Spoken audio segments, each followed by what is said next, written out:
Okay, should be good to go here in a second.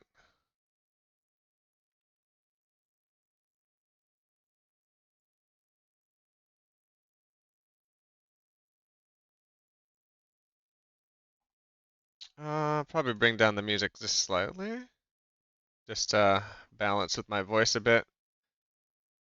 Uh, Bring it down a little more.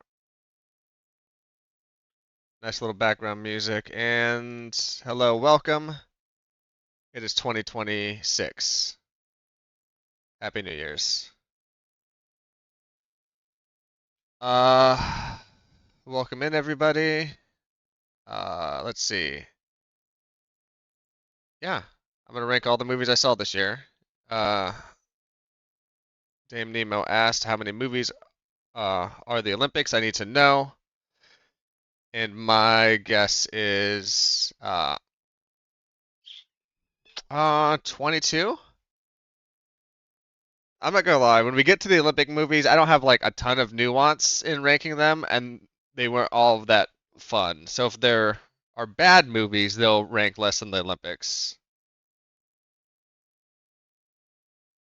Uh, so yeah, I spent a lot of time this year watching movies. There's quite a few times, like after a good or even a bad day at work, I just like sat down, put on a movie before dinner, and then Abby and I would watch something on the couch, or she was doing anime night with a friend, and I would just sit down and, like hammer through 2 to 3 movies. Or I was traveling, either taking like the train to work when I wasn't, being remote, or I was traveling and like in a hotel at night and like, oh, I'll pop on like a movie while I'm falling asleep and, watch it to completion, but uh, get through a lot of movies. Do. It's an easy way to do this. There's not an easy way to do this. My methodology is I've been putting every single movie into Letterboxd. Uh, Put every single movie into Letterboxd. I only started ranking them with stars halfway through the year because somebody was like, "Well, what would you rank the movies?" So Letterboxd is incomplete on star ranking. Hopefully next year I'll be able to pull the star rankings and then I'd be able to sort of group them by star numbers and sort of like do like a radix sort where I'm ranking them within 5 stars, within 4.5 stars, within 4 stars, putting them all together, and then seeing if there's like any sort of inversions. Like maybe there is a 4.5 star that's actually a 5 star, vice versa. And then that whole process would take maybe an hour. This is probably going to take until dinner, and I'm hoping I can get done. So I wrote a Python script to go through my exported Letterbox movie data. Uh, and uh, uh, then automatically scrape every URL that I put in there, and then pull down that title, when I watched it, and the runtimes. So I've watched 38,592 minutes worth of movies. And then Rob asked about A/B pair of every movies. So I also was working on a uh, Python program that was going to do that for me. Uh, there's this algorithm where you can have it incomplete rankings, and it will do some linear algebra to determine a possible absolute ordering. So I implemented that in Python. I have an app that I wrote up in VS Code without using vibe coding, just like I guess raw dog programming is what they call it nowadays. Wrote an app to do that, implemented the algorithm, got a UI, pulled in automatic movie posters so I can go left, right, and I tried it on a small number and tried to incrementally run this algorithm. And when I was running the algorithm, I would get uh, I would get sort of unstable ordering. So even if I put in the same rating every time, it would sort of pop out because they're sort of randomly selected. It would sort out to different overall rankings. So I was unstable with few rankings. Otherwise, so that's how you can do a sparse A/B pairing. There's also a lot of psych studies that if you show me A and B and I choose A, in in 1 hour you can show me B and A and I might choose B. like swap the ordering or give me the different ordering, or like there might be some inversions, like some uh, cycles that shouldn't exist, where A is better than B and B is better than C and A is better than C, or C is better than A. You know what I mean? Like a circular where each of the movies is better than the other in the ring, which shouldn't be possible in a strict ordering. So there's a lot of those issues that arise. That even if I just did an A/B pair of every movies, but of course it'd be n times n minus one, so that's like 90,000 rankings. If I'm doing one a second, A greater than B greater than C greater than A is my goat, of course. So this is a sloppy version of doing any of these because I've sorted them randomly, so I'm gonna have a text file that I had generated off to the side from my Python scripts. Uh, let's see here. Okay. I got this Python script hidden so that way nobody can, or the text script hidden so nobody can see what movies are coming up next. Uh, but yeah, we're just gonna do sort of insertion sorts, but I'm just gonna sort of vibe out where I think it should be at in there, and probably talk about the movies a little bit ahead of time. And then here's the other problem I ran into. This Topster website I like using, it's topsters.org. It only lets you go up to a 10 by 10 grid by default. So I had to make some custom JavaScript and HTML, which wasn't too hard, but it took like 15 minutes of digging when I thought it'd be harder. So now I can support. I put it hard coded up to 20 by 20. I think in the end we'll be at like 20 by 18 or 20 by 19. But I had to do some custom programming on this website that I don't own to make this all work out. Huh.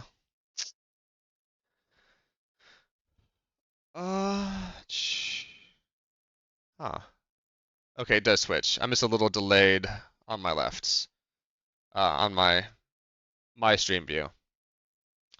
Uh, so I see the first. So I've got my text file open. We're just gonna get started. First movie on my list. 2016 Seven. Oh God, this was not good. This is a very short Japanese found footage film.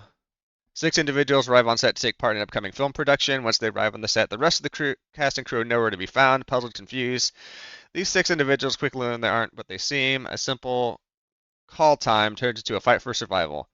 I mean, this is not that great of a movie. Thank you, Abby, for the coffee. My wife just brought me delicious coffee.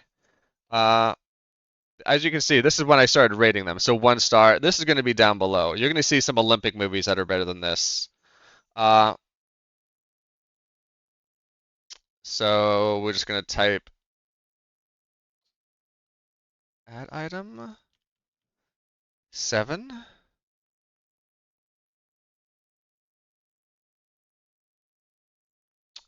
Please tell me.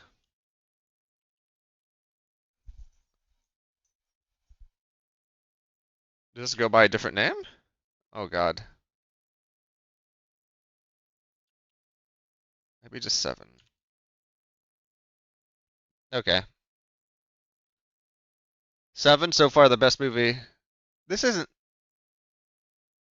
I don't think this was Japanese, but I think there was something in there. Or maybe I'm Sissa 7. Oh my, I love Sissa 7. Yeah, this is not Sissa 7. And how's it going, Artemis?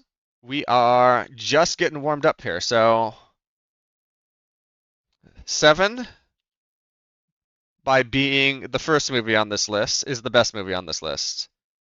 I think so again. Took my entire movie library, randomized it. We're just gonna start popping in there. I'm gonna go to my letterbox as a sort of a reminder to the plot if I've forgotten. But otherwise, I'm gonna try and pound through these a little faster than this, because otherwise we're gonna be here till 2027. And the next one up, a fan favorite. This is Spinal Tap. I'd seen it before. Abby hadn't. Uh-oh. Ruh-roh? Okay, that's right. It's been a while since I've done this website, so I need to do this, and then I can sort of swap them once they're in, but I can't write over them. This is Spinal Tap. Really fun. Love the movie. One of like the four bands I've seen live in concerts. I think I've told that story a bunch of times, but we saw the sequel. That's gonna rank a bit lower. Uh, but yeah, good movie. Ooh, Y tu Mama Tambien. Just a quick reminder for myself. This was a pretty good movie. In the Criterion Collection, in Mexico, two teenage boys and an attractive older woman embark on a road trip and learn a thing or two about life, friendship, sex, and each other along the way. Uh, really like kind of like fun, like coming of age story that really like takes a turn in there. Uh, I really enjoyed this movie. Did I give it a ranking at the time? Pre-rankings. That probably would have been a 3.5 to maybe probably a 4-star movie if I were doing it today. So this is obviously better than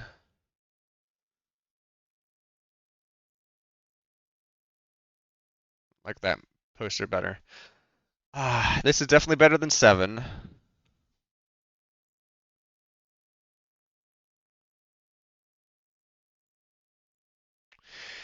I like Spinal Tap more, but this is a better movie than Spinal Tap.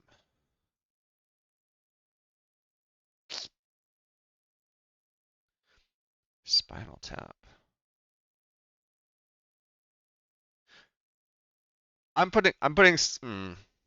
This is going to be hard. If I'm going by nostalgia, I'm like, oh, like the one time, like I got to separate this movie from like the fun I had at their concerts. So, Spinal Tap's great. It's not better than E2 Mama Tambien. Okay. This is coming up as a movie that I recommended to Rob. I don't know if you ever got around to watching. Uh, you're not going to find this in a movie theater, but it's fully on YouTube by the creator. My Dinner with Skinner. Superintendent Chalmers dines at Springfield Elementary Principal Seymour Skinner, who tells him many crazy stories about his life, told in the styling of My Dinner with Andre. Incorporates so much of the Simpsons universe and the parody. I put 3 stars here just because it was just a fun little movie. The runtime's not terrible. Just have it here. 44-minute runtime. Uh, oh no, it was sorry. No, the category is not intentional. I forgot to change that. Thank you for letting me know. Just chatting. Hopefully it updates. Thank you for letting me know that Artemis I messed up. Uh, Also by default has to be more interesting than My Dinner with Andre. Uh, yeah, My Dinner with Andre has been a surprisingly bad movie for me. Like something about me liking the concept, but there's a lot of like cringe and like I don't know. I guess I'm not art house enough to enjoy. I appreciate My Dinner with Andre. I don't enjoy My Dinner with Andre, and I think I can disentangle those two. So, but My Dinner with Andre, or My Dinner with Skinner, I both appreciate and enjoy, and it is definitely better. Let's see where we put this on the list. My Dinner with Andre. No, My Dinner with Skinner. Dang it, already messing this up. My Dinner with Skinner. Definitely better than 7, regular 7. We're talking like parody movies. I thought this was a little bit better than Spinal Tap, to be honest. Not that Spinal Tap's bad. These are going to be way up in the top at the end. These are going to be way down at the bottom. Uh, Another round. I believe this is the Mads Mikkelsen movie about trying to get super drunk and seeing how drunk you can be to optimize your life. Uh, it's a Nordic film. I don't know exactly where it's from, if it's Swedish or Finnish. I don't know a lot about that. This was a fun movie. It was a little hard to watch because a lot of people like drinking themselves into oblivion in a way that I don't enjoy watching. Uh, but it brought up some interesting themes. It had Mads in it. Mads Mikkelsen's a fun actor to watch. Uh,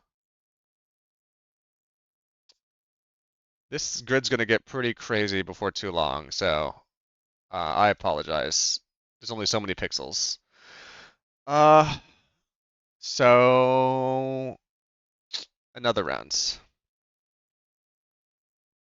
Yeah, just to reiterate for people who are joining in, I had to do custom JavaScript to get this site to do more than 144 items. 'Cause it was 12 by 12 is the max, but now we have it going up to 400, which should be sufficient to do our rankings today. So we have another round. Another round.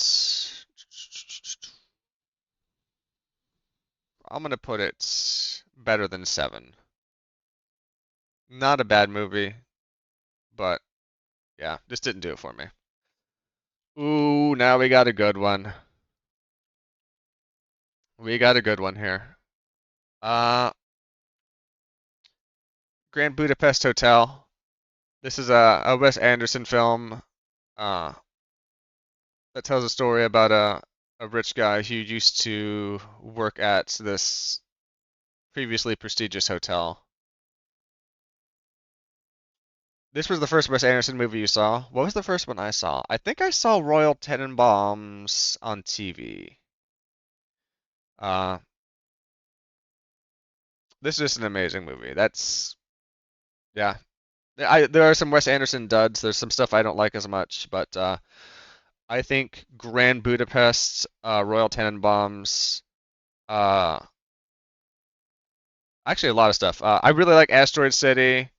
I really like Asteroid City, and a lot of my friends aren't as big as Asteroid heads, city heads. Uh, and then more recently, Phoenician Scheme is really enjoyable. So I have not seen Isle of Dogs. I've not seen Moonrise Kingdom. Uh, I've not seen Liberty, Kansas. So Rushmore is fantastic too. Big fav. Don't ruin it. I watched Rushmore this year too, so we're gonna get to it. Fantastic Mr. Fox. I haven't seen in like 20 years. Uh, so we will probably see some. We'll probably see some more Wes Anderson in 2026 from me because he's pretty well represented in the Criterion collection. Sweet Smell of Success. That's the newspaper one, I think.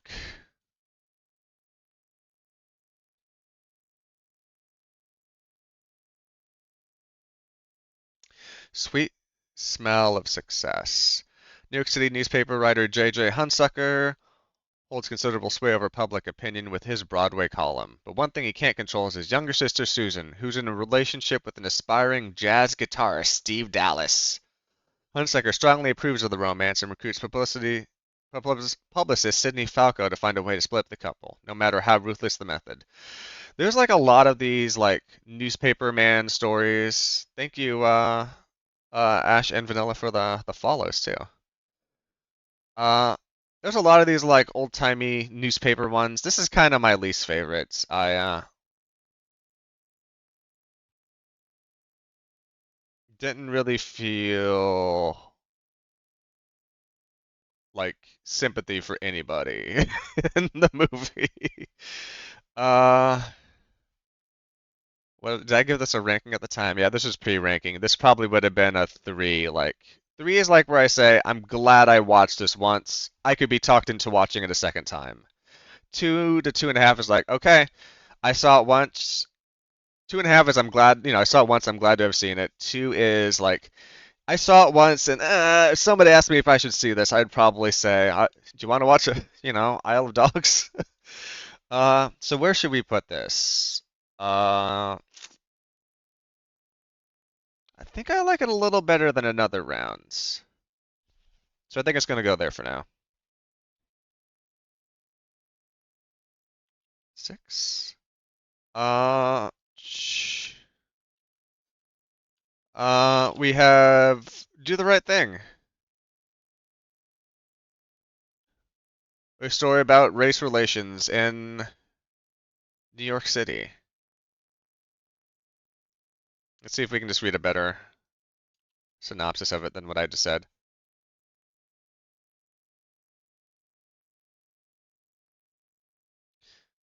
Uh, Salvatore Fragione is an Italian owner of a pizzeria in Brooklyn. A neighborhood local, Buggin' Out, comes upset when he sees that the pizzeria's wall of fame exhibits only Italian actors.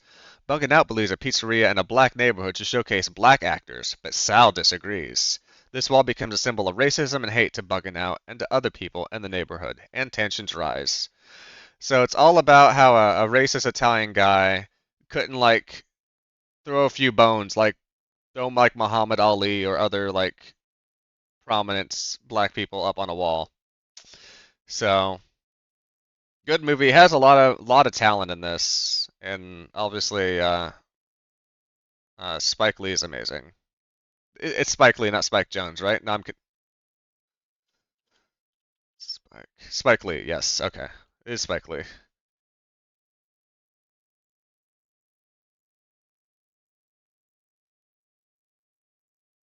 Yeah. I think I watched this at the beginning of the year. We can probably go to my diary.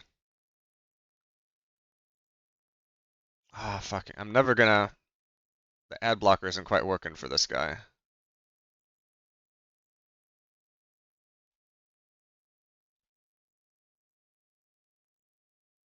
Nope, that's too far.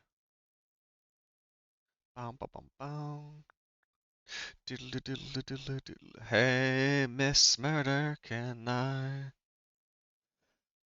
Because at the end of last year, I got that big like Criterion like 50th anniversary pack. So another round was towards the beginning of the year.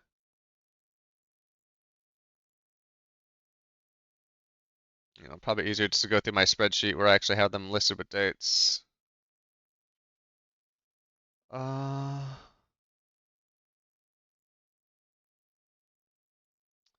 movies. Do the right thing. I watched February 18th of this year. Just keep that up in case that question comes up again. So do the right thing.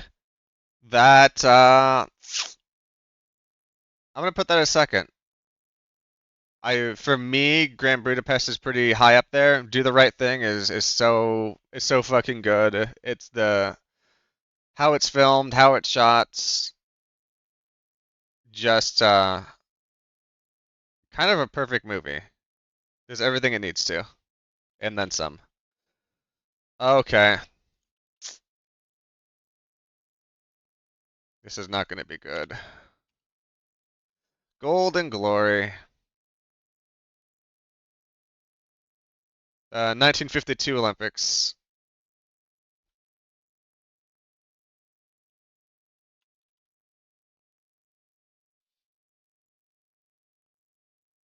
The thing is, this is gonna be 1, 2, 3, 4, 5, 6, 7, 8, 9. Okay. Yeah, that's gonna be down low. There's so much Olympics. And there's gonna be so much Olympics on this list. A Golden Glory, it's just like it's Olympics. We got a found footage film here. Project MK Hex.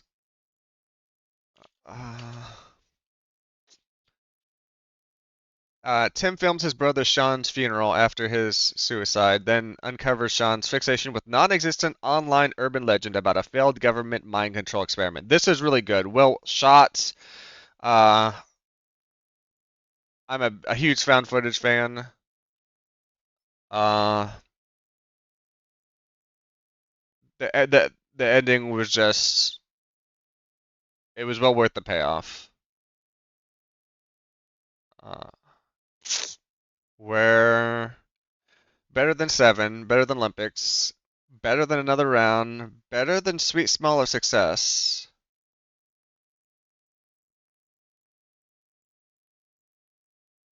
better than Spinal Tap. It's in here somewhere.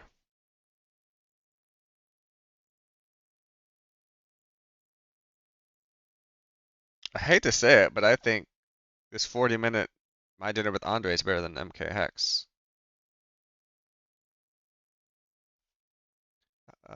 I need you.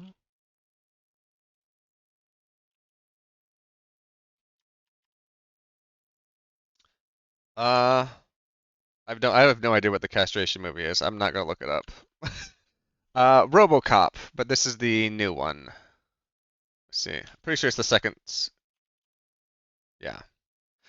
RoboCop reboot. It has uh, what's his name? It's got Batman and Commissioner Gordon in it. Uh, you know, Multiplicity guy. What's that called? Carl Urban? I don't think he's Commissioner Gordon.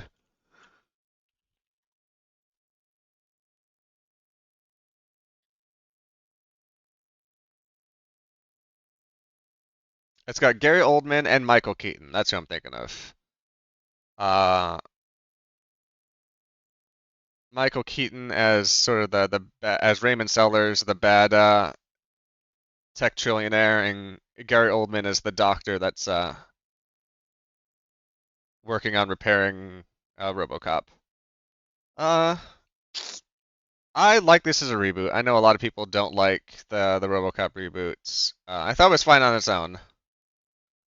What do you think of it, Rob? It's not going to affect my ratings. I mean, they set up tech as bad. They set up tech as like manipulating people, like trying to play on the, oh, if we do this, we're gonna be able to help people who are paralyzed or can't walk. And uh, I think it was a movie that for everybody but Sellers, and like the Michael or Samuel L. Jackson playing like the terrible like Republican liar pundit guy.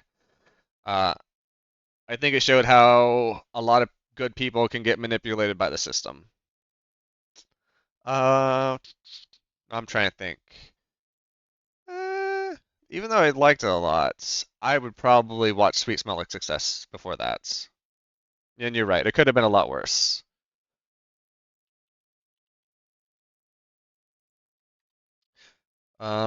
American Splendor, 2003. I need a reminder on what this one is.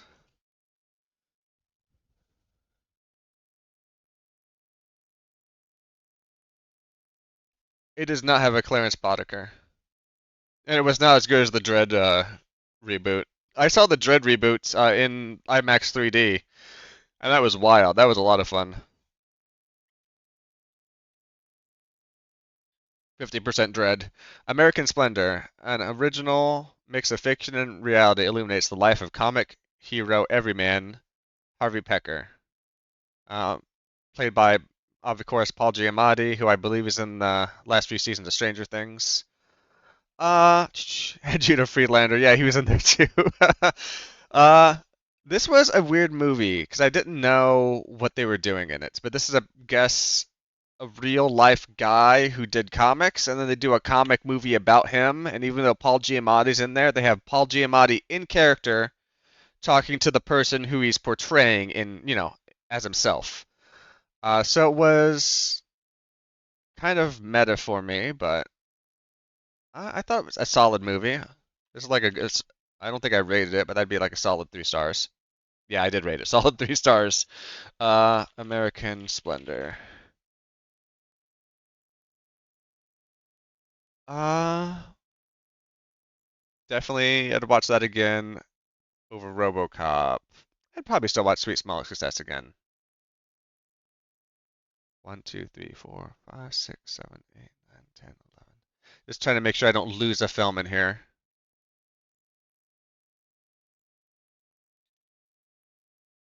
Because as we saw before, if I drag it directly on top of where it should be, it'll replace that image, and then I just lose that forever.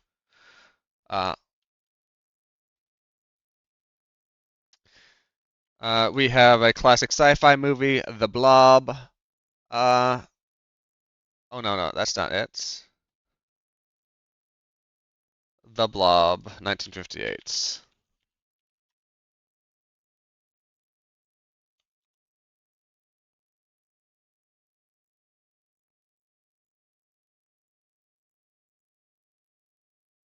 Let's see what poster comes up here.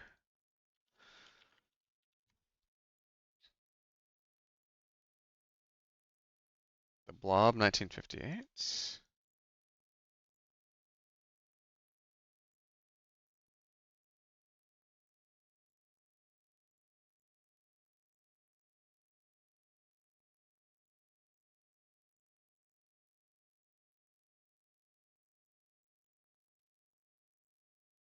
Should be pulling from the same database. I mean, that's a fun Goosebump book.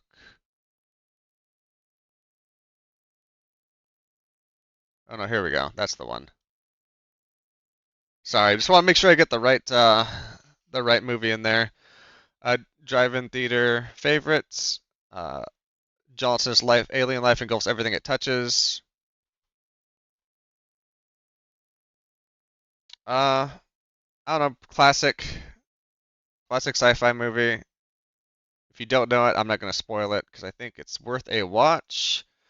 Uh, but it is kind of slow. So it's a classic, but it's slow. I'd honestly rather, so we're going back to, I'd probably rather watch Sweet Smell of Success. Uh,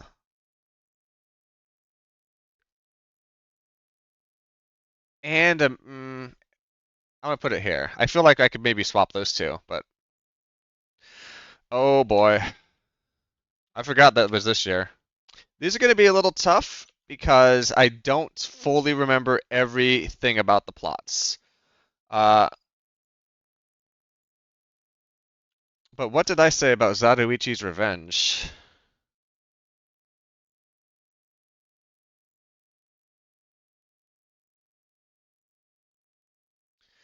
This is number 10. Itinerant Masseur and Master Swordsman, the blind Zatoichi is near the village of his teacher. He learns a recent robbery, murder, imprisonment of his daughter.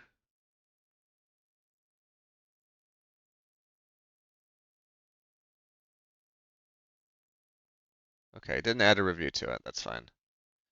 Uh, these Zatoichi films were a lot of fun. So Zatoichi is a series.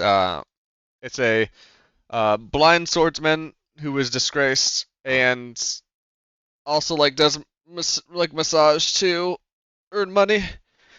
Uh, Sort of like wanders the lands, and sometimes he's trying to like prevent somebody from being sold into slavery, or it's like a childhood friend or an old master who has been like illegally imprisoned, or like he gets in a fight with somebody, and then everybody's like, "Oh, that's the warlord. He's trying to steal all of our money," and he's like, "Nah, I'm not gonna let that happen." So just amazing fight choreography. I've got so many Zatoichis to do. Uh, Zatoichi's Revenge.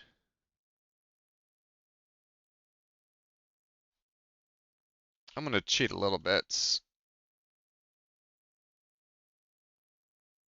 I'm going to my spreadsheet where I had ranked all of these Zatoichi movies, just so I can kind of remind myself where I put 10. I want to say this was towards the bottom. This was the middle of the pack one. So out of the 25 Zatoichi movies, this one was like 14th for me. Uh, so would I rather watch this Zatoichi movie another round?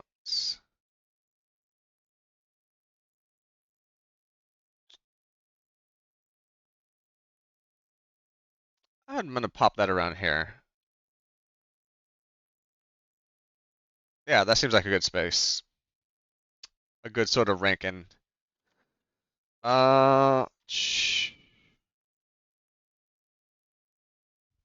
Shout out to Denzel Curry for Zatoichi.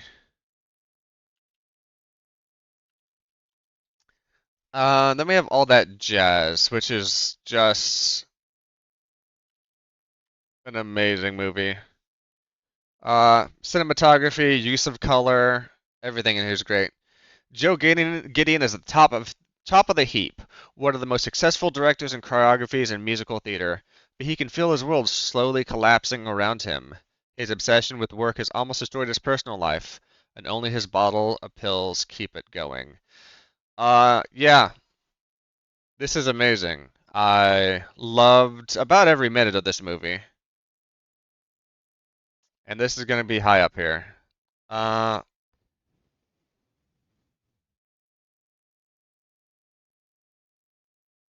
yeah, I'm gonna put this like right here, and I imagine these are going to be pretty high up in the end, but we'll see.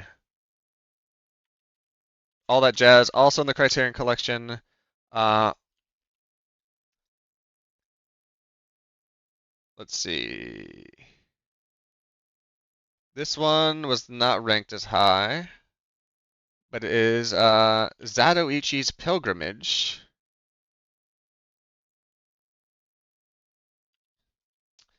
Uh, Zatoichi's trek through 88 temples to atone for his violent past is interrupted as he stumbles onto a village terrorized by a violent Yakuza boss. Uh, Definitely some fun moments in here, but I think I remember the revenge being a little better. So I'm just gonna cheat and do that. And we got a fun one.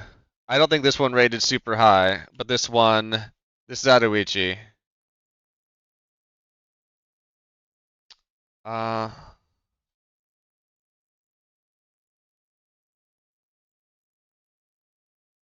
yeah. Zatoichi meets Yojimbo. This was a. Let me see what I said on this one.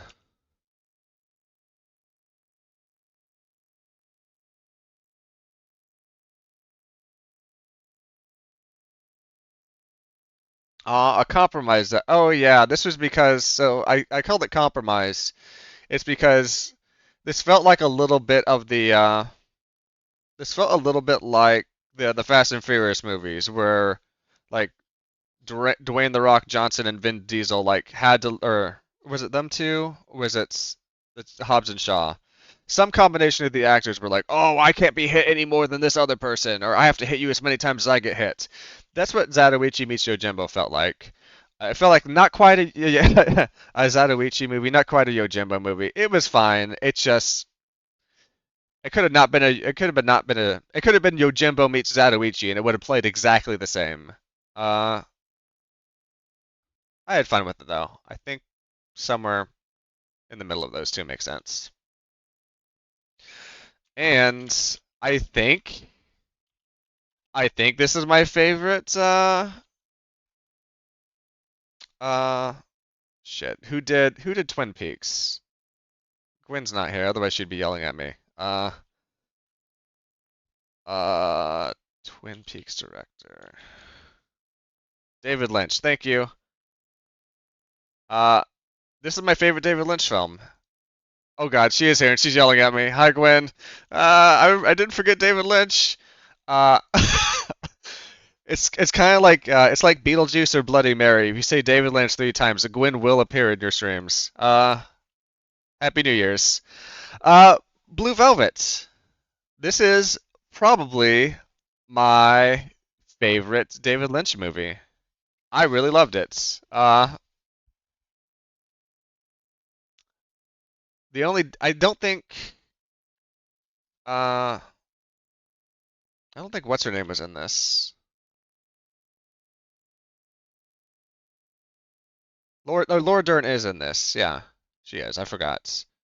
Uh, Discovery of a severed human ear found in a field leads to a young man on an investigation related to a beautiful, mysterious nightclub singer and a group of psychopathic criminals who have kidnapped her child. Uh, yeah, I'd probably say 4 stars if I were to re-rate this. So Blue Velvet. I think I'm gonna pop it there. I really like Blue Velvet. But Dennis Hopper. Okay, you're right.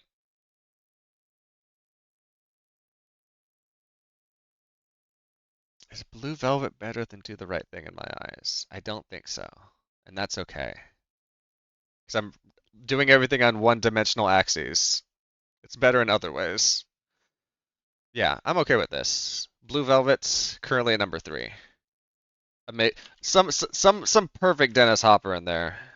It'll knock your socks off. Your socks will be gone. Uh, People will be like, "Yo, where are my socks?" Gone. Uh, Sorry, I got something in my eye right now. Uh, oh, hello, Autumn. Yes, please. Yeah, I will. If you follow me on Letterboxd, I'm happy to follow back. Just I love seeing like my feed of like what people I follow are watching, or if anybody does like custom lists. Uh, there's a Letterboxd like Japanese cinema challenge that somebody sent me. That's like try to watch 10 films from like two or three different categories. Or like try to watch a couple films from each of these categories to watch like 10 new films a month. So you have a few lists and you're pretty active on there. Awesome. Yes, I'll definitely check out then. I've been more active in the last year or so. Uh, I backported some movies and things I could remember. Uh, I'm gonna try and do more lists, I think. Like this full list won't be there, but I'll probably do like my top 10 2025. Just some basic stuff like that. And maybe even one that's more like genre based. Really into found footage horror. Uh, Trying to watch like more like 50s and 60s Japanese films. But what's not a 50s or 60s Japanese film is Pickpockets. I think that's the correct art for that. 1959 French film.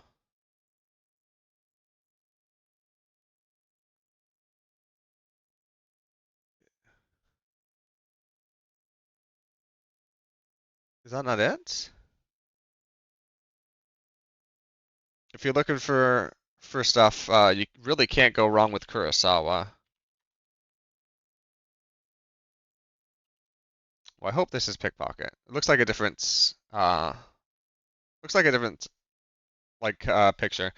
Uh, Michael takes up pickpocketing on a lark and is arrested soon after. His mother dies shortly after the release, and despite the objections of his only friend, Jacques and his mother's neighbor, Jean, uh, Mikhail teams up with a couple of petty thieves in order to improve his craft. With the police inspector keeping an eye on him, Mikhail also tries to get a straight job, but the temptation to steal is hard to resist. This uh, this was a really enjoyable movie for me.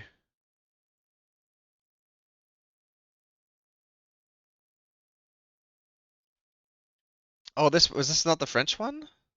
No, it has to be the French one, right? It's got Michael and Jean and Jacques. Uh, it's no, uh, it's no Weekend, which we'll get to later, but it's not Bicycle Thief. Uh,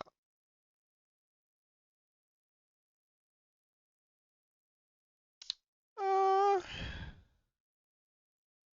yeah, I put Pickpocket above Blob and Sweet Smell of Success. I've got a feeling, as much as I like the Zatoichi movies, that it's gonna some of those are gonna get lost in the fold for me. Uh, Kronos.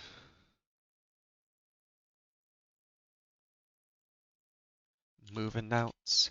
Bow, bow, bow, bow, bow, bow, bow. Faced with his own mortality, an ingenious alchemist tried to perfect an invention that would provide him with the key to eternal life. It was discovered 400 years later. An elderly antiques dealer has it, and just some fun body horror in this. The more you use of the device, the younger he becomes, but nothing comes without a price. Life after death is just the beginning of this nerve-shattering thriller. Unfolds, and the fountain of youth turns bloody.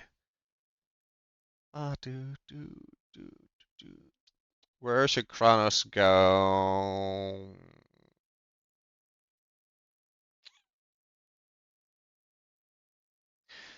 Uh, it's another one that I enjoyed, but I think maybe it ranks a little lower here. Definitely great. Like, if you haven't seen it, watch it. But I'm it's not like I'm gonna wake Abby up so we can watch another uh that a second time. I am not. There's a couple of directors from the Criterion Collection I just like don't jive with, and it doesn't make sense. But Ingmar Bergman's one of them. The Seventh Seal is it's very artistic. It's very fancy. I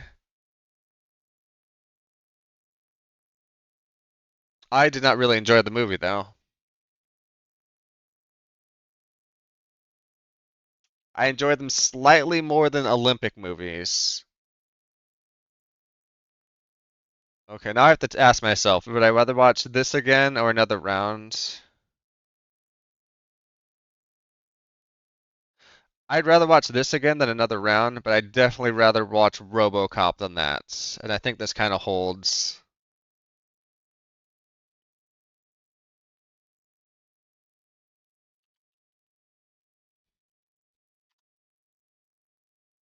Speaking of Olympic films, The Glory of Sports. The documentary covered the 1940 Olympic Games in St. Moritz, Switzerland, and London, England. 1948 was a weird year, but it wasn't as weird as 1944, I'll tell you that much. Uh,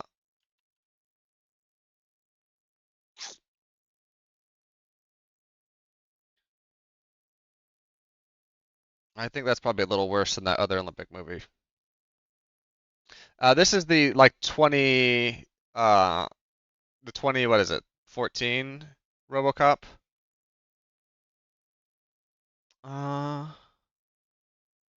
yeah, this is the 2014 RoboCop, which I think it's pretty easy to beat the 2014 RoboCop, even though I did enjoy it quite a bit.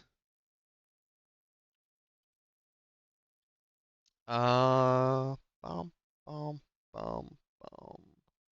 Walkabout. I need a reminder on what this is. This with the kids?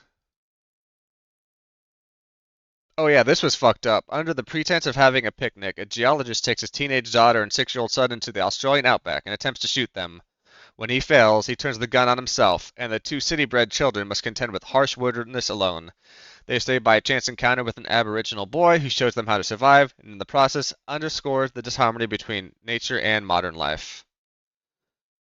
Uh, this again,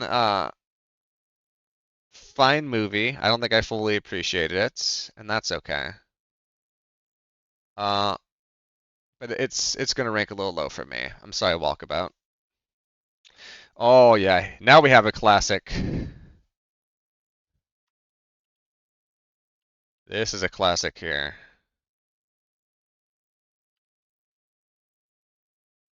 Barbarella. In the far future, a in a far future, oh come on, a highly sexual woman is tasked with a highly sexual woman, what a phrase, is tasked with finding and stopping the evil Durand Durand. Along the way, she encounters various unusual people. So yeah, I watched that movie.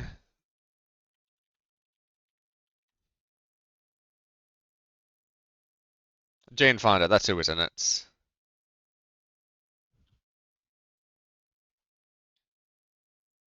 Highly, a highly sexual woman. Let's see, Barbarella.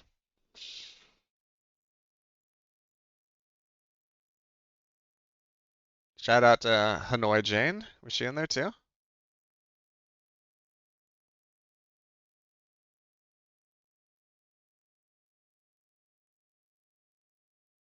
Lots of Italians in there. Uh, yeah, you know what? I'd rather watch Barbarella than old RoboCop or new RoboCop.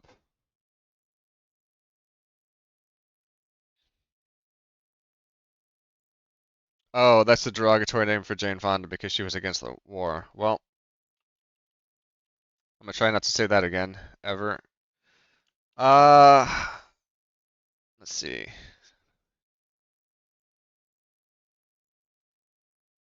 Zatoichi's Vengeance. It's let's see what that is. Oh, but when you say it, you're supportive. Okay. It's that name, not pejorative. It's that name, supportive. Uh, let's see. I logged. Did I get a? Do I do any text for this? Because the text is gonna help me more than anything. I did not. Zatoichi comes upon a dying man who gives him a bag of money to Tachi. Zatoichi has no idea who this is, but he comes upon a small town harassed by gangsters. He finds that Tachi was the young man's son, or sorry, Taichi. Taichi was the young man's son. Along his travels, he also met a blind monk who makes Zatoichi question his murderous lifestyle. In trying to help the town, Zatoichi kills some gangsters and becomes a hero to the boy. He must make a choice of whether to use non-violence and set a good example, or violence and set the boy on the wrong path. Yeah, there's vengeance, or this is vengeance, but revenge is somewhere in here too.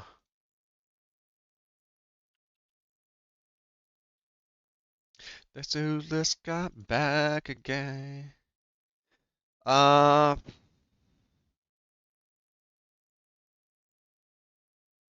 think I remember maybe liking this more than the others.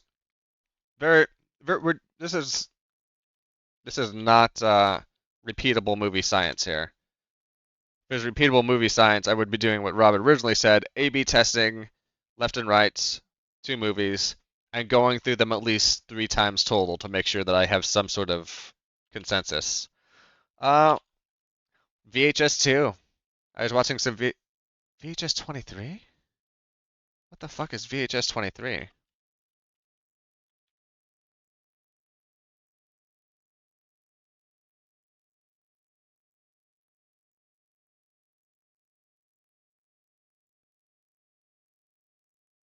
I don't think that's part of the VHS series. So evidently, this movie goes by the title Cassettes. This movie has no right and cannot be filled with the VHS franchise. Okay, people already blasting shit on the IMDb page. Uh, big fan of the VHS series, of found footage horror. But I'm not gonna let my found footage love taint the ordering. Uh, I think this would I rather. So I've watched this multiple times. I think it's gonna go between Blob and Pickpocket. I think that's where that's gonna live for me. Higher up than you'd expect, but I'm trying to think like which one of these would I enjoy watching again, or do I think I enjoyed more even on my first watch?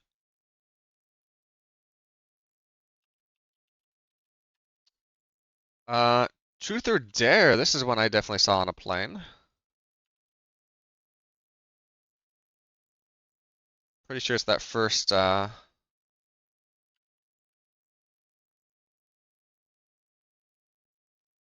Truth or Dare. This is a Blumhouse film. A harmless game of truth or dare among friends turns deadly when someone or something begins to punish those who tell a lie or refuse the dare.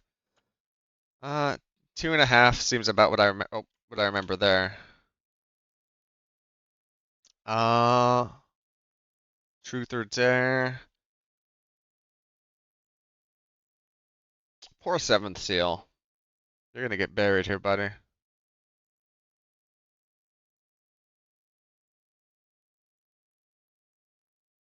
I think I'd rather watch both Barbarella and RoboCop over Truth or Dare again. Yeah. Oh wow, we got a good one coming up. Okay, I'm trying to keep an eye so I can not be ranking stuff through ads. Mishima, A Life in Four Chapters. Apparently this guy was kind of a piece of shit. Uh, by many people's standards. But this this movie and the story I thought were really compelling, and it's done as like a vignette. Again, A Life in Four Chapters, so it's 4 different movies in there making up his life.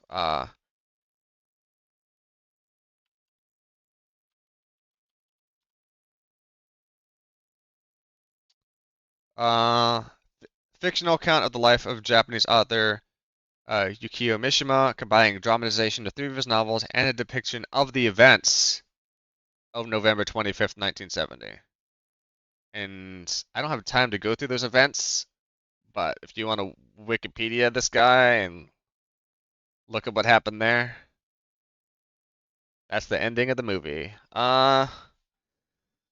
Mishima. It's definitely going to be like in this range. Let's see. E2 Mom, all that jazz. I think I put it there. It's very close to E2 Mama Tambien. Like I could swap those maybe, depending on the day that I do it and how much coffee I've drank. Mm.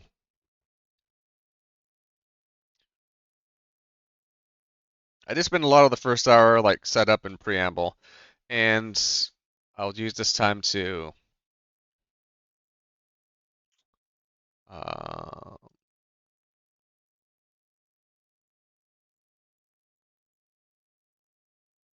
uh, where's that audio at?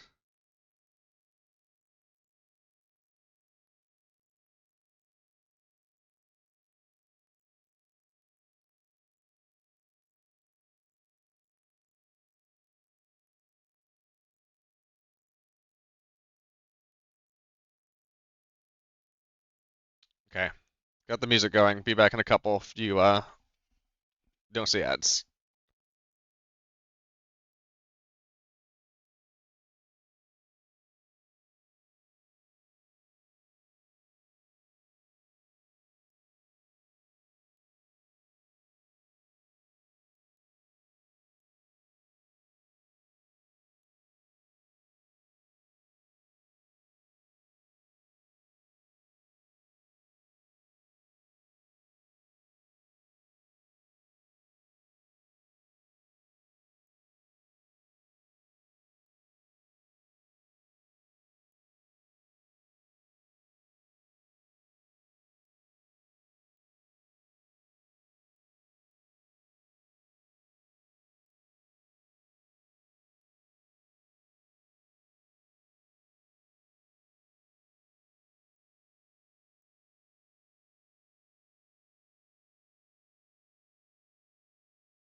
People should be coming back here in a second, so I'm just gonna pop back over to the scene.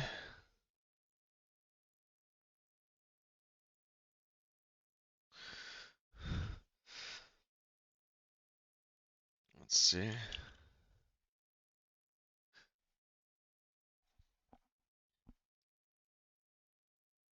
Abby tried to kill my tongue.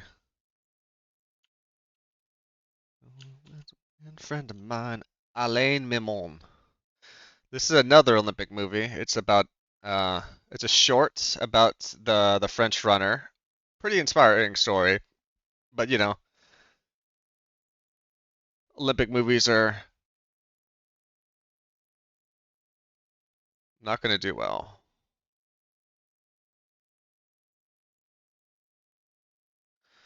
Oh my God. Okay. So we got like 300 plus movies. We've done like 30 in an hour. I'm gonna try and do these faster. Uh, yeah. What are people's favorite movies of the year for them?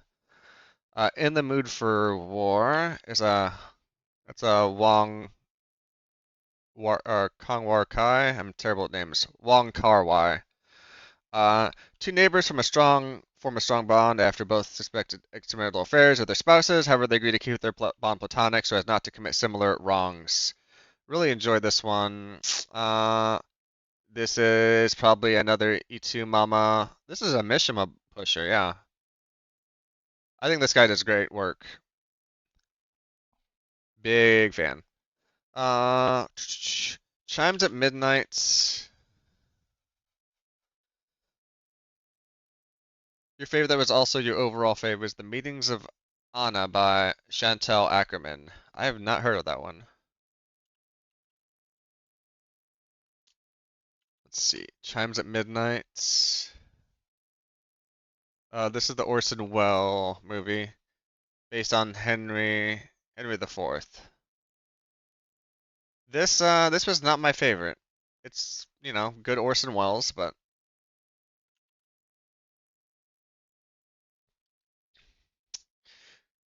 honestly, rather watch VHS again.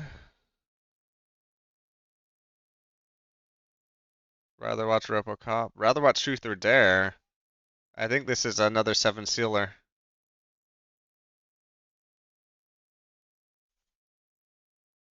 The most impactful movie to ever take place in a quiet apartments.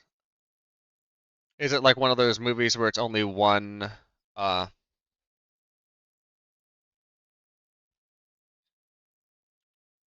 where it's like takes place in one room? We have, another beautiful Lynch film. This one an adaptation, Wild at Heart. Uh, this is gonna rank pretty high. I think this is gonna be one of the top 10 so far. Wild at Heart.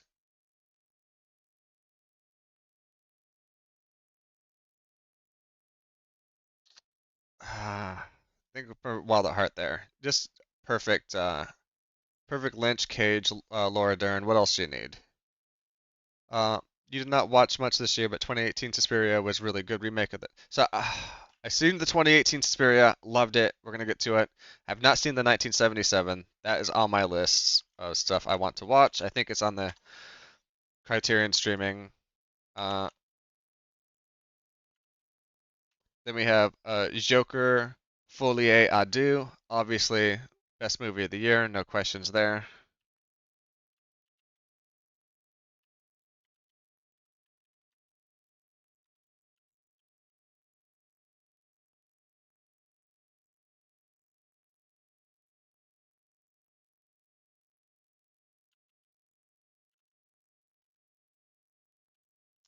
Plan 75. Okay, we're gonna go back to Joker. This was definitely not the best movie of the year. I did not hate it. Apparently, a lot of people. Oof. Don't do that again, I guess. That joke really fucked with me, placing everything.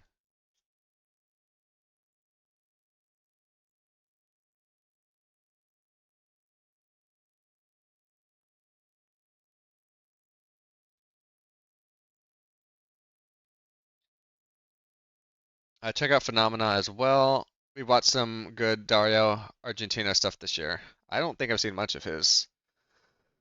Uh, Joker, I thought this was a fine movie. Uh, it's gonna be in Barbarella territory, that's for sure. I think I'd maybe something's wrong with me, but I think I'd rather watch this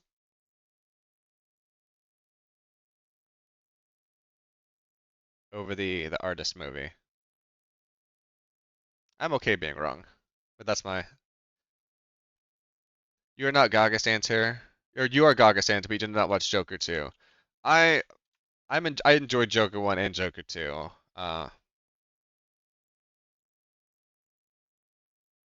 Just a lot of fun, random, like it was just a not very predictable movie to me.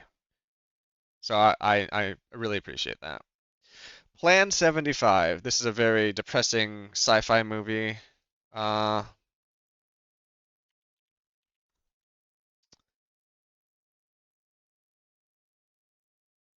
think I saw this when I had the Criterion streaming. In Japan of the near future, the government program Plan 75 encourages senior citizens to be voluntarily euthanized to remedy a super age society. An elderly woman whose means of survival are vanishing, a pragmatic Plan 75 salesman, and a young Filipino laborer faces choices of life and death. Yeah, this was a pretty emotional watch. But the pacing for it was a little weird. Uh, that's crazy. I can't say the Joker 2 is better than Plan 75, can I? No, I'm not gonna say that. I think that's about the right area for it. You gotta watch Joker 2. Joker, one of all the things, kicked off me watching a lot of movies with my friends. Yeah, I really enjoyed Joker 1 and Joker 2 I liked a lot. I don't think it was as good, but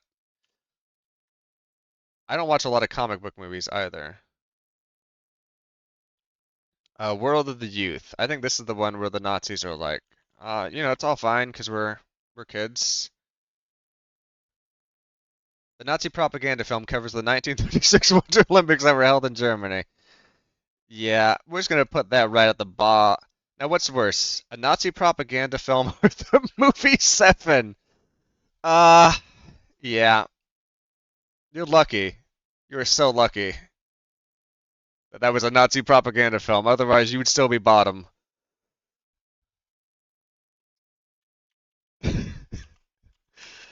Uh, let's see.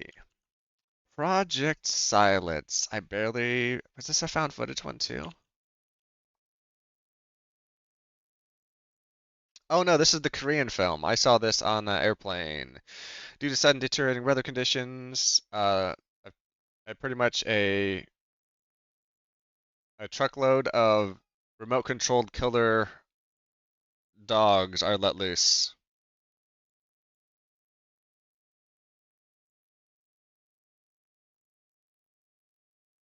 There's probably movies I've watched that are secret Nazi propaganda films that came out this year. Yeah, have you seen the Obama deception? No. There was a period of time when I was watching those. I was into conspiracy films, like the JFK stuff, moon landing, but like out of a fun, like, oh, interesting. I kind of want to see what's there. And then there was like Alex Jones and his like terrible movies, and I definitely torrented those. I want to comedically cheer for all the Olympic films, but now wow, that's unfortunate. I mean, yeah. Project Silence, not even like the top 10 Korean films I've seen this year, I think. Courting Condoleezza is definitely in that category. Who's gonna go see the new Melania Trump movie? Not me.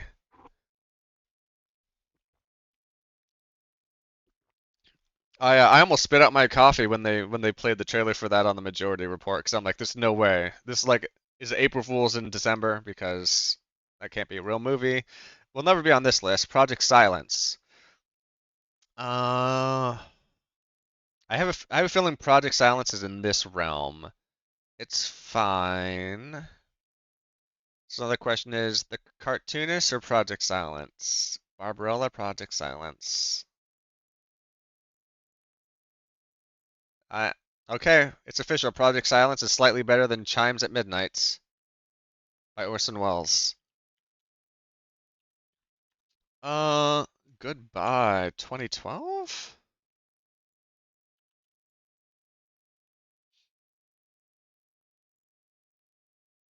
Yeah. Uh, I watched all of the Senritsu Kaiki File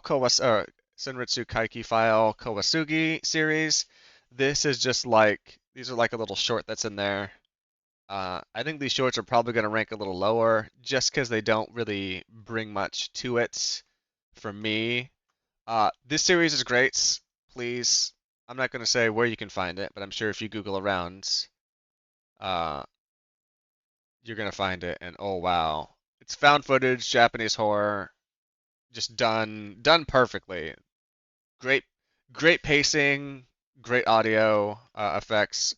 Uh, you can tell what software package they're using for the video effects in some portions.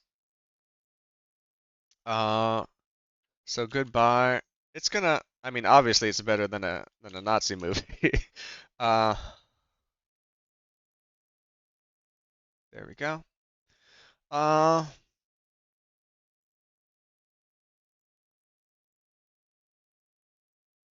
I can't let this length like this like I can't say, oh, it's only 3 minutes, so obviously I'd watch this over these movies.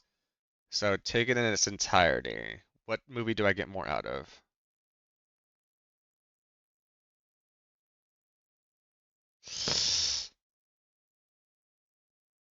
I think this is an okay place for goodbye. Again, it's a short for the series. It's a couple minutes long. There's one of the shorts I haven't seen just because I cannot find out where it's from. The Trial, 1962. Remind me. The surreal tale of an unassuming man who is accused of a never specified crime and shambles through the bizarre encounters to escape this nightmare.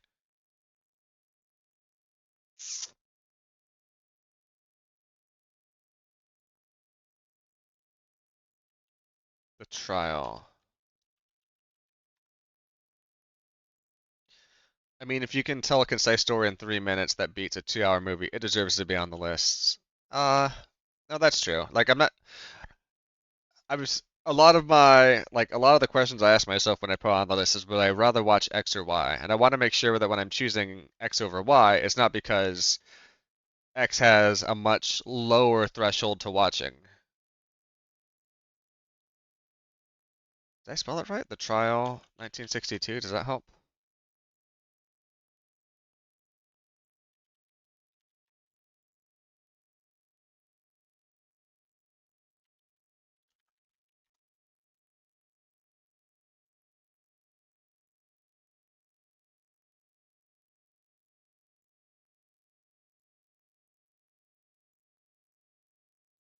Are there other movie posters for this?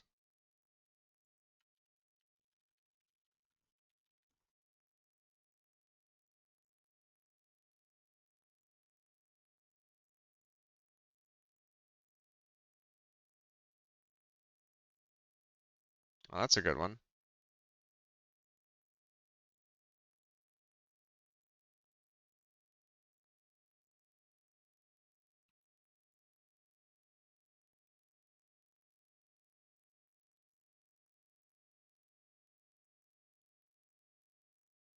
I don't know if this is the right movie, but we're gonna use this for the trial. Uh, no, if I put the year in there, it just doesn't return anything. Oh, okay. No, no, no. I got this. Don't worry. Boom. In one chat. Did it in one. I did not watch Parasite Eve before the end of the year. The one I saw, good job, was did not have subtitles, and so I could understand a bit of it, but not enough that I can do that. I'm gonna try and find the subtitled version. Happy New Year's, Chief. How's it going? It's not a Met game, but we're ranking some movies. Uh, Surreal Tale. This I do. So I definitely like this better than its other. Je n'en sais pas. Oh no, I've had the doggo model for a bit. Let's see.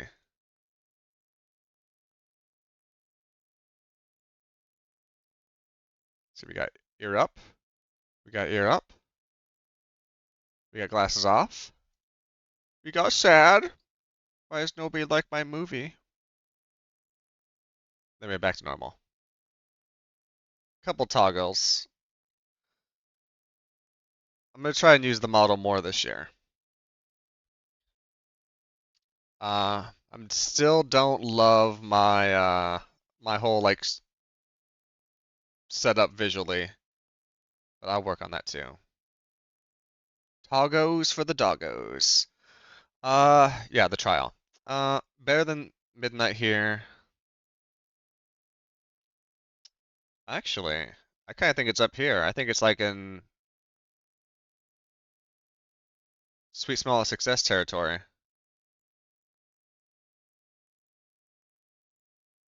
Anime John wasn't on your bingo list. Well, better update that bingo list. Uh, Naked Gun, 33 and a third. I think that's the one that takes place at the Emmys. This the one where he goes to prison.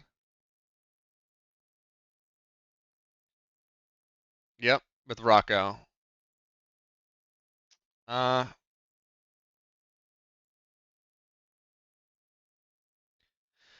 Uh, Naked Gun. I mean, it's a Naked Gun movie. I was watching through these all because I wanted to watch the new one with Abby, but she hadn't seen all the originals, or she didn't fully recall the originals.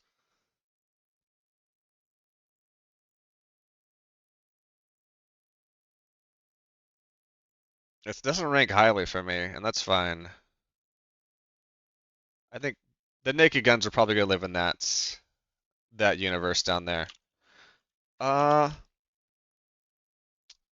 Another bad movie here. Seven Samurai. Top three Kurosawa. Easy. Uh, yeah. If you haven't seen Seven Samurai, go to Canopy with your library. Uh, Rob, I need that Cop Stabber song at some point. Like not necessarily right now, just whenever you remember it next. Uh, there's like three top Kurosawa films for me. There's Ikiru, there's Seven Samurai, and there's High and Low, with the depths like a close fourth. So, it's long. It's a long movie. I think the Criterion one that I saw, they put in the intermission because the original movie had an intermission, but some of the intermission music was lost, so I think they recreated that. I believe that's the case. Uh, we got Repo Man. Uh, the kids like the old guy. The kids like Harry Dean Stanton. Little Repo Man. A down and out young punk gets a job working with a seasoned repo man, but what awaits him is a new career in a series of outlandish adventures revolving around aliens, a CIA, and a most wanted 64 Chevy. Ooh, Heated Rivalry, HBO Max. Check that out, I guess. Uh, really, Repo Man was definitely high up there. This is gonna live, I think, around Spinal Tap territory. It was a lot of fun, good scenes, great story. Anytime I watch a movie, I don't know what's happening next. Uh, that's good. Is Repo Man's better than MK Hex? No dish to Repo Man, but My Dinner with Skinner was really good. That's the guy from Escape from New York, you think? I don't remember Escape from New York that well. I don't know if Emilio Estevez or Harry Dean Stanton is in that. I'd have to double check. Escape from New York. Do a quick little look-see here.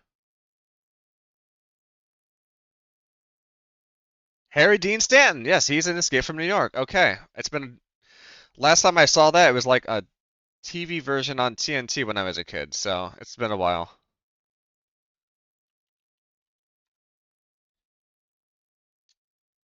The kids love Harry Dean Stanton. Uh,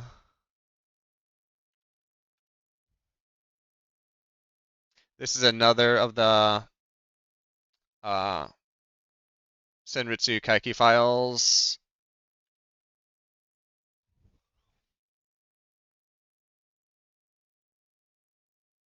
There we go.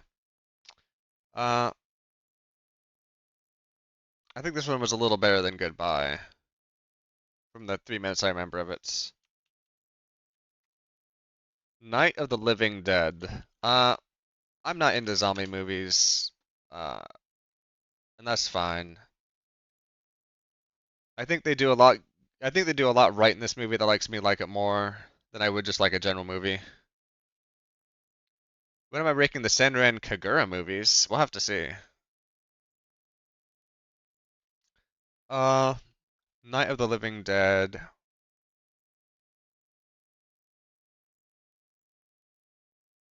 Definitely above Blob. I think it's above VHS too. It's above Blob. We'll put it above Blob. I don't think it kicks VHS 2 out for me.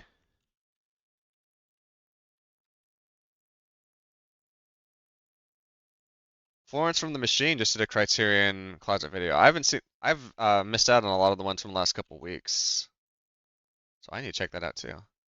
Monkey Man 2024?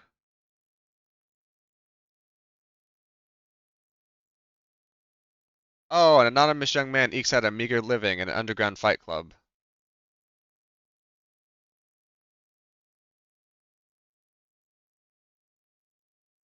When did I watch that? First half of the year. Okay. Uh, I remember the fight scenes in here being pretty sick. Uh,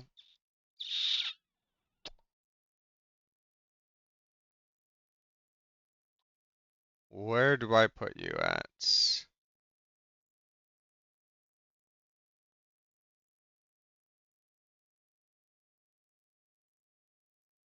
I'm gonna put it between VHS and Night of the Dead.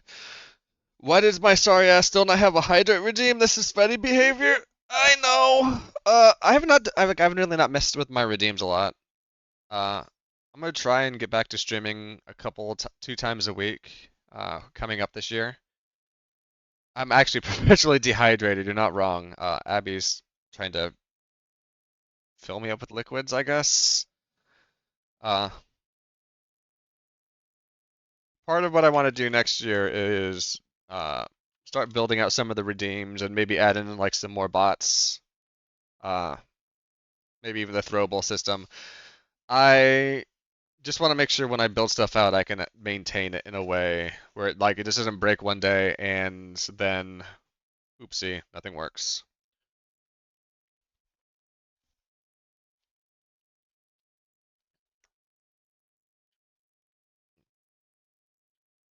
I've got water over here. I have coffee and a Coke Zero, so I drink out of each of those. I don't know if that hydrates me technically. It wasn't 2 hours ago. You came in. Oh my God. It's an hour and a half. Okay, we need to start fucking cooking on these video movies. Uh, the French Connection. I was watching this after some of these after Gene Hackman passed away. Uh, Tough Narcotics Detective Popeye Doyle is in hot pursuit of a suave French drug smuggler who may be the key to a huge heroin smuggling operation. Good. Oh God, I thought that was Rob Schneider. I'm like, fuck that. It's Roy Schneider. How's it going, puppy? Hopefully you're having a good 2024. Ow! You could have a grip of water dispenser drop down for the dog tuber.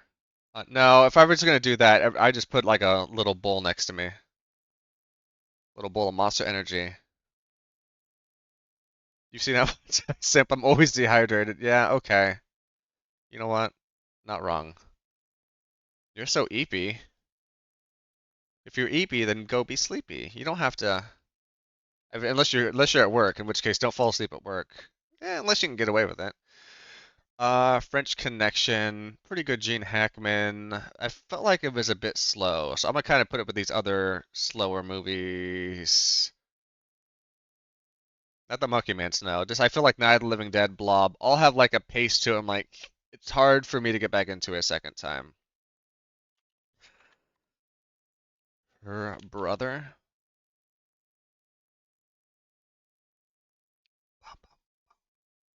Imagine working. Yeah.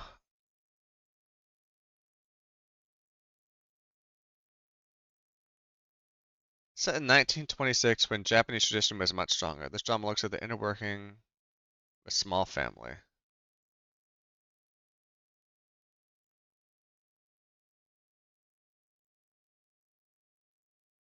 You know what? I didn't see this movie. There we go. There's the spinoff. No, I know a lot of people are still trying to find work, so I'm hoping 2026 is a better year for that. You just get money from the government for having an effed over brain. Oh, I'm sorry about the brain. Where the hell did I put these other cinema Kaikus? I think it was like around here. I don't remember Goodbye being that good.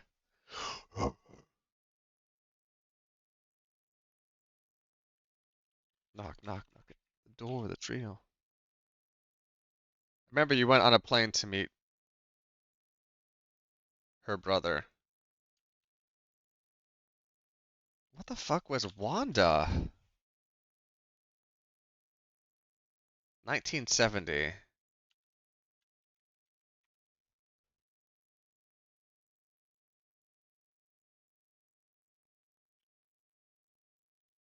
After a string of abusive relationships, Wanda abandons her family and seeks solace in the company of a petty criminal. I think I saw this in like Three Sister or not Three Sisters.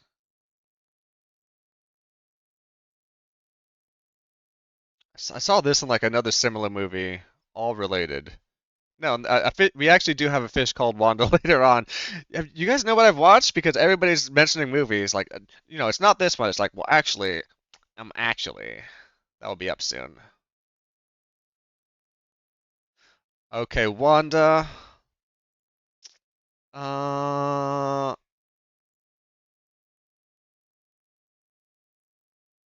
I thought it was fine. Okay, DMX. I don't want to. I didn't know. I until I was streaming, I didn't realize that song was just him yelling the N-word over and over again. No, nope, nothing happens. Cut that, cut that, cut that. Uh, Eating Raoul. Uh, this was a funny film. This was a good little film. A prudish married couple feel put upon by swingers living in their apartment building. One night, by accident, they discover a way to get rid of both of the perverts down the hall, and simultaneously realize their dream of opening a restaurant. It's the cannibal film nobody wanted. It's been a long last fucking time though. How you been doing? I've been doing okay. Eh, I'm not gonna complain about work because I have it, but I think work can be a drain on everybody. I spent a lot of time this year watching movies and learning Japanese, and we got a new puppy like a year and a half ago. I think you probably saw pictures of her. Uh, she's got fun little emotes.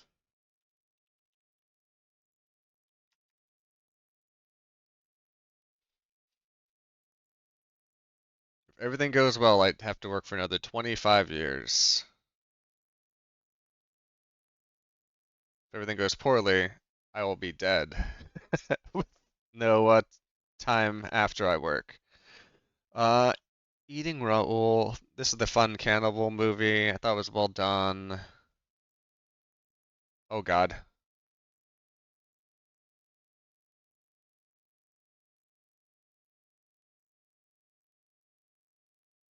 Oh. Oh my God. My Chrome completely crashed. Hopefully everybody else is still there.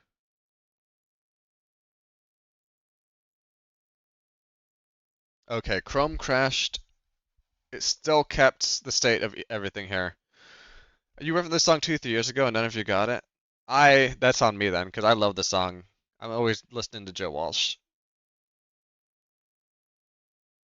Uh, Eating Rahul. Uh-oh.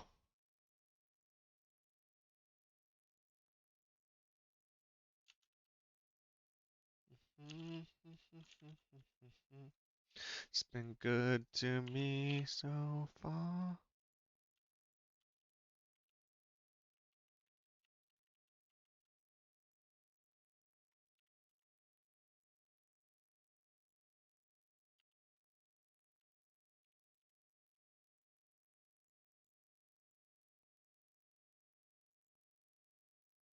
Damn.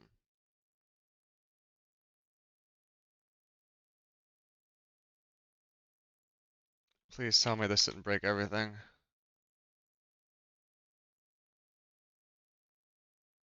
Okay. The JavaScript saved, just not the HTML. Oh, no, we're good now. We're good. Uh,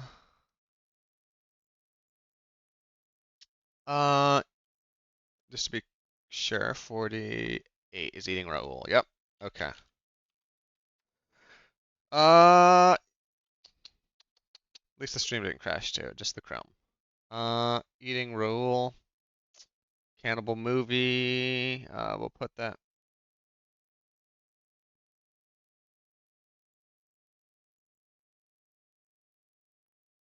I think I'll put it above VHS. Is it better than Sweet Small Success or Pickpocket, Sweet Small Success? I don't think so. Oh, you got the new correct, a new birth certificate with the correct name and gender, and ordered your new ID a week ago. Hell yeah, congrats. I have a few friends in the U.S. that's still trying to do that. It's tough, and some places you can't. So hell yeah.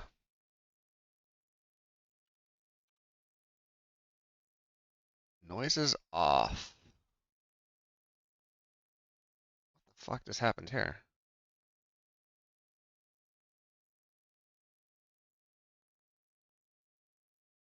Huge W.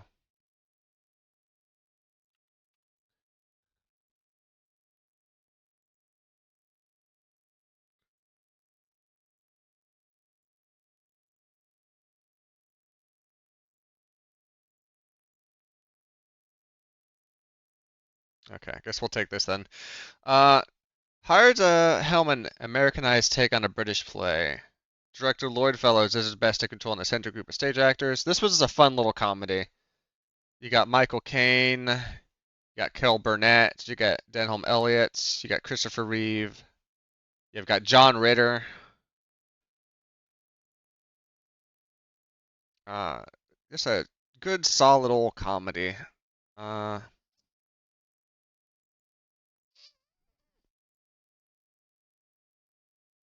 kind of feel like that's gonna go up here around Eating Rahul. Raoul, not Rahul, sorry.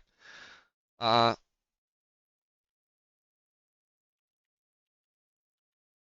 yeah, like I said, I know a number of people who are still trying to get theirs. All their documents changed.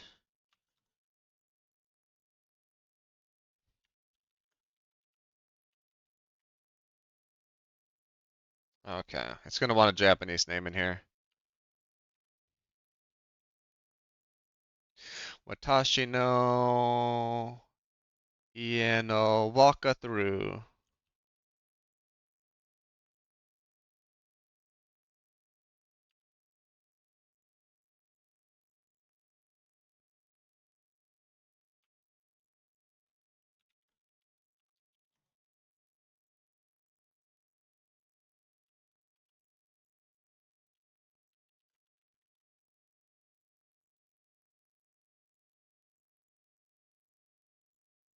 I just watched this the other day.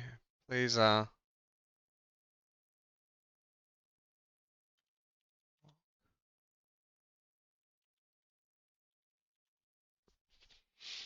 it really not giving this to me?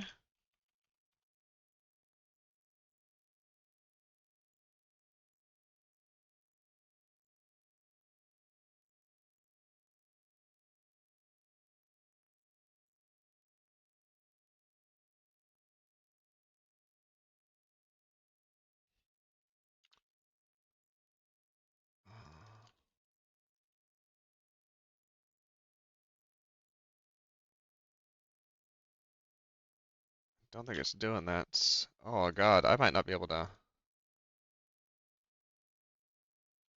Watashi no ie no. What happens if I do it in here?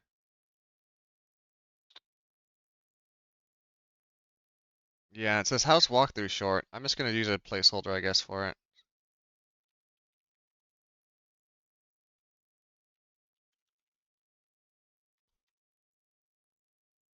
I'm just gonna use this. This is a short on YouTube. Sorry.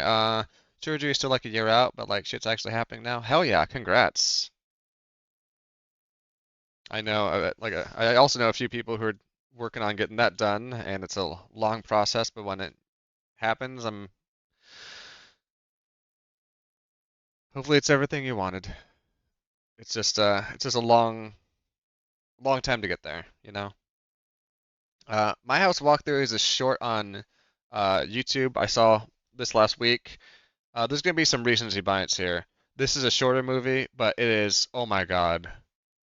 I got, so Rob definitely can't watch this. I got a little motion sick watching it from the camera movements, but the camera movements combined, like if you subtract out the camera movements and the camera was more stable and you look just at content, that pacing, what they did there, the set design, everything sort of made me like very tense and a bit nauseous. So many small details add up to make it exceptional. It really does, yes. So there's death by a thousand cuts. There's also life by a thousand band-aids, and this is life by a thousand band-aids. Uh,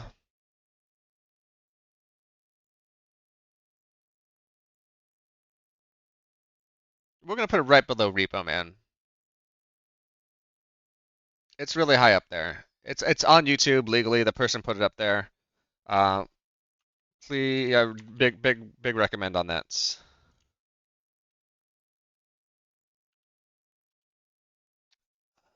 Zatoichi. Zatoichi challenged. This one was definitely lower on my list of Zatoichis. I might need a reminder on what this means.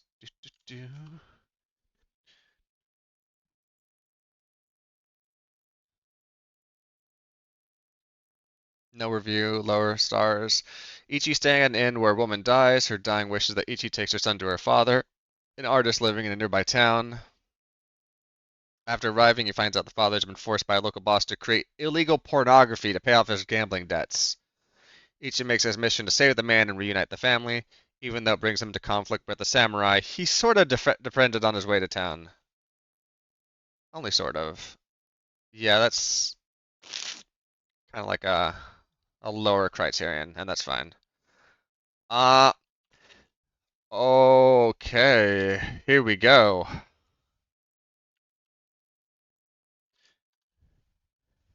It's been over 2 years since you first started the process. That is wild, but I'm glad we're getting there.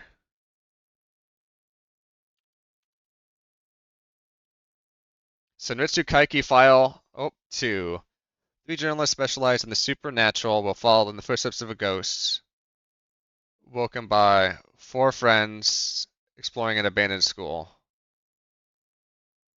Was it Senritsu Kaiki 3?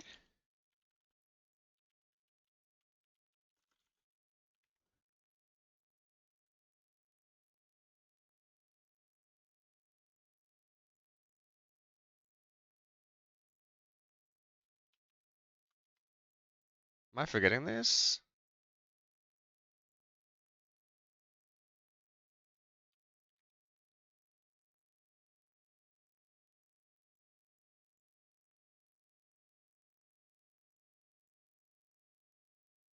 Was this one the amazing one? Yeah, okay. Couldn't quite tell from the description. Uh, Still not a bad found footage movie. I think I'd watch this over all the Zatoichis again.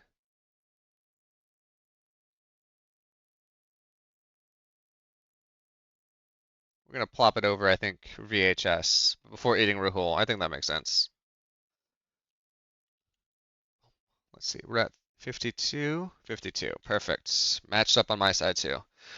Crossing Delancey, do, do, do, do, do, do, do. Yeah, the Senritsu Kaiki files really took a bit to warm up. 30-something Isabel spends her time going from her tiny solitary West Side apartment to her grandmother in Lower East Side while grandmother plots to find a romantic match with Amy Irving, Paul Regarts, Rachel Balzac. Bow, bow, bow, bow, bow, bow. This is just a pretty.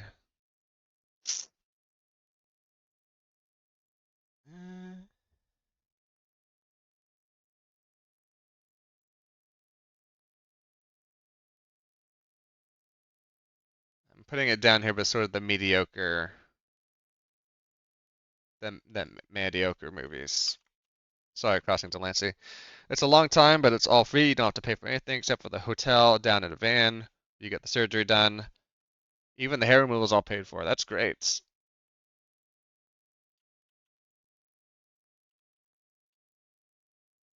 It's a long time, but you're in the final stretch. Oh, fuck Shadow! In a kingdom ruled by a young and unpredictable king, the military commander has a secret weapon. A shadow. A lookalike who can fool both the enemies and the king himself. Now he must use this weapon in an intricate plan that will lead the people to victory in a war the king does not want. This has like these fucking weird ass like umbrella blades, and like the fighting is amazing. This was a great Chinese film.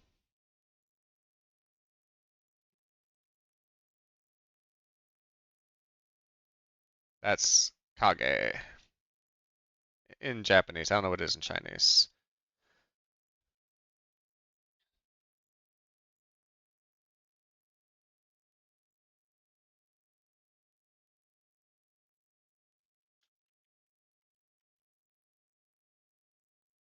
In the wrong font there. Also by a van, I meant Vancouver. Oh, I thought really thought you meant like a person in a van. I'm like, well, I guess, maybe not all Canadian healthcare is that great.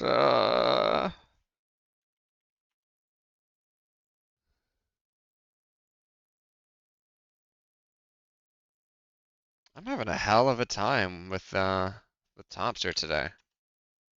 There we go. Is this a Three Kingdoms film? Fight scenes here great. I actually liked it better than Monkey Man as far as fight scenes. As far as everything else, better than the trial.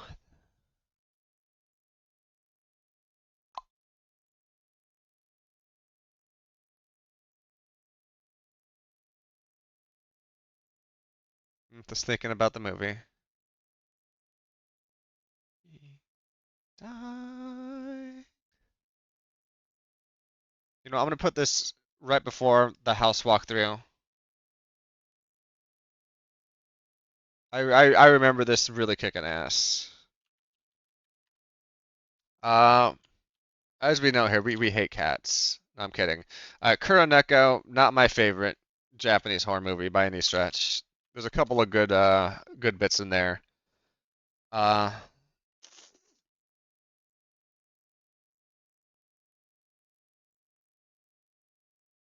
this might be downhill here. I guess I'd rather watch it than Naked Gun. Uh, here is a movie that Abby had never seen until this year. Muppets Take Manhattan. Perfect, almost perfect Muppet movie. Uh, great musical numbers. Got the whole gang there.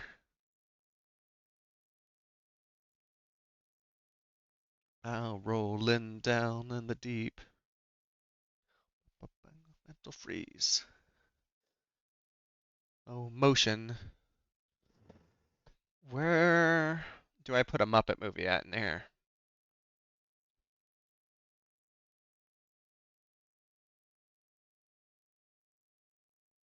I really love the Muppet movie. I'm trying to figure out where it makes sense here.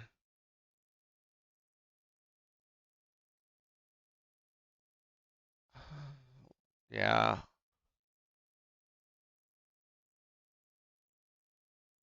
it's official. Muppets better than VHS, not as good as Ritzy Kaiki files. Hey, that's just the list. We're making the list here.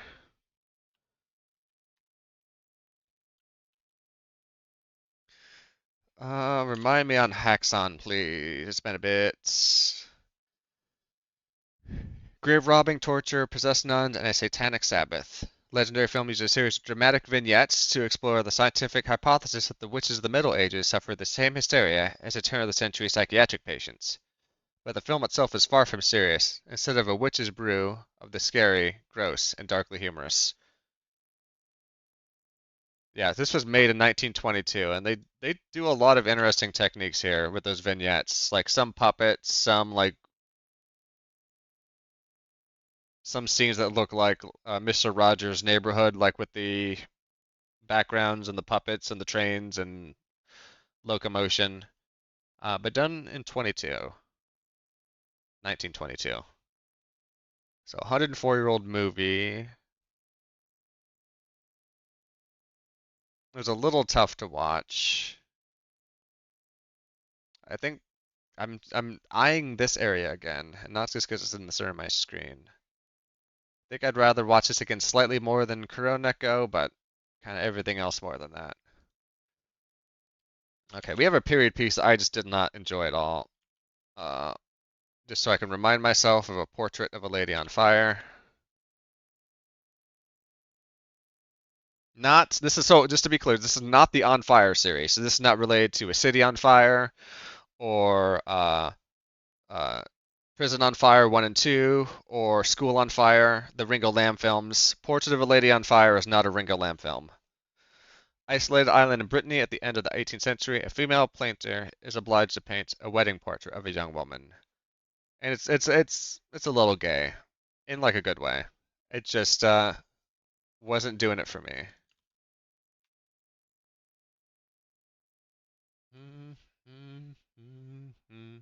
Again. Fire. Another thing I think I'm gonna do is ask my artist friend who did the my emotes to work on some fun ones.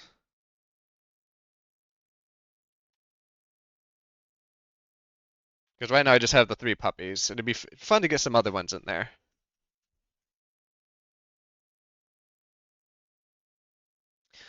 Portrait of a Lady on Fire is pretty low. It's better than Nazi propaganda. It's better than Seven. I think it's better than not the Alain Mimon Olympic video, but the others. So, Thomas Crown Affair. Oh wow, that's a blast. Definitely not in the Criterion Channel. Fun little cat burglary movie. More cats. Classic 90s film, I think. Uh, we're gonna pop it above Kronos. So I'd watch this over Kronos, but yeah, all the uh all the Zatoichis are gonna be above that. The Burmese harp. This is one that I didn't super enjoy, but it was very pretty. About a post-war uh, Japanese soldier staying uh, in Burma to be a monk.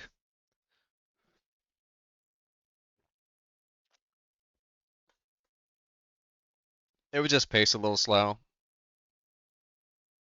It's actually not going to do great. Is this worse? I'd rather watch this than Lady on Fire. I think I'd rather watch Walkabout again, though. Okay, we got some clustering bias here, but that's fine. Leon the Professional. Uh, Not as good as I remembered. I think I had a fonder memory of it than I did the rewatch. So we're gonna kind of get start down here again.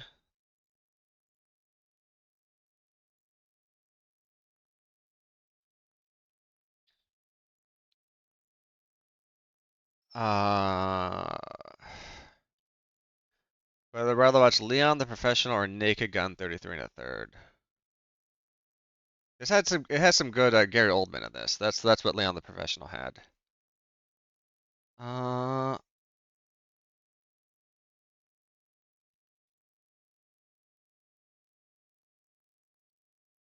okay.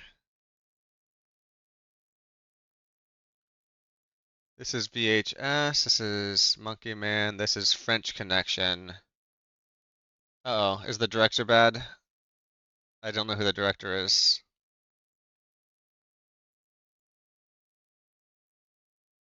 I think I'd rather watch French Connection over The Professional. Is that a Roman Polanski movie?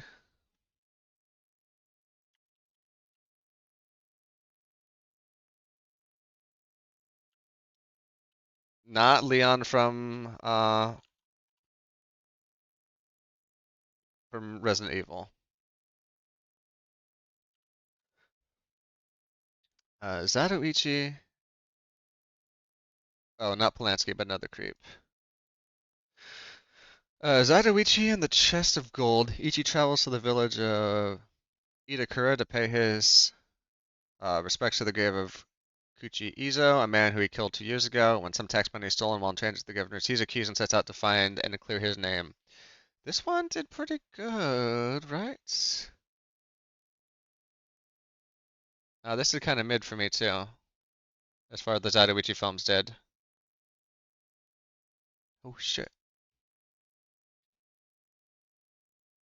So very unscientifically, I'm gonna say about there in Zatoichi.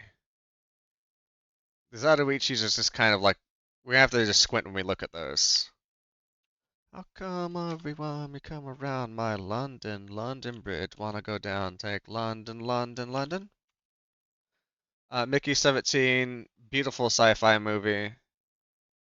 Uh, that's gonna be high up there.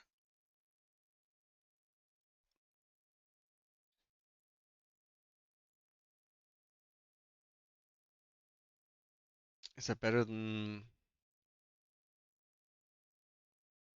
We're gonna toss Mickey 17 up there. Very good movie. I watched a couple of these we watched at the beginning of the year, or the earlier part of the year.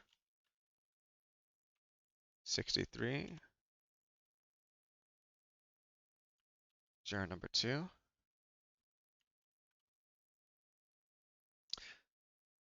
Juror number two, another. Uh, oh my God. I might have to split this over 2 days. I'm looking right now. I am 64 movies in.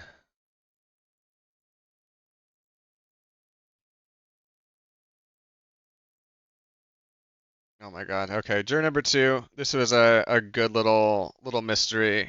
I'm not gonna spoil the premise because it's sort of revealed halfway through. Uh, that's another 10 hours. Home skillet. I can't. Uh,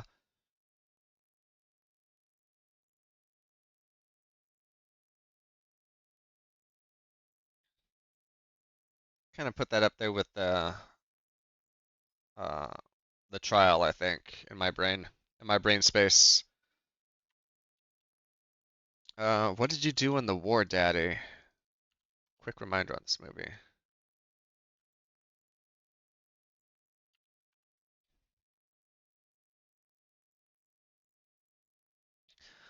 By the book captain is ordered to capture a strategic village in Italy. Ah, yes, the Italian soldiers are willing to surrender if they first have a festival.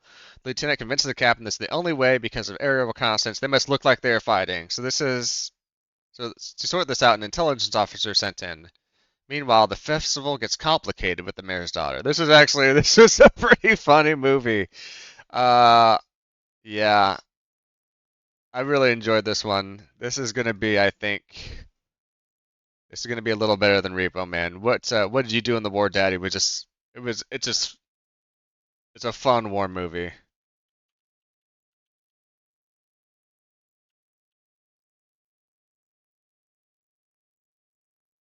Is this the same? I think this is it. This is actual ring, right?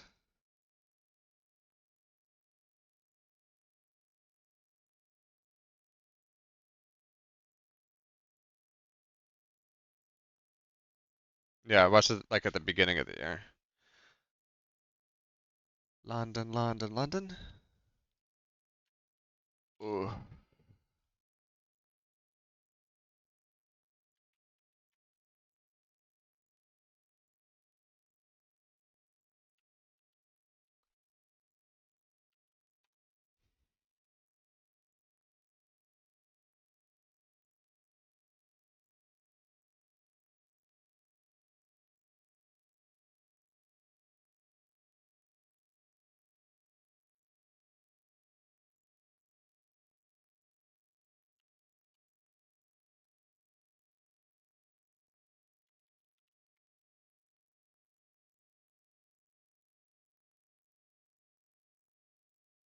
$19.98 ring.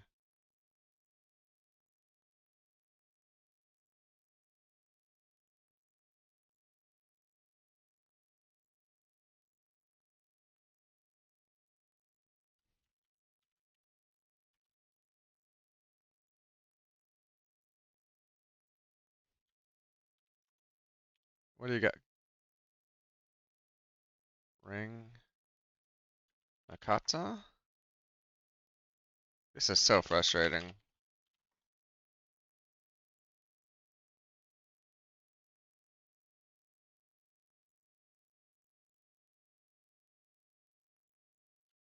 This isn't Ringu, is it? It is. Okay.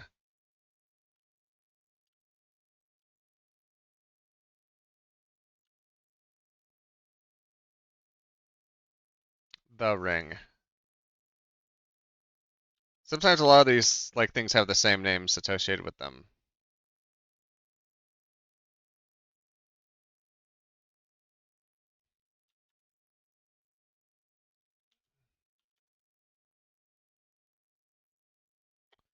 Okay, I can't find that exact one. This we'll just know this is the Japanese one. Uh, it's a classic. I don't think I'm a big fan of The Ring compared to others. Where's Spinal Tap?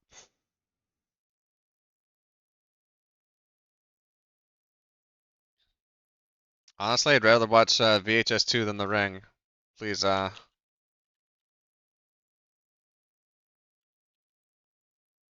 please don't send me to movie jail. I don't want to go to movie jail. And we got Police Story. Did I give this 3.5 or 4 stars? Or was I not ranking at this point? Wasn't ranking. Uh,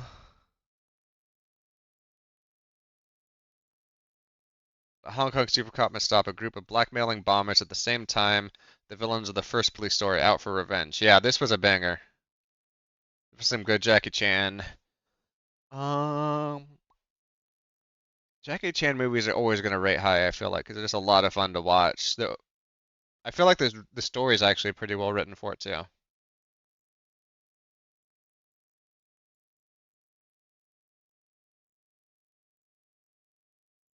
Uh, Police Story 2. Uh,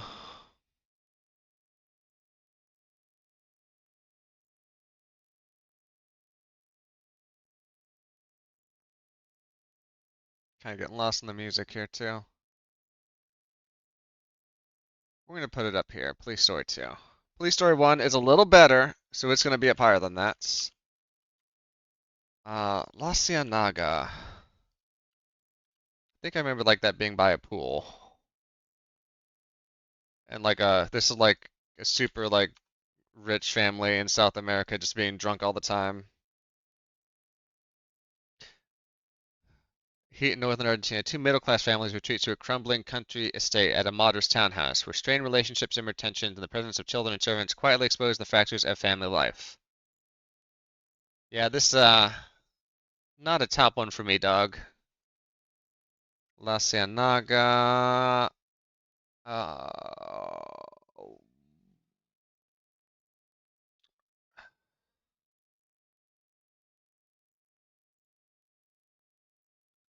We're into Seven Seal territory now.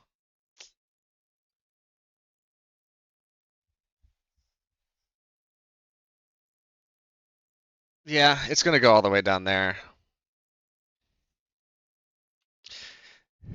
Killing of a Chinese Bookie, a film I've seen twice and just still don't really love. Let's Killing of a Chinese Bookie,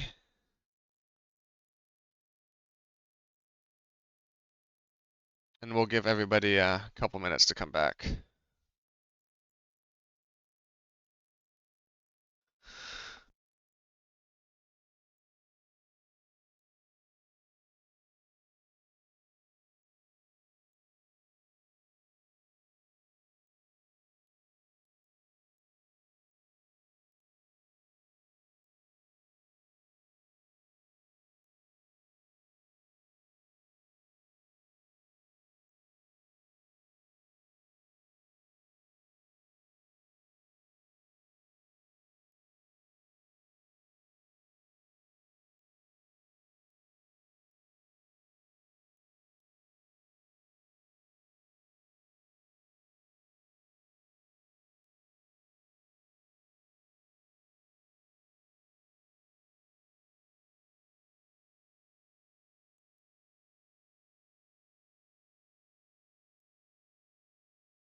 Okay, hopefully people are coming back now.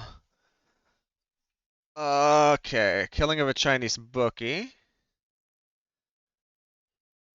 Proprietor of a sleazy low-rent Hollywood cabaret has a real affection for the women who strip in the peep shows. Cosmo loses big time at underground casino. He isn't able to pay up, so then he has to knock off a bookie.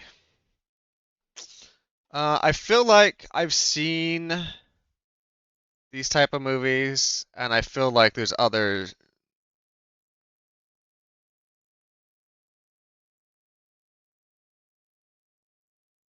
I guess he didn't do the other one I'm thinking of. There's another movie I think that does this a little better that I saw this year. I'm blanking on it right now. So, not a bad movie. Didn't really jive super hard with me. Uh, Maybe this goes up into Crossing. Like it's still fun. There's some action in there. There's some intrigue. There's tension. There's drama. Uh,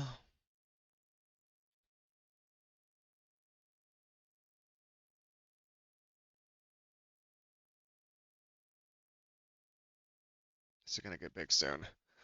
Uh, Rest 2015. I wonder if that's another Senritsu Kaiki. It is.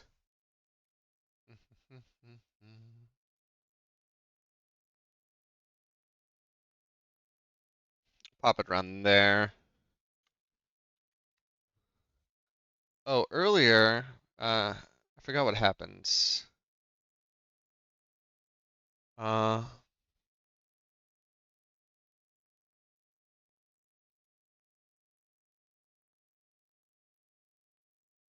we were talking about songs with nonsense lyrics, and I was reminded of Prisen Kolinensinant and Quisal, which is a gibberish song. This is a gibberish song that an Italian person wrote to make it sound like English to people who don't understand English.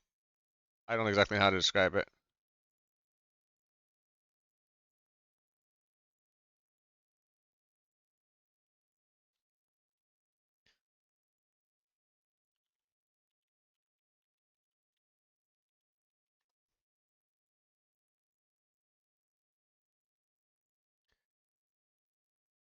Uh, Both the name of the song and its lyrics are gibberish, but intend to represent what American English sounds like to people who do not understand English. I think I brought this up a few times. Bum, bum, bum, bum, bum.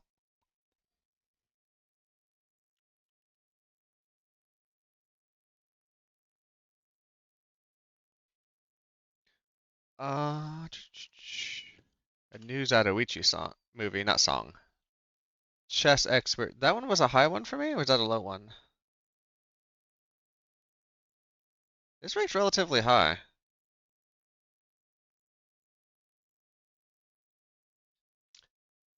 Aye, aye.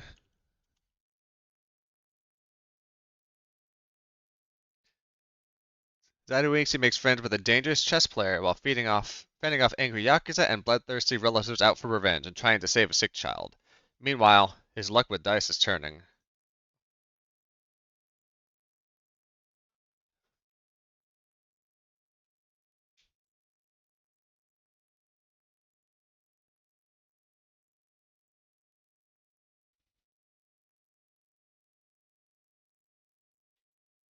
Uh,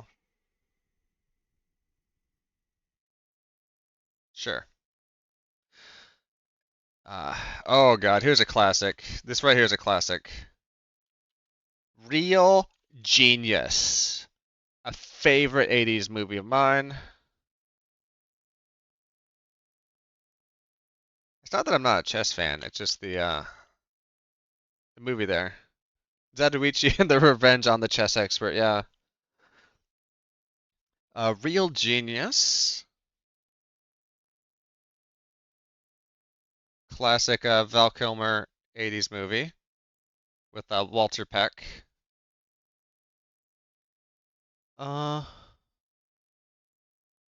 this is gonna be up there.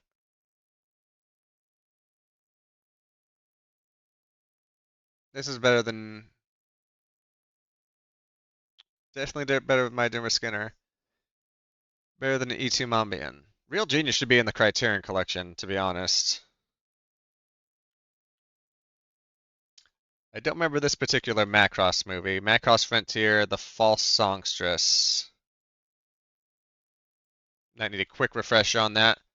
Half retelling of the Frontier, half news story. Conspiracies arise within the Frontier government. Michelle Nome arrives to the colonial fleet for a concert as soon as the marked as a spy for Galaxy. All childhood friends, Alto, Sayotame, and Ronko Lee, both try to achieve their dreams. Uh, this whole series was pretty good. The movie, I think, was a little better on the series, even though we're not putting the series in here. Uh, did a pretty good review of all of Delta, or no, I mean Frontier. Uh, is Frontier better than Leon the Professional? Yeah.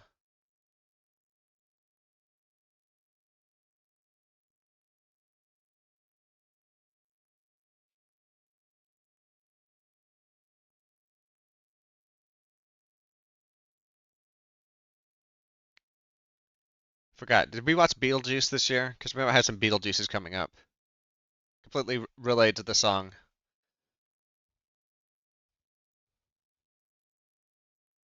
Work, work, work, senora, take it all the nights. I'm gonna say it's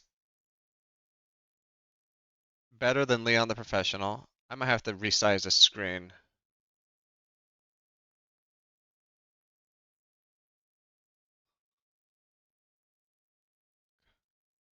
Uh,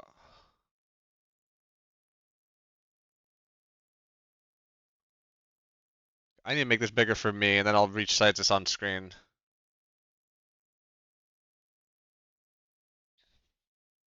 Body right. Work, shake, shake, senora. Take your bottle time. Sorry, this is gonna be a little small for people on screen. Uh, Maybe I can do this.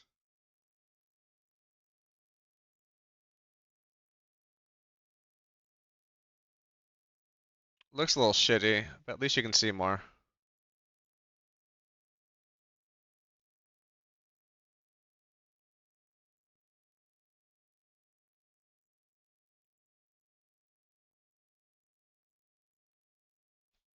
Okay, at least you can see more. I can see more.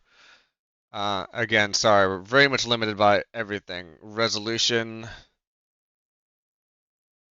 uh, everything. So, where did we put the song set? That was up there. Between, trying to lean in, Monkey Man, between the French Connection and the Professional. Oh, hey, Brian. Yeah, I'm ranking all 376 movies I've seen this year. Technically, I watched 378 movies, but two of them were repeats. I remember the titles because I've been tracking them. What I don't always remember is the full plot. So we're going to spend a little time looking them up. I randomized the lists, and we're going to try and rank these all. Hopefully, Chrome doesn't crash again. X from Outer Space was another one of those. It was like a Japanese alien film that they had some people in suits in, like, is it Tokatsu? I always want to call them Tonkatsu, but it's not. So you get some good suit fights in there. Spaceship AAB Gamma is dispatched from FAF headquarters in Japan. Take one of the specimens back to Earth. It soon develops and grows into a giant chicken lizard alien monster that tramples Japan. This is, I enjoy this almost as much as some of the Godzilla movies. I would love a good Tonkatsu movie. Happy New Year's, Brian. Uh, X from Outer Space. Oh, this is kind of in blob territory for me. Like, this sort of an older film. The plot really didn't do great for me. And I'm not sure I'd really want to watch it another time. We're gonna put it right before Wanda. I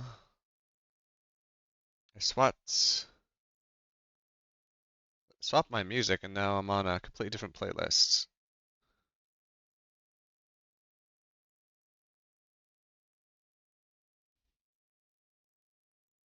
See if I can get back to some classic Adam John music. Boo, boo, boo, boo, boo, boo, boo, boo, boo. So we did Macross Frontier, X from Outer Space. We should be at 75 movies, right? Uh-oh. No, 74. Okay. Whew. Okay, we're fine. Happy Death Day. This is like a live, die, repeat sort of, you need to find out your murderer. There's there's two more? No. This was not that good of a movie to make more. That blows my mind. Okay. They made two more Happy Death Days. I'm sure people liked them. Uh this is a Naked Gun territory for me.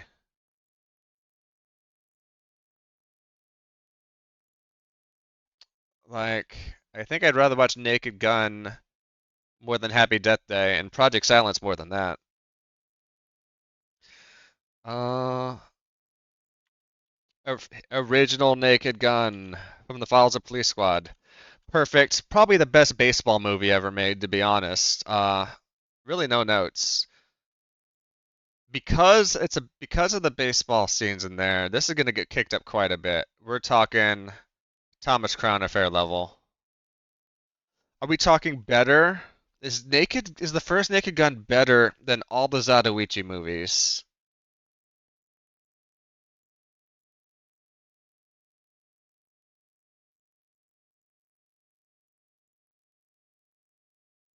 No. No, it's not.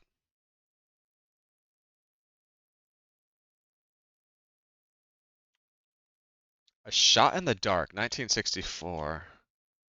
Is that Japanese is that the Japanese one? About the guy who loses his gun?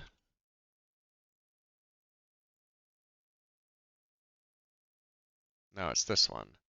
Inspector Jacques Clouseau, smitten with the accused maid Maria Gambrelli, unwittingly turns a straightforward murder investigation into a comedic series of mishaps, testing the patience of his irrefutable boss, Charles Dreyfus, as casualties mount. Okay, bumbling detective. I'm remembering this now.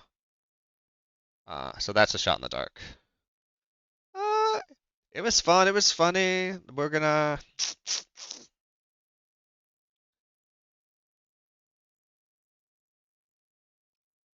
Yeah, this is kind of in the same territory. We'll put it in the Thomas Crown zone, if you will. Oh my God. Probably, I mean, I've seen only a few Edward Yang movies. Yi Yi is so fucking perfect. Just great, like, I don't know, it's not really slice of life, but like a good like view on everybody in the family. Uh, we're just gonna give it some justice by reading the A Taipei family faces personal and moral uncertainty as everyday events test their relationships and sense of purpose. Just well written beginning to end. Edward Yang really knows how to write like good personal stories. Uh, let's see.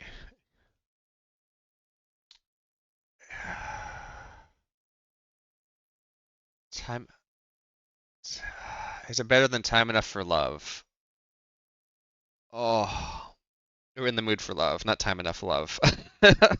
That's a book, maybe a movie too. Uh, I think if I looked at my Criterion rankings, these might be reversed. But I think it's because I've been enjoying In the Mood for Love more of a time. Emery was great when I saw it. It might have decayed a bit.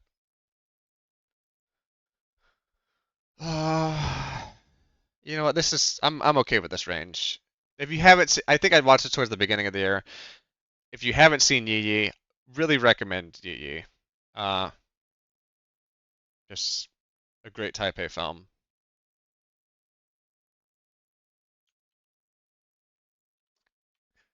Dead Ringers. Michael Ironsides plays uh twin uh not obstetrician, gynecologists. Twin gynecologists. Uh with different personalities. This fucking great premise. Uh Amusing, big Michael. Did I say Michael Ironsides? I'm pretty sure it's Michael Ironside or Jeremy Ironside. Jeremy Irons? Jeremy Irons. We'll get there. You know what? Before I just portmanteau everybody's name together.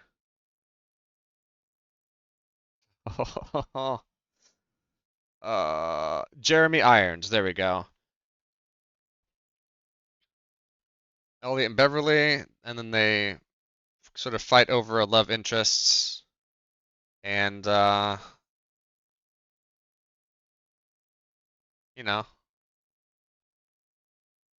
Dramedy ensues. Dead Ringers. This is like Dead Ringers definitely better than eating Rahul.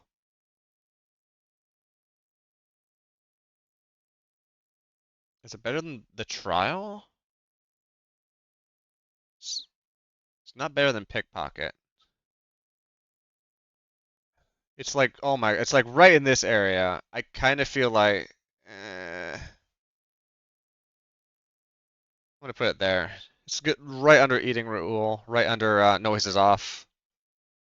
Uh, we have a classic film with one of the Buseys in it, and a whole bunch of other like 90s hits. Contact.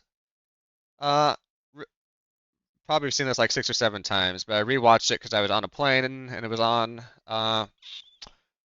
Very enjoyable movie. Still like it. Uh, Probably not Criterion Collection, but uh, I think like if there's like you can pick like 10 shows that are on TNT, like put this in there, and that's probably the one I'd want to watch. Uh,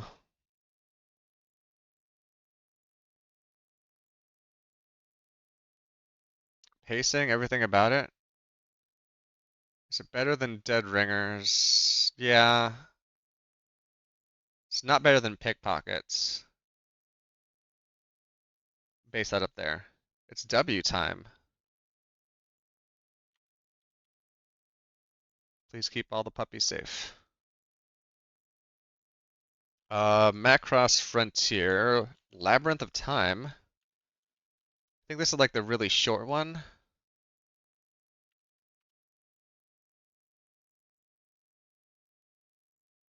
14 minutes, yeah. A short film screened alongside uh, Geki Joban, Macross Delta Zetai Live, which is gonna be high up here in this list because that's a fucking great movie. But this was fine. Where did I pop that other Macross one at?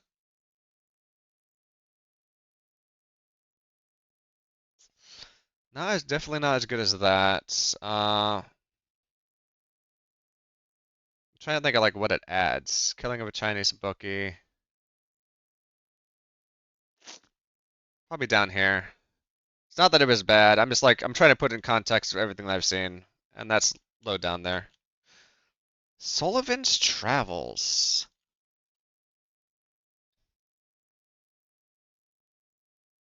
Did Letterboxd ever implement TV shows? Let's find out. Yes. Yes, they did. At least some. It looks like it counts it as the sum of. The thing, yeah. I think for me, I'll just track shows separately. Because that list is a lot shorter. But Macross Delta is four. Macross Delta is like 4 stars. Macross Delta Zed Live is 5 stars. Uh, so I don't know how comprehensive it is for movies, and I don't know if it's just they have whatever's in the the TMDB successful. Oh, this is where this guy decides to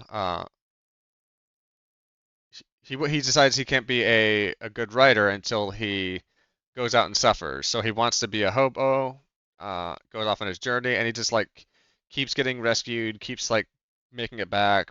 People aren't letting him really experience. Uh,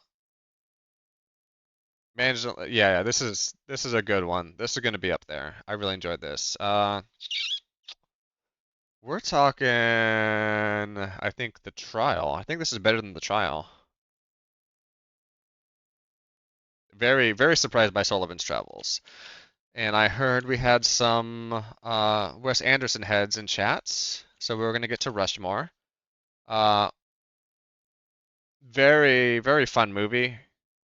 Definitely not my favorite Wes Anderson, but it's a lot of people's. I think maybe it ranked higher for me in the past than it does now. Uh,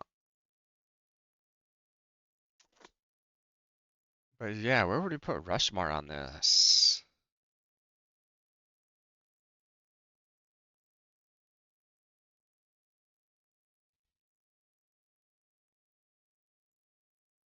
I think maybe between Monkey Man and Ring. Kind of like this area here is where I want Rushmore to live. On the waterfront. Oh yeah, this is great film here. This is the one I remember. A prizefighter turned longshoreman with a conscience goes up against labor leaders who expose corruption, extortion, and murder among the union ranks. Uh, Fucking amazing. We love unions here. We love good unions. If the union is not working for you, then it's not a union. Uh, on the waterfront, let's see. I'm gonna make a few tweaks. I want the house walkthrough to be a little higher than Raid Shadow Legends. Uh, because I think I want to put on the waterfront here. And I don't, yeah, I think I want this ordering here. Fucking amazing final scene of On the Waterfronts.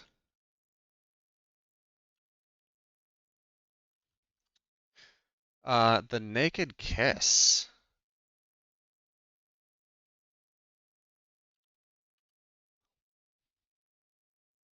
It is wild thinking back to what like you did a year ago and being like, well, that's messed up.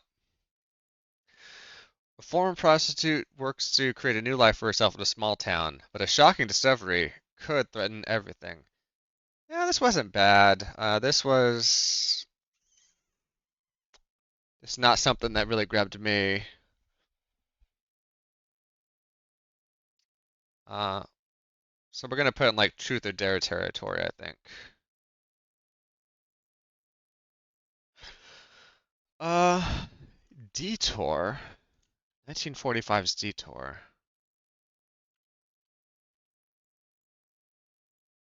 I think I remember this.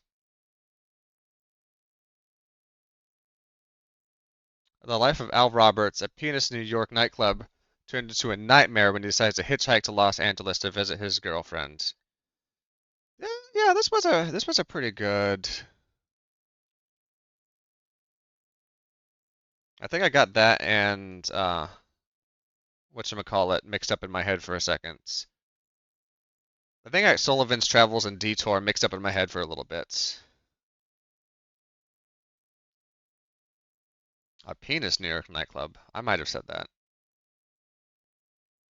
Detour, where are we going here?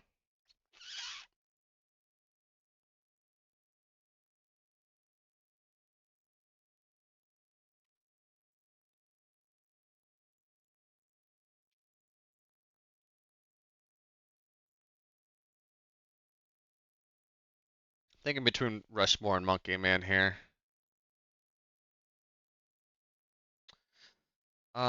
The Big Year. This is a movie about people trying to identify so many birds in one year, like see so many birds in one year. It's got Jack Black and not Vince Vaughn, but the guy who's always with them, Owen Wilson. Uh, and the third guy I'm blanking on. I don't think it was Bill Murray, was it? We'll look it up.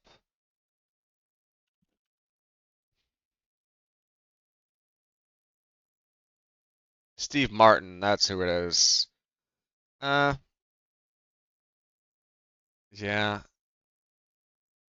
this is kind of going in the crossing Delancey. It's Plan 75 Joker, Killing of a Chinese Bookie.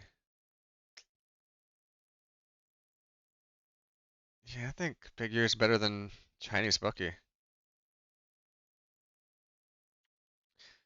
Uh, Senritsu File, Kowasagu, Final Chapter. I think that's got like a solid 4 stars for me, right? 3 stars?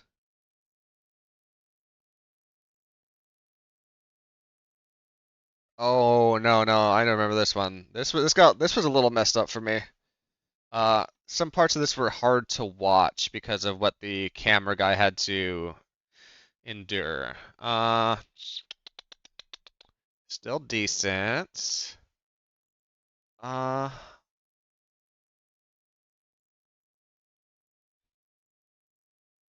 is it better than almost every Zatoichi? No. Is it better than Naked Gun? Yes.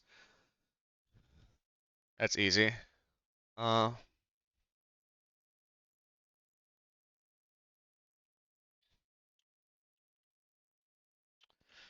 Mothra versus Godzilla. Oh yeah, I did all of the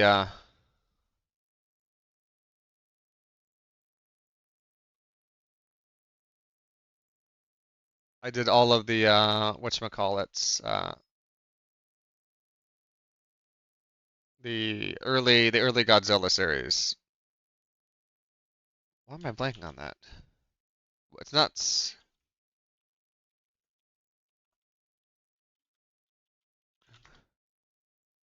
I'm blanking on that era, the Showa era. Why am I blanking on Showa era? So this is Mothra versus Godzilla. This is my fourth favorite from that series. Uh,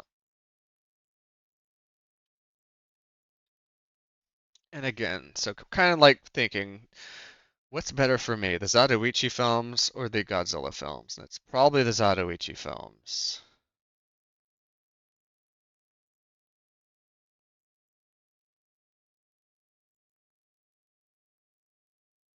Okay. I think Naked Gun is better than the Godzilla films, but not the Thomas Crown Affair. uh, oh, here's a banger. Here's a good horror film, Mother. Uh, oh God, yeah. So this is definitely better than I'm thinking like Mickey 17. Yeah, better than that. Better than My Dinner, better than Real Genius, better than Wild at Hearts, better than Mishima.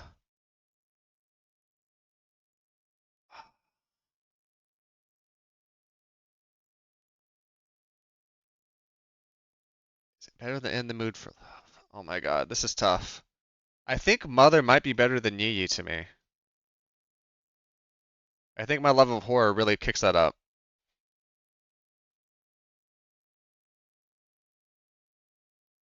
Yeah. If you want a very uncomfortable horror film that just you're I never knew what was going to happen in that until it was too late. Uh, we have Zatoichi's Redesperation.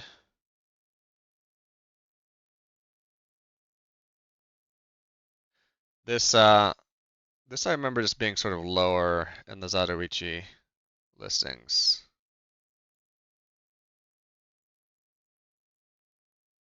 Yeah. The last ones didn't really do a lot for me.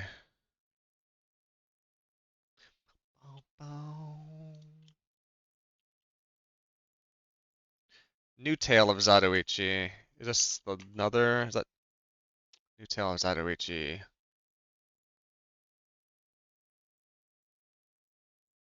Yeah, this was the second worst one for me, so. Uh, do you want me? And this is like the third one in the series? Yeah, that's the third one in the series. Godzilla versus Megalon. Okay.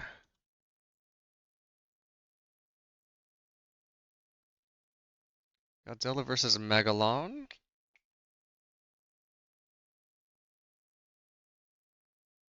This is sort of like mid on my Godzilla list, so.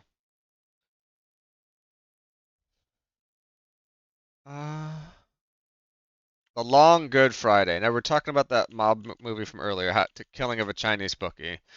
I feel like The Good Long Friday is just like a better, like, it's not quite the same movie, but like it's a better style, a better like implementation of that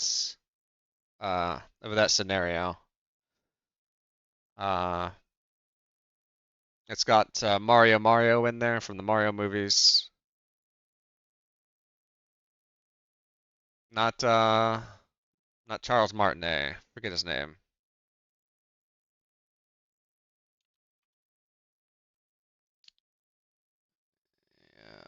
Bob Hoskins, thank you. And Helen Mirren. Helen Mirren was very upset because apparently she like really built in to get in there and then just was like almost no like no scenes, no real like roles to go with it.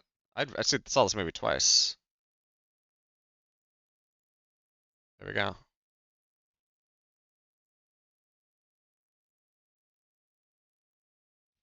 Love to see it. Uh, that didn't get a star rating, but that is definitely we're better than VHS. This is better than Eating Her Whole. This is Pickpockets. Sweet Smell of Success. Yeah. You know, I think it's a little worse than Pickpocket, to be honest. Very good watch. I'm just trying to think. Pacing and everything else, sometimes it lagged a little bit for me. So I think it's going to be slightly below Pickpocket. The Great Flood. This was a Netflix exclusive about a Korean movie about uh, Earth flooding and a scientist trying to escape with their child from the floods that are like creeping up through her apartment complex. Uh, had some twists in there that I liked. So, but I don't know.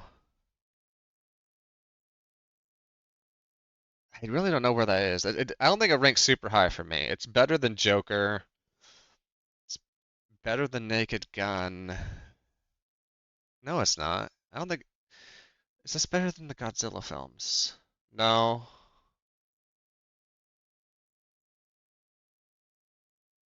Chronos. I think this goes right above Plan 75. It was.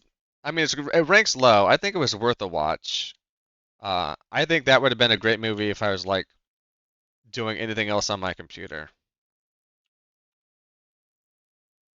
We got the Amsterdam 1928 Olympics. I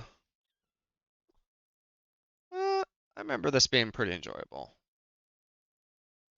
Just vibe check it around those Olympic movies.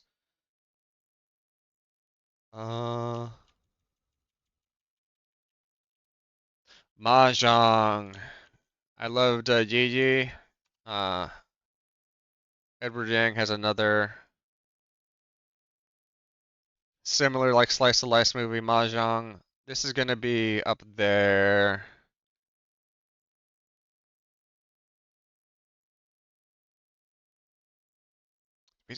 Can I put them both together? I think I'm going to.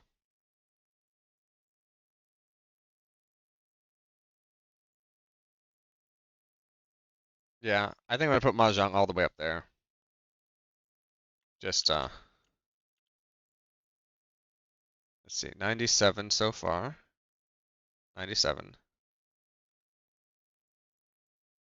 98, 99. Okay, almost to 100. Probably one of the best anime movies ever made. I was talking about this with some people again last night. Pat Labor 2. Really perfect, no notes. You lose some of the comedy of the Pat Labor series, but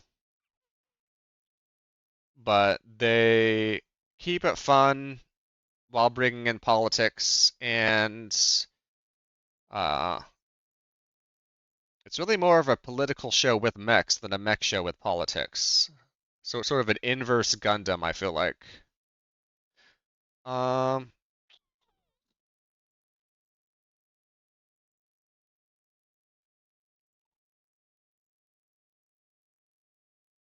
I think this is okay. This is definitely better than My Dinner with Skinner.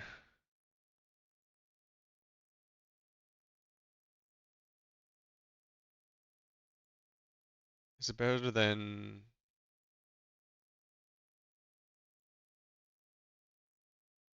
Real James? Better than Wild at Hearts?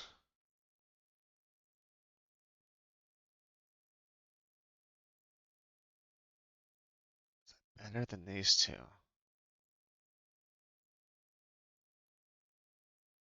I don't know. I think I'm gonna let Pat Labor 2 sit there. One of the first anime movies I'd ever saw. Uh, Watched it countless times. It only gets better on every rewatch. Uh, the Conversation. This has to be the Gene Hackman one. I don't recognize that title. This guy is paid to spy. He's paid to spy on something that's a little too important, and definitely better than French Connection. Better than Monkey Man. Better than Detour, but not better than Rushmore. And the 1924 Charmanax Olympics.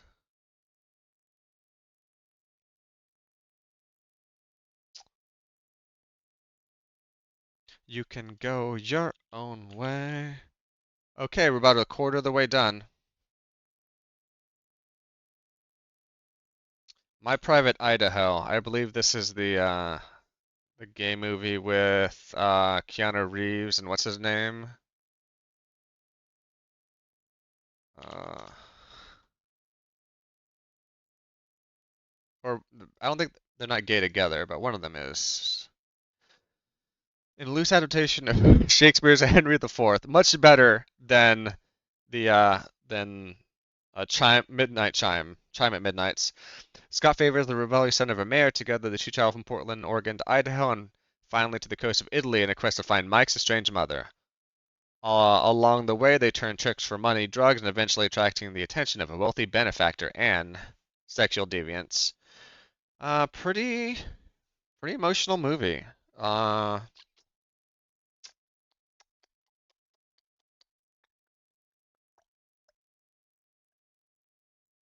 uh,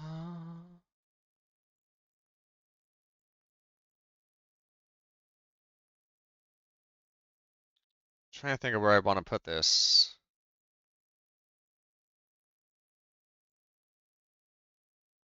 I think right above Barbarella is gonna be where it makes sense for me. Barbarella. Shock Corridor. Oh wow, this was a good one. I believe somebody enters a uh, an asylum to learn more about what they're doing there with the help of his girlfriend Kathy and Dr. Fong, a psychiatrist.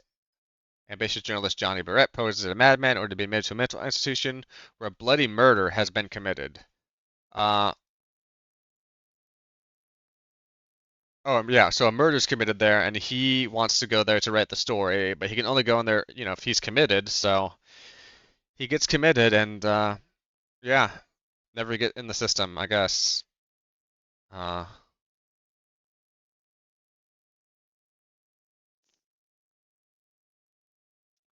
let's see. Kind of like thinking maybe Sullivan's Travels realm for this.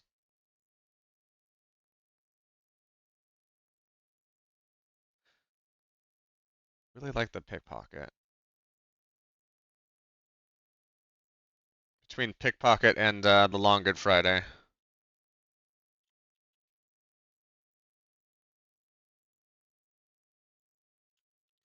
Simo Kita 2014. I think that's a Senritsu Kaiku one. No.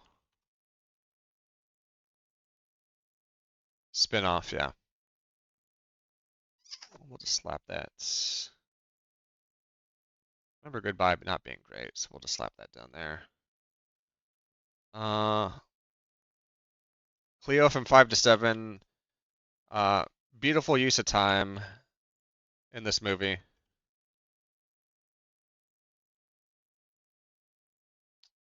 This is what's his name? The director. I'm blanking on it. Oh no, this isn't the same director I'm thinking of. This is an Agnes Varda. Nova's home and I'm cooking late lunch. Would you like a slice of bacon for your hard work? Oh my God, I would love some bacon. Oh, we had a salad lunch. I think we're gonna have black bean tacos for dinner. Uh, because Abby does not do well with the scent or taste of pork. We don't fry up a lot of pork in the house, so So Paris in the 60s, a singer sets adrift in the city. She waits for her test results of a biopsy. So it chronicles every minute of her life between 5 to 7 p.m. Oh, that's where so the Jean-Luc Godard has the cameo. For some reason, I thought in my mind I had associated him with this movie, but it's an Agnes Varda. Jean-Luc Godard is going to do well in these rankings. But Clio 5 to 7, really powerful. Uh,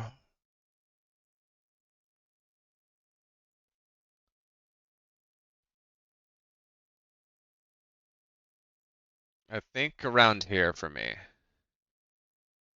The dog boy loves bacon. Big surprise. Yeah. Dog boys don't know it's not bacon. It's bacon! Uh, Naked Lunch. Just a classic, classic Cronenberg movie here. Uh, very freaky, very messed up, very fun. I've only seen it a couple times. Uh,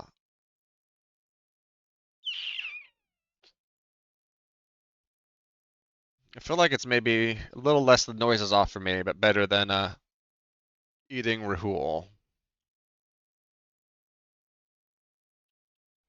What's the full Naked trilogy?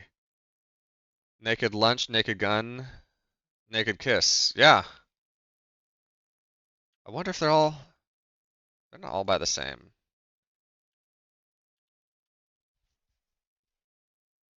Need to look into that. Uh, Flow, the movie about this cat. I think it won an Academy Award this year or something at the beginning of the year. I forget. Uh, Small team. Very beautiful animation. Uh, Maybe didn't resonate with me as well as it does other people. It's definitely above Great Flood.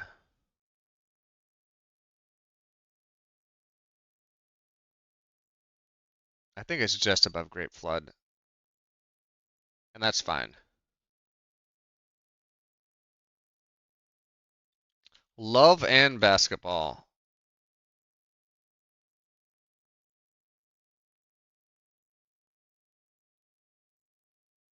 You shouldn't be up until 3:04 a.m. anymore, Abby? Why is that?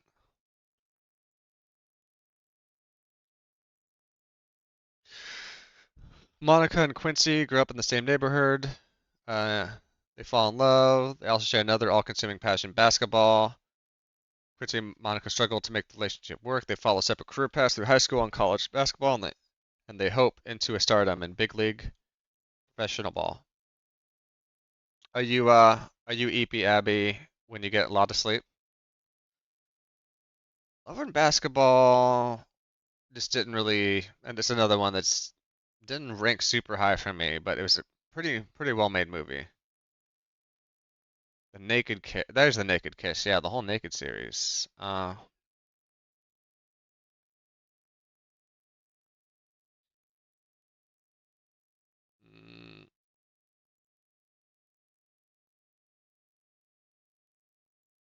yeah, just right above Truth or Dare there. And you're eepy when you get too much sleep.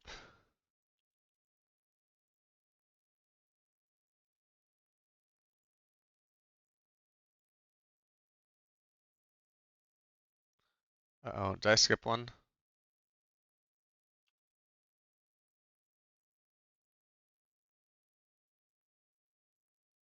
Uh-oh.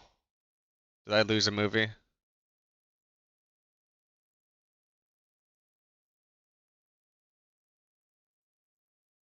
So we have Love and Basketball.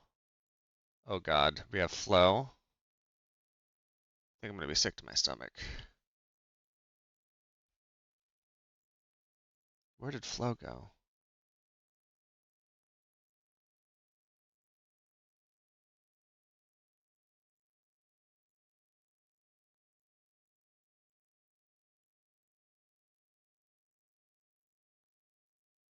Flow is there. And then Naked Lunch. Where did that go? I have on my sheet here, I've crossed off 107 movies. But I see 106 on here. So now I'm like sick to my stomach trying to figure this out. So Naked Lunch, that didn't get overwritten, did it?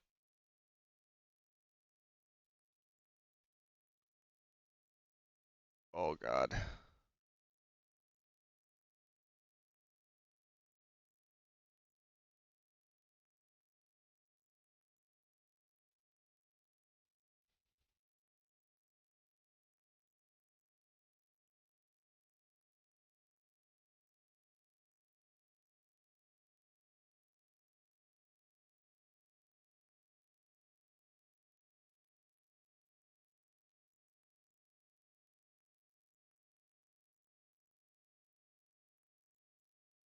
Maybe I didn't put Naked Lunch on here?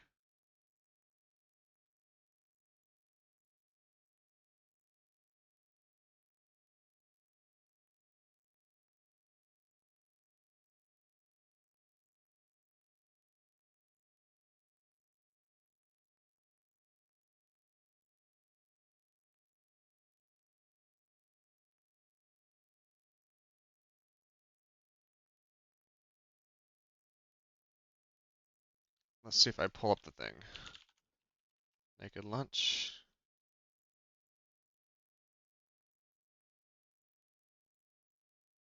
No, Naked Lunch is here. Okay. Cleo from 5 to 7. That's there. Simo Kita. Shock Corridor.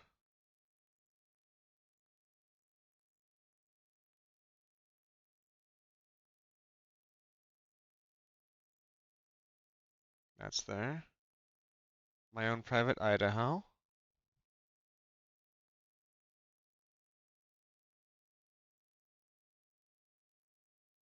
There's one of these I think I just looked up and didn't place. Or I placed it directly on something and overwrote it.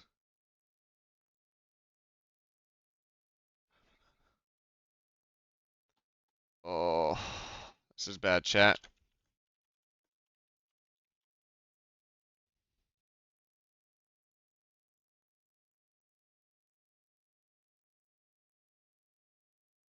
Yep, we got that.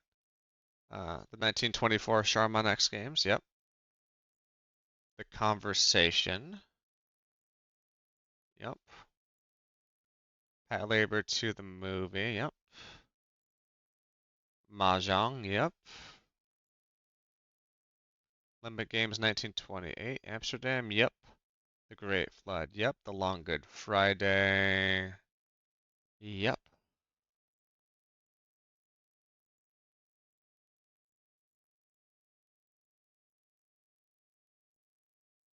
The Long Good Friday.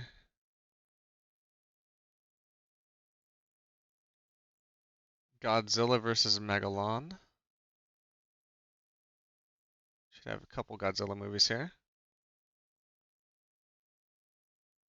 New Tale of Zatoichi.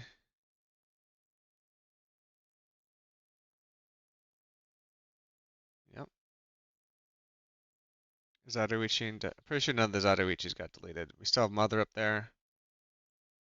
Mothra versus Godzilla. Oh.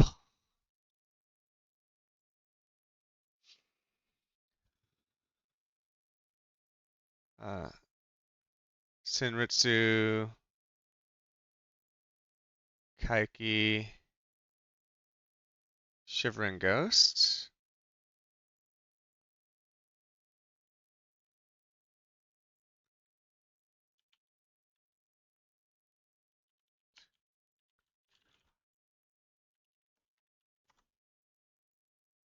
The Final Chapter.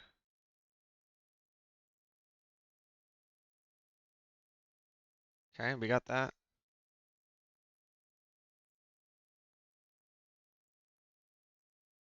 The Big Year.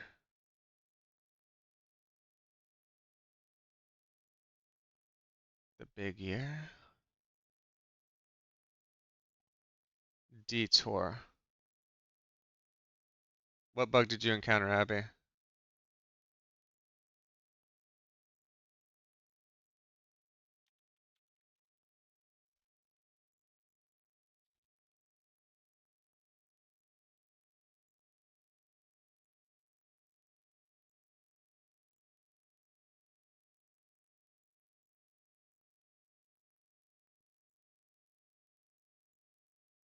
Detour.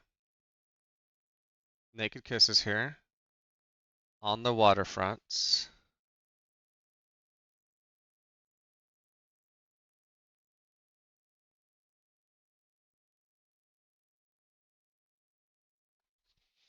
You know, it actually might be a little easier for me just to go back in my VOD.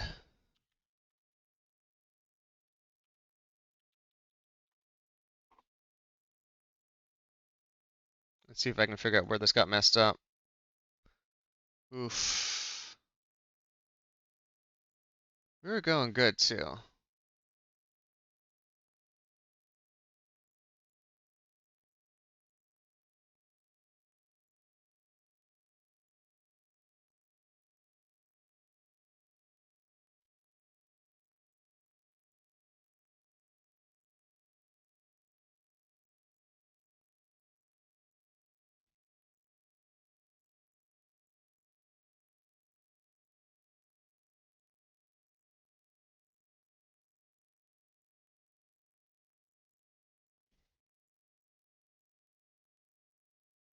Let's see, when I put in 1, 2, 3, 4, 5, 6, when I put in Sumo Kita,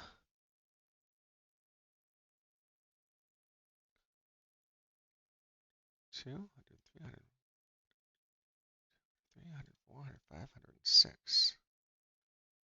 Oh wow, so this problem might be a little older than like then.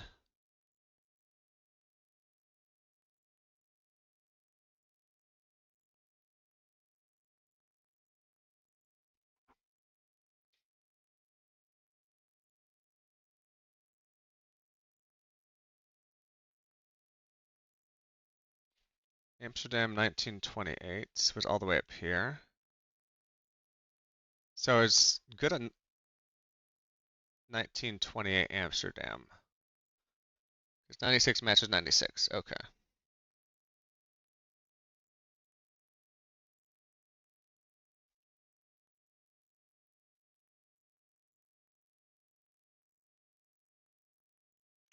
Sorry, everybody.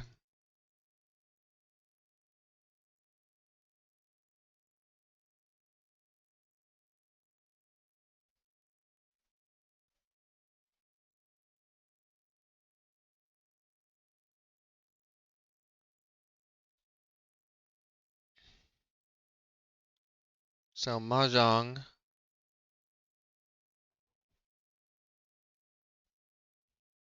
Mahjong is 97th, right? Yeah.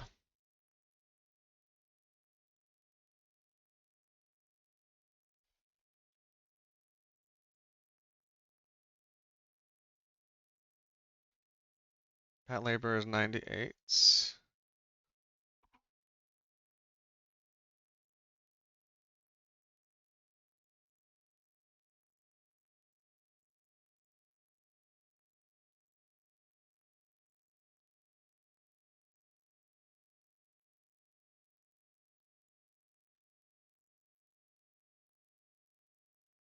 My own private Idaho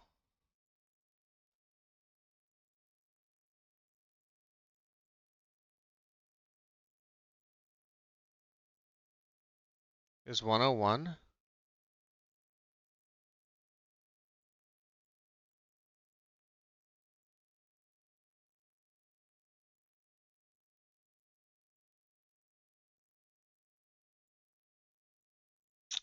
Uh,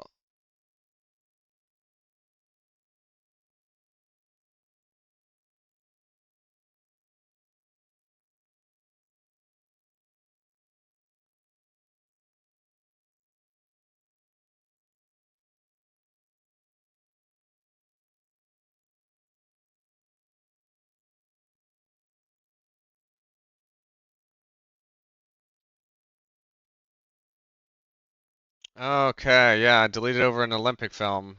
Yay. Uh,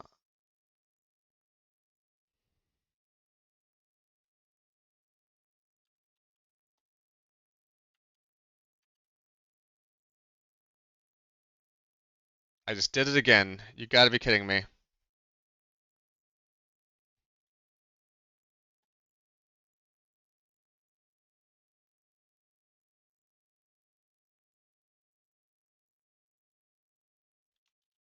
Glory of sports. Okay, put it there. See? I told you this was gonna bite me. Okay.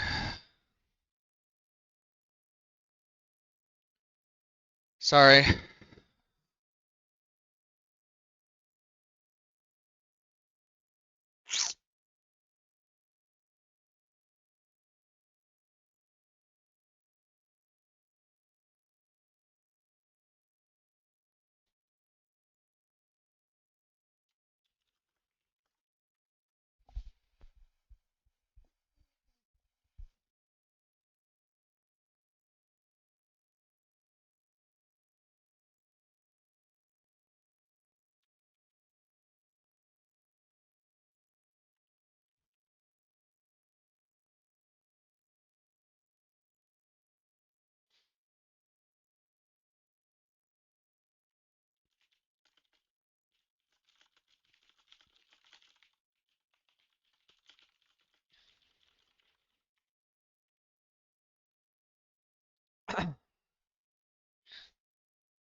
Okay.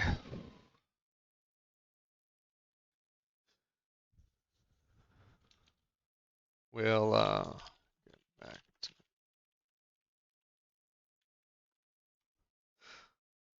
bum bum bum bum bum ba bum bum bum bum bum bum bum bum bum bum bum bum bum bum bum bum bum.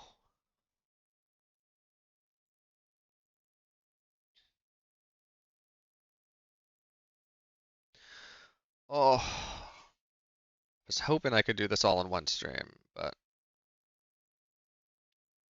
we're at 3 hours. Mm.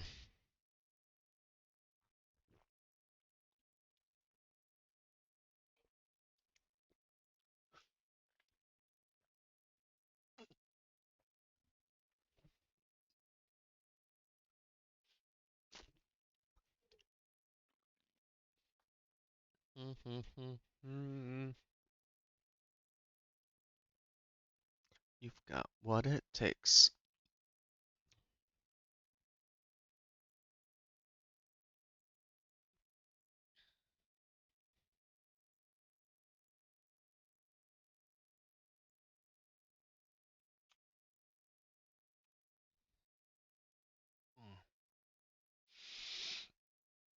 Okay.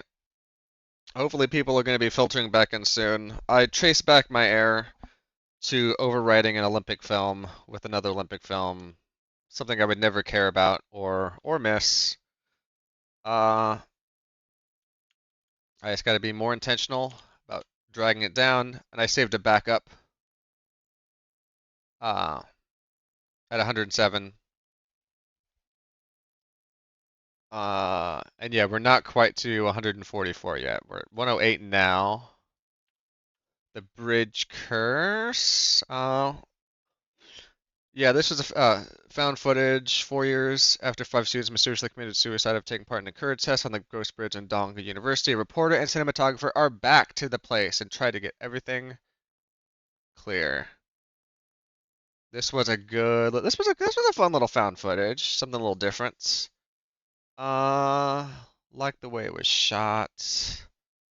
Now we kind of have the found footage zone here. So it might break. Like I said, I did the JavaScript changes. It looked like the only thing that it really cares about, the rendering looked like it was smooth. Uh, they hard code 144 for the number of max entries because they want a static array. I increased that, and then I did the UI to allow me to swap up to higher X and Ys. Uh, and then I tried entering in a bunch of items and like drag them around in different parts of the array, and it looked like it worked. Uh, but yeah, I might just do a save at 144 just to be on the safe side. Uh, bridge curse. Better than the on the professional. Maybe not as good as that Macross. That's a good point, Rob. I should have been saving more often because I think like if I broke on 10 or 15, like 10 or 15 out, then that's a different story. A woman is a woman. Might be under for the French name. Longing for a baby, a stripper pursues another man in order to make her boyfriend jealous. Yeah. Une femme et une femme. Le français.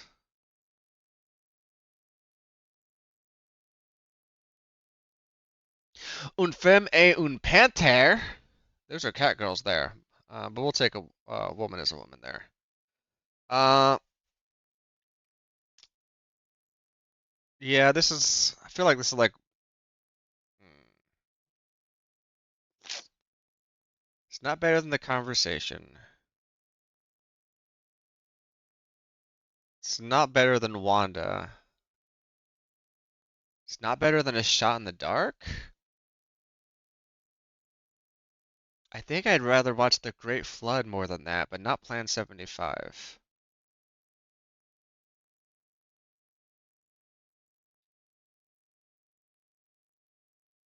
That was 109. Bicycle Thieves. This is some classic Italian cinema right here. The Bicycle Thief. Right?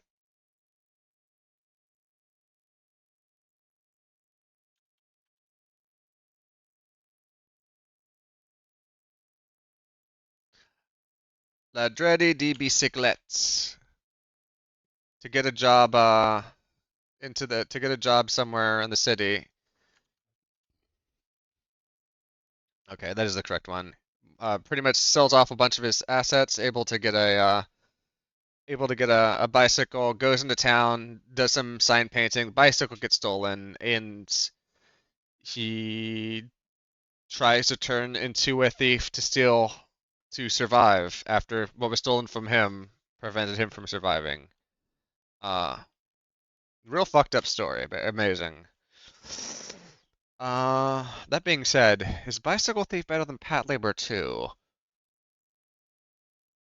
Definitely better than Real Genius. I think it's better than Wild at Heart and Mishima.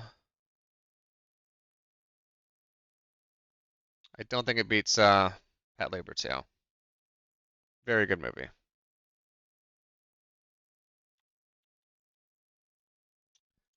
Better Off Dead. This is just one of those John Cusack films.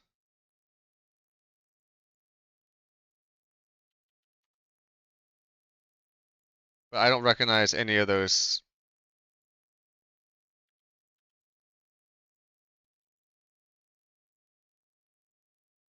Is that not Cusack?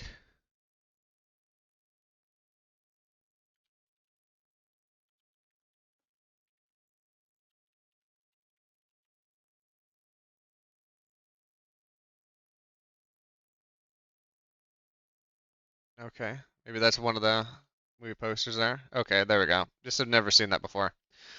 Better Off Dead.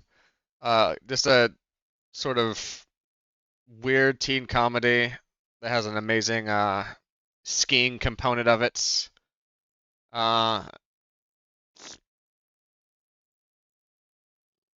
I think that's right here. I've seen it a few times in my life, and I think this last time I saw it, I'm like, I think I'm good on Better Off Dead. And this was a rewatch because I wanted Abby to see it for the first time, and she probably would have been okay not seeing it for the first time. Okay, here's classic Japanese horror here, Noroi the Curse. Documentary filmmaker explores seemingly unrelated paranormal incidents connected by the legend of an ancient demon. Uh, you might remember this directed from the Senritsu Kaiki series, and you really feel that in the movie. Also a cult. Also a sweet record of murder. This guy makes one film and he does it amazingly over and over again and keeps it fresh. Okay, Koji, Shiraishi, my eyes on you from now on.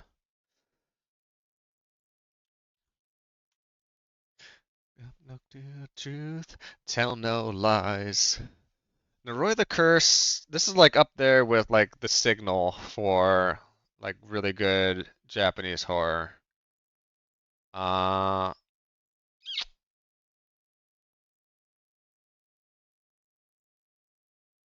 Better than Police Story, better than Repo Man. I think I gotta put it here. I think it's just right under What Did You Do in the War, Daddy? Up to 112? Beyond the Infinite 2 minutes. Holy shit, what a time travel movie. Somebody discovers a TV or a computer just monitor or TV, I forget what it is, that shows you 2 minutes in the past. Or 5 minutes in the past. No, 2 minutes in the past, yeah. The title between the between the infinite 2 minutes. Or no, sorry. Allows them to see 2 minutes into the future on the TV. So you have a whole bunch of like time consistency things that need to get done. Uh, and they really amplify what they're doing with it. Really well done. Just great. I'm pretty sure this is Japanese. Uh, Beyond the Infinite 2 minutes. Yeah, it's Japanese. Very good Japanese sci-fi. I've been neglecting my Japanese sci-fi. I've been doing some Japanese horror, some Japanese like drama, period movies, even comedies, but not done a lot of Japanese sci-fi. Better, yes, better done than that.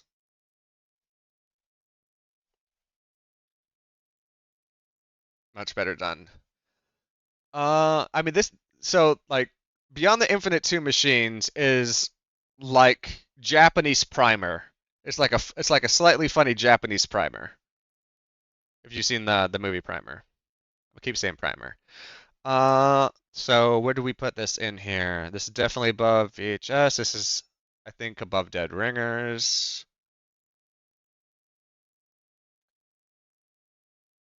This is above Noises Off. This is above Contact. You know what? I think this is between The Trial and Sullivan's Travels here. I think that's a good place for that to be. But amazing. Like I think this sat like on my watch list on Amazon for like 3 years, 4 years, and then I booted up. I'm like, great, perfect. Why did I not watch this earlier? Novocaine. Here's this guy from what's his name? I forget all the actors' names. I forget everything. What are names? Jack Quaid from The Boys. Uh, he doesn't feel pain. All aspects of it, like accidentally hurting himself, burning himself, doesn't know. And he has to get this girl that he has sort of fallen for, rescue her from kidnappers. I think there's a sequel for this out. I want to watch it because I saw how Novocaine 1 ended. I'm like, I don't really see there being a sequel, but they did a second one. Yeah, Brian, Novocaine's. This is another like. There's a lot of movies you can say. Is this peak cinema? No. Is this fun to sit down and watch with some family or friends? Yes. Is this fun to pop up on the TV while you're like playing a game in another window? Almost definitely. I don't think this is you need to sit down with a notebook to enjoy it. Not every movie needs to be Schindler's List. So let's see. But that being said, it does go I think above the professional for me. Maybe below Bridge Curse.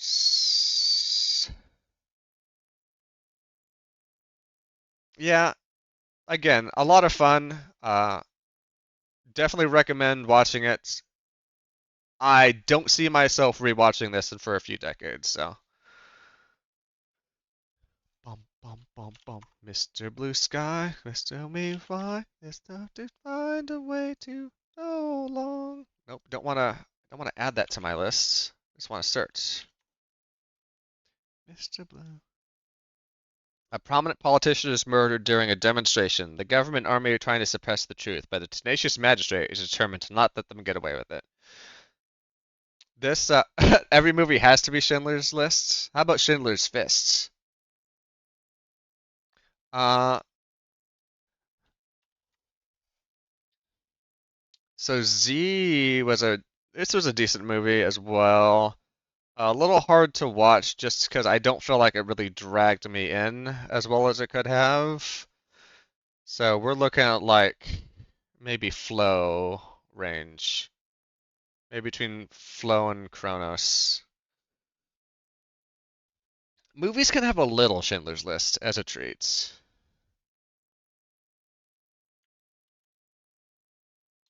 And then we have Raw File?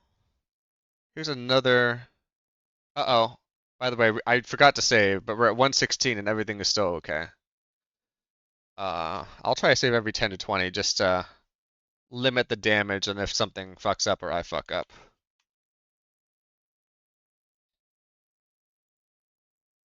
Following up on a questionable suicide. So many of these have fucking self-harm. I'm sorry. Following up on a questionable suicide, an investigator and her cameraman venture into an apartment complex looking for answers, but instead find something terrifying roaming the corridors with them. Yeah, this was not well. I don't remember this being super well done, but uh, I gave it 3.5 stars. So what do I know? I remember there's an episode of House where like he hides some pills in a tech in his lupus textbook, and Foreman was like, "You hide your pills in there?" And House goes, "It's never lupus." Raw file. I still think it's not as good as a VHS, and it's like Ring-ish. It's Ring-ish. Son of Godzilla.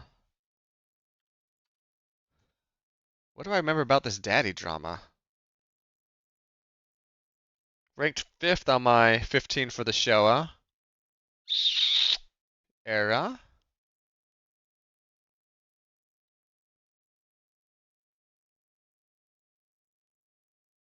Kind of put that higher up there then. That was 117. The Day Trippers. This is the Gooch. Or the Tooch. Stanley Tucci. Who I sometimes call the Tooch or the Gooch. Uh, Elisa Diamaco thinks her marriage to Lewis is going great until she finds a mysterious love note to her husband. Concerned, she goes to the mother for advice. Elisa, her parents, her sister Joe, and Joe's boyfriend all pile into the station wagon and go to the city to confront Lewis with the letter. On the way, the five explore their relations with each other and meet many interesting people.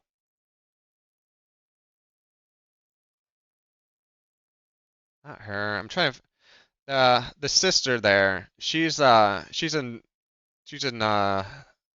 Best in Show. Blanking on her name.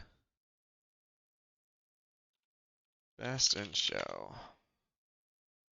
I don't know. I don't know if Abby's ever seen this. I think she said she hasn't.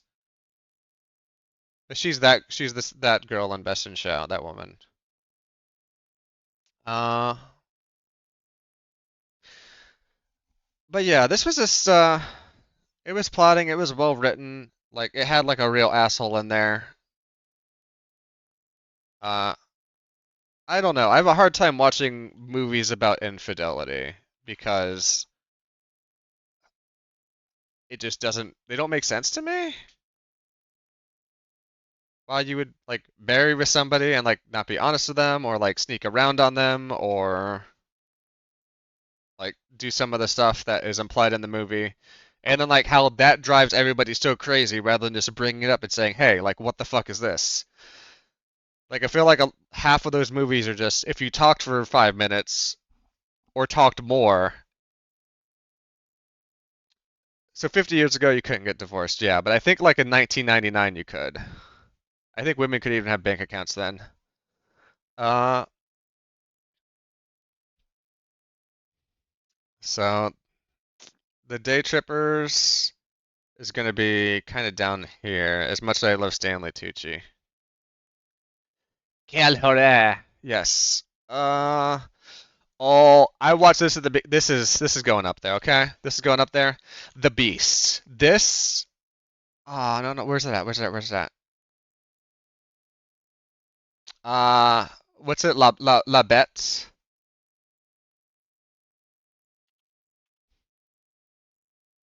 La bets. Yeah, I just don't know how to do that fucking E accent, so I'm gonna have to pull it from the texts.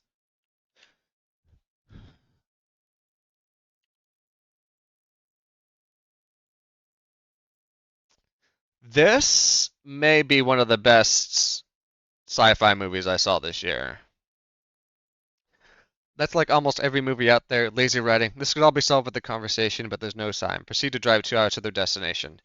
Yeah, I I feel like if you are getting to that point where it's like, oh, well, like we can't do the phone call, I need like 15 to 20 minutes of movie to tell me why you can't do a phone call.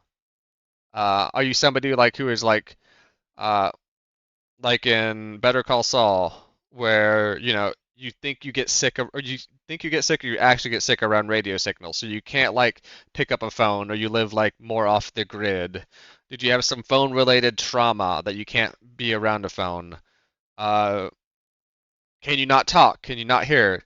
Like, do you live in an era without phone access? Like, there's a lot of ways you could do stuff like that, but that's not what happens.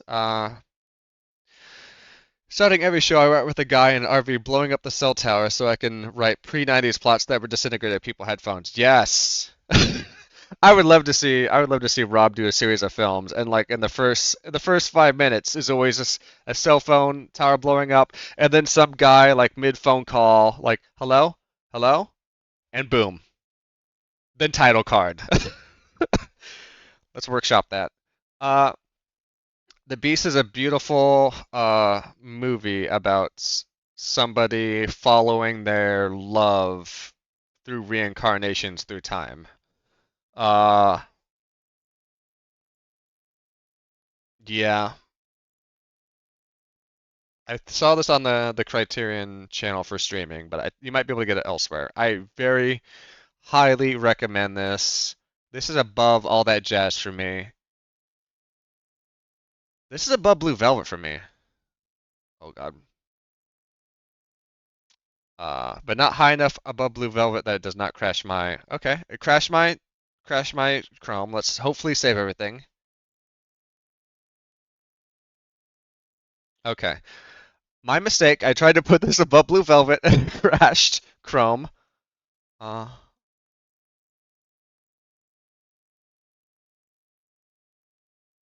I I can't do all the scripts I need to edit the files I need in Firefox.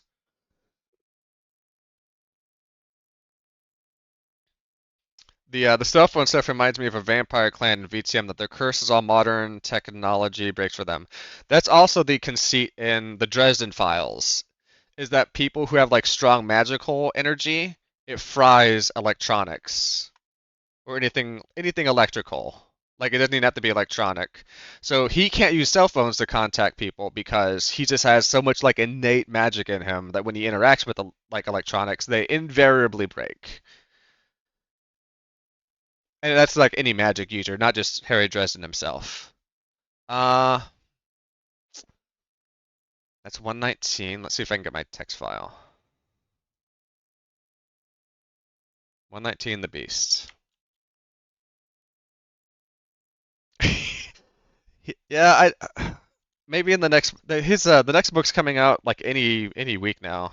So maybe he will do that. That extending finger. Dim sum, a little bit of hearts. But yeah, the beast. In the near future, where emotions have become a threat, Gabrielle finally decides to purify her DNA in a machine that will immerse her in her past lives and rid her of any strong feelings. She then meets Lewis and feels a powerful connection, as if she had known him forever. Uh, in San Francisco's Richmond district, a widow welcomes the Chinese New Year, 62. She wants to take a trip to China to pay last respects. So fortune teller told her she's going to die this year. Uh, she has a daughter who's not ready for marriage. She's got a cheerful brother-in-law, Uncle Tam, who tries to help him out. Just a really good, like, I think a really good, like, Chinese immigrant story for the U.S., or maybe in general. Uh, you watched Mission Impossible last night, latest one, and the entire movie would have fallen apart if they just unplugged stuff. which they finally debated doing at the end, but actually didn't do. So many mechanical ways to stop the internet threats.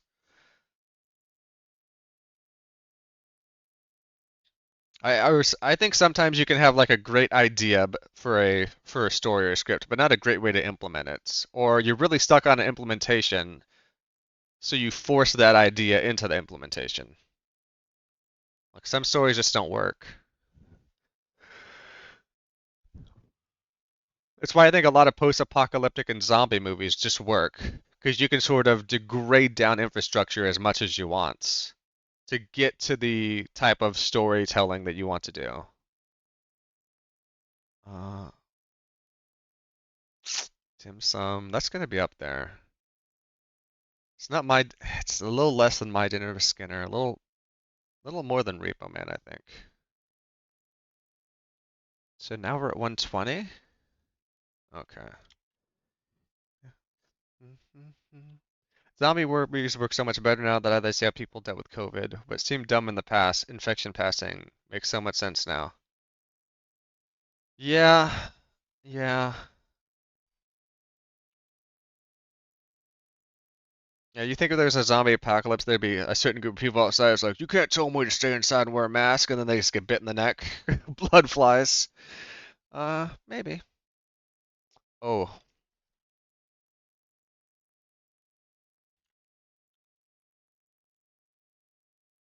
I'm very worried what would happen. Right, because everything crashed here.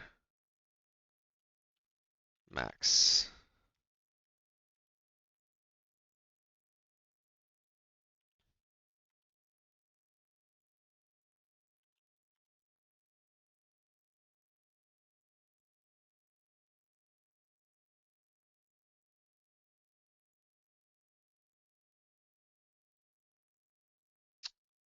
Okay.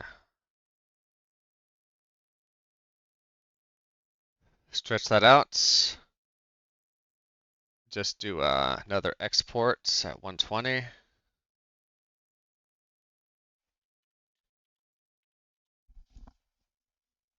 Okay. Does it really other? Part of the problem is I have 154 Chrome tabs open, so it's not used to pumping out this much stuff. Uh, Metropolitan. This was a goofy little film.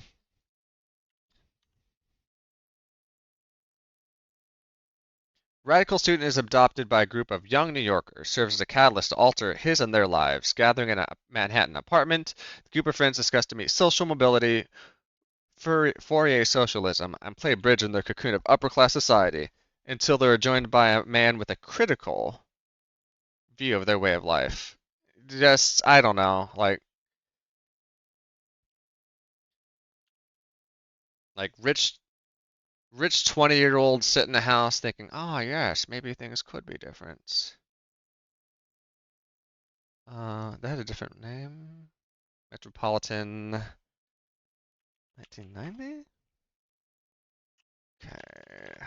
Maybe we can. Sorry for the flashbang of red, everybody.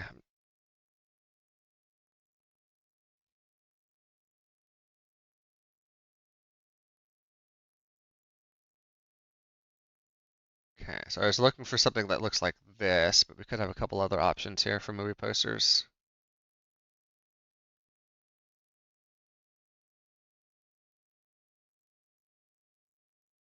We're gonna use that one, I think. Yeah, that's the one. Sorry. Tiny PNGs, hard to tell. So this one just doesn't jive with me very well, and we're gonna put this pretty low because of it. We're talking like Project Silence low. That's our 121. This was a fun movie. I didn't love it, but this was fun. We just have the Ace Attorney movie by Takashi Miike. Classic. A classic 2012 Ace Attorney movie. Haven't only seen some Ace Attorney memes and a few people play. Overruled. Uh, oh fuck yeah, we got some Gunther. bum bum bum bum bum bum bum bum bum bum. Uh, classic. I mean, I've only seen some memes on it. I've seen some people stream it a bit. It seemed to touch on all the points I know about an Ace Attorney uh, game in movie form, and done I think a little better than the games. Uh, that being said, let's see. Not as good as the. I think that goes between Z and Flow.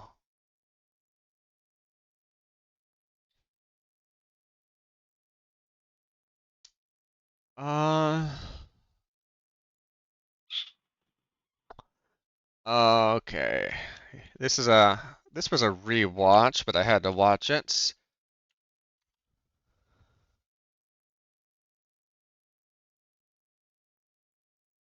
Uh, okay. I guess I'll get the Japanese name for house.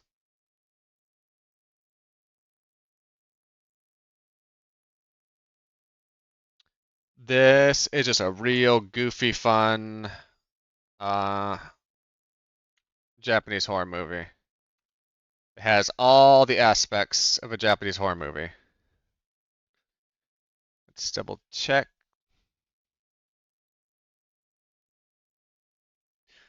So this is 20, 40, 60, 80, 100, 120, 123. Uh, yeah, love House. Great movie. This is getting up there too. Uh, I think House is going to be right between The Beast and I think Blue Velvet for me. This is like it's so well done. It's a little campy.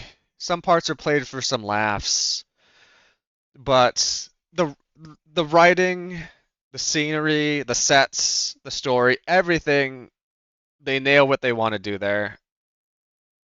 I've seen this movie like 3 different times. This most recent time is the time that I put it on the Criterion Collection like lists ranking.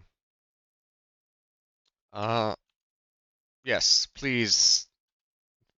Megan 2.0. I was gonna say please see House. Don't see Megan 2.0. You're fine. Uh this is you know what?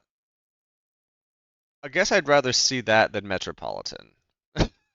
But I'd watch Happy Death Day again many times. Boom, boom, boom, boom, boom. Let's see. All monsters attack. This was my second, yeah, this is my second least favorite. Uh, Showa era Godzilla. All monsters attack. This was down there low on the list for me. Just, what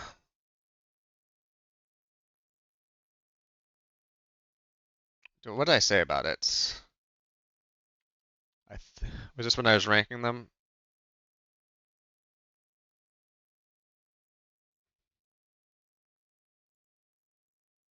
No review. I just did 2.5 stars. That's fine. You're just gonna have to trust me. It's down there. Downhill Racer.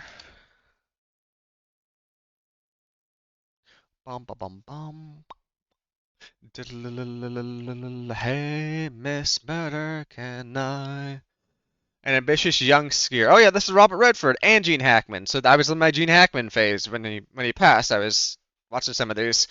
An ambitious young skier determined to break all existing records is contemptuous of the teamwork advocated by the U.S. coach when they go to Europe for the Olympics. This was fine. Definitely not Robert Redford or Gene Hackman's favorite work of mine, but uh,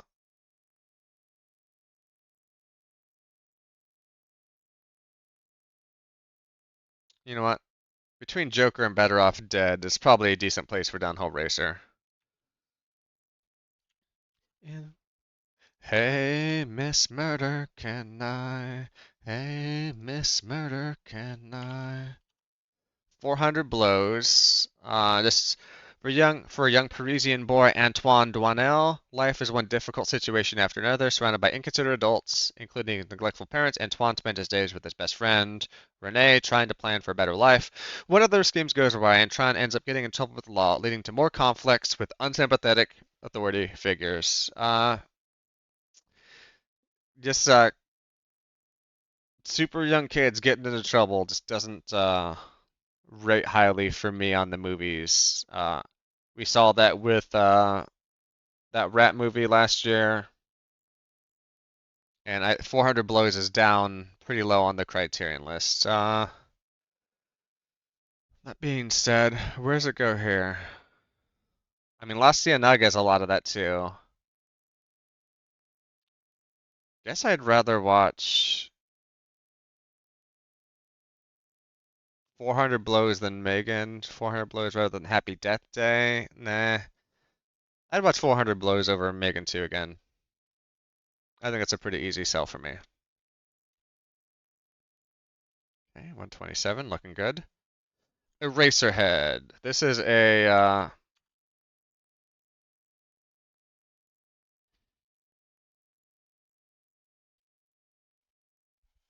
do you want anything? We'll get the dishonor of going below the propaganda movie? We'll see. Uh, uh,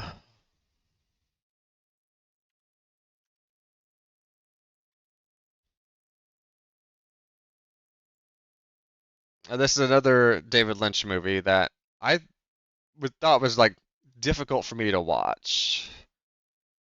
It was very tense and tough, and also I'm not really a parent, so I don't like get the horror, like the child horror. Uh, yeah, you're not allowed to place bets on the stream. Not without giving me my cut. And the house takes 10%. Uh, so I really love the set design and everything. I've seen other movies I can tell were directly inspired by this. I'm blanking on a number of them, but this is gonna go up there. I think this is like Repo Man. I mean, I know a lot of people love Lynch more than me, but for me, this is like Repo Man Police Story too, which is not a bad place to be.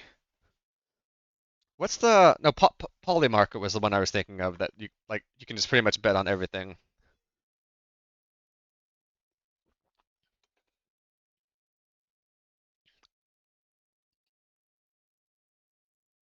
Okay, we got a couple different lower depths here. I don't remember if this lower depths is the French one or the Japanese one. Uh, Les Basses Fonds is probably the French one. Inhabitants of a flophouse struggle to survive under the harsh treatment imposed by their landlord. So there's two remakes of Lower Depths. One is by Jean Renoir, one is by Akira Kurosawa. They both base it, I believe, off the Russian novel, uh, but set in different time periods. Let me go back to my notes. Lower Depths. Yeah. So in this one, I actually put Renoir above Kurosawa. I feel like Renoir's depiction of it was a little better, but the Kurosawa one is pretty great too. Uh, so we'll go.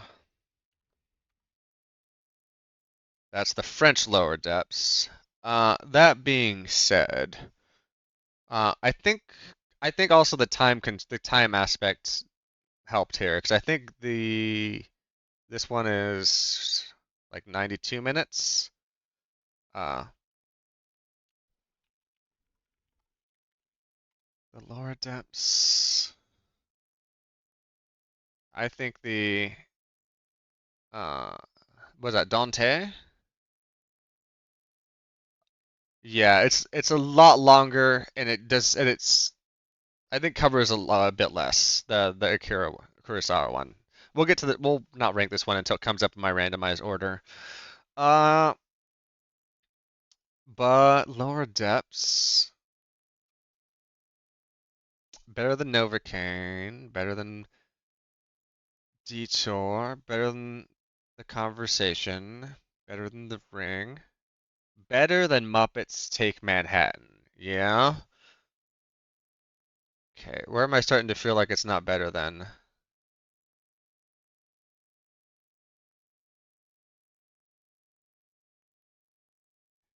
Good news, you've migrated from your computer to your hashtag bed. What time is it getting there? I really like this. Is it better than Dead Ringers? Yeah. I feel like this is the right range to put it in. I think I'm gonna put it right above Dead Ringers. Only 1 a.m. I think as Abby mentioned, we got back very late last night from a friend's New Year's Eve. Uh,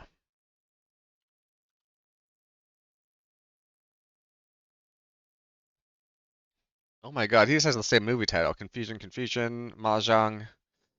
Yeah, we got back really late last night, and so I woke up super late because I had a little bit to drink, and I took the stuff to help me sleep, and so like I slept into like 10:30, 10, something like that. Uh, then it was late lunch, late to start this, and now here we are, very slowly getting through these movies, the best we can. Uh,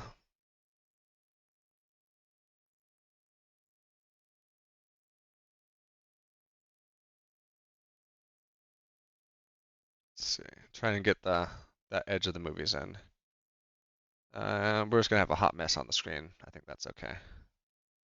Uh, I did not like the a Confusion more than Mahjong by any stretch. Uh, so it's unfortunately going to drop a bit.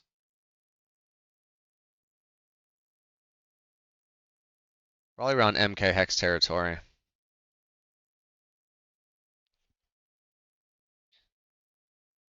It might be 1 a.m. my time before I finish these. Holy crap. Uh,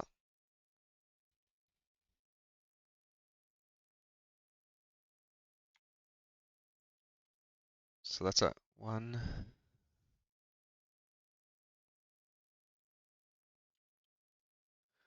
2, 3, 4, 5, 6, 7, 8, 9, 10. Okay. So we are at 1:30. I'm just exporting often so this doesn't break. Feel like making love.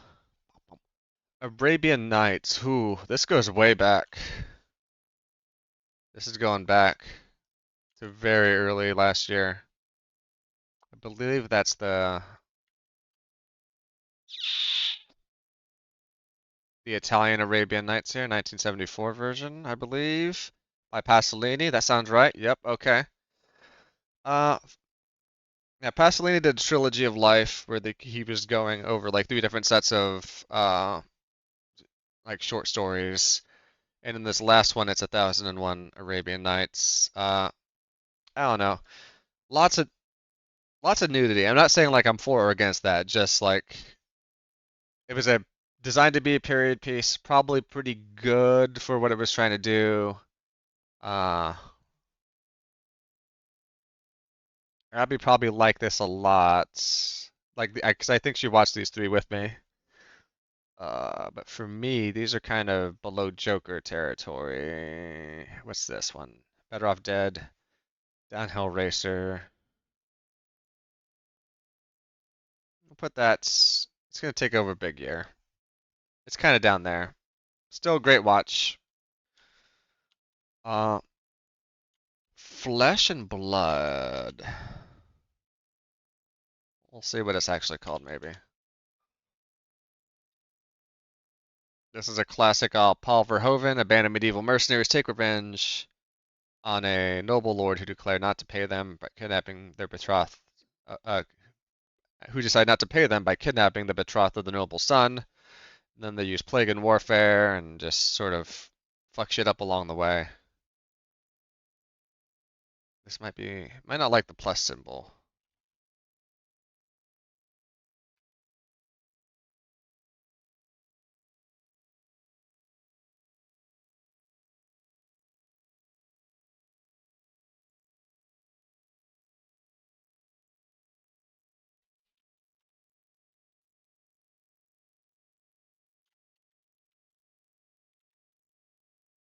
Okay, you're really fucking me, aren't you? Flesh and blood. Feel like making love.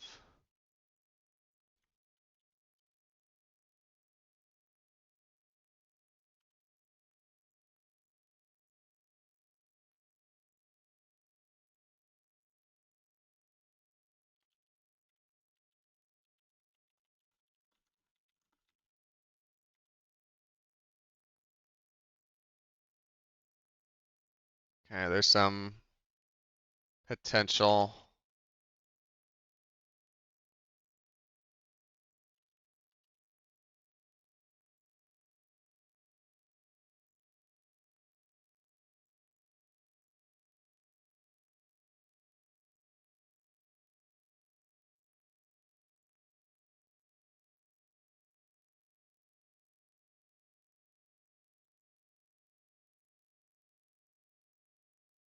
Am I too dumb to find out which one of these looked like the right one?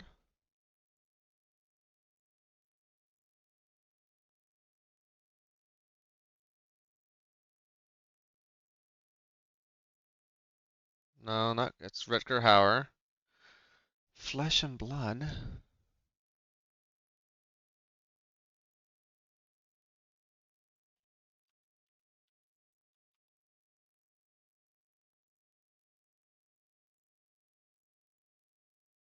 Here we go. Okay. Why is that so hard? String match it for me, buddy. Uh, Flesh and Blood. Rutger Hauer, Tom Burlinson, Jennifer Jason Leigh. This was a fun movie. I don't remember it being like I need to see this a ton, but we'll kind of put it in other fun movie territory. I think I liked it a bit more than Novocaine. Okay. Since we have this since we have this song or this movie coming up, let me change the song so you can hear a song from that movie.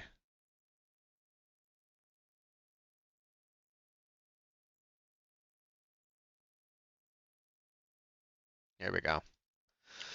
Uh, Probably the best anime movie I saw last year. Macross Delta Zettai Live. Uh, a sequel movie to Macross Delta. You missed Novocaine getting added, but you didn't really like that film. The I guess I liked the writing and I liked the fight scenes and kind of what they did with the concept of somebody who couldn't feel pain. Uh, but the story's kind of fucked up, like what they end up doing with the kidnapping.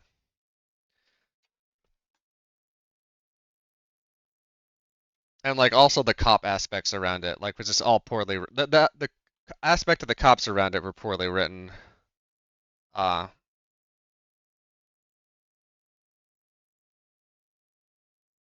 Also, I bet I'm rating these differently now than when I watched them.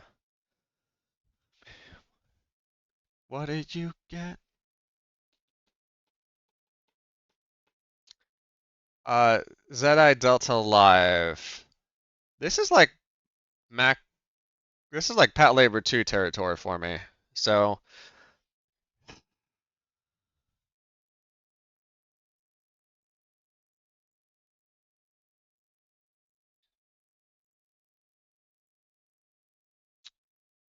I think this is better than Mishima, but not better than Bicycle Thieves.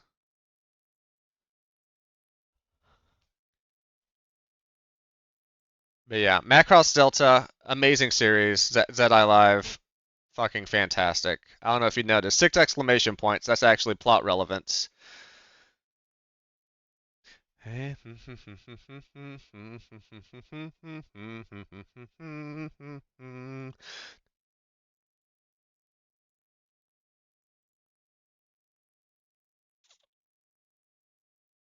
For a while, my starting screen here, my starting screen here, this is their audition for the next Macross series. They were they had these posters up across Japan.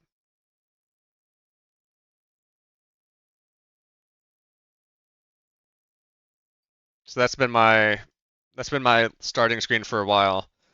So hopefully this year we'll get some Macross. Well, I bet you late 2026, early 2027, we'll be seeing some Macross.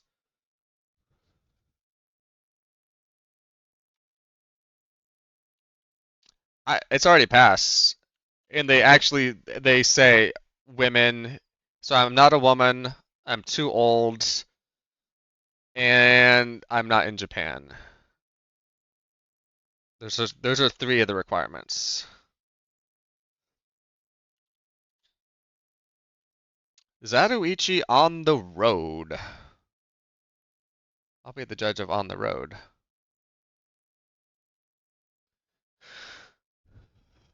Zatoichi on the road's another like bottom half Zatoichi for me, like somewhere in there.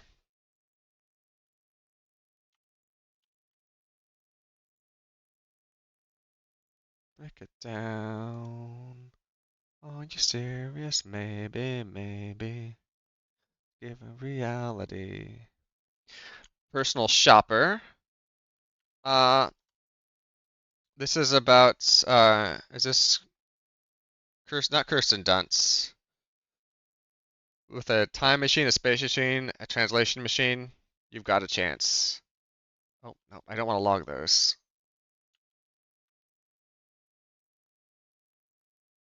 Kristen Stewart, that's it.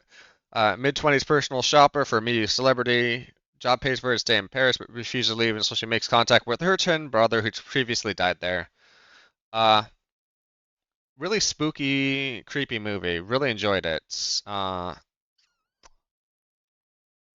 think this is probably like Dead Ringers territory for me. Very good watch. Glad I watched it. Oh my God. I'm gonna catch some shit for like the next few movies here. We have Antiviral.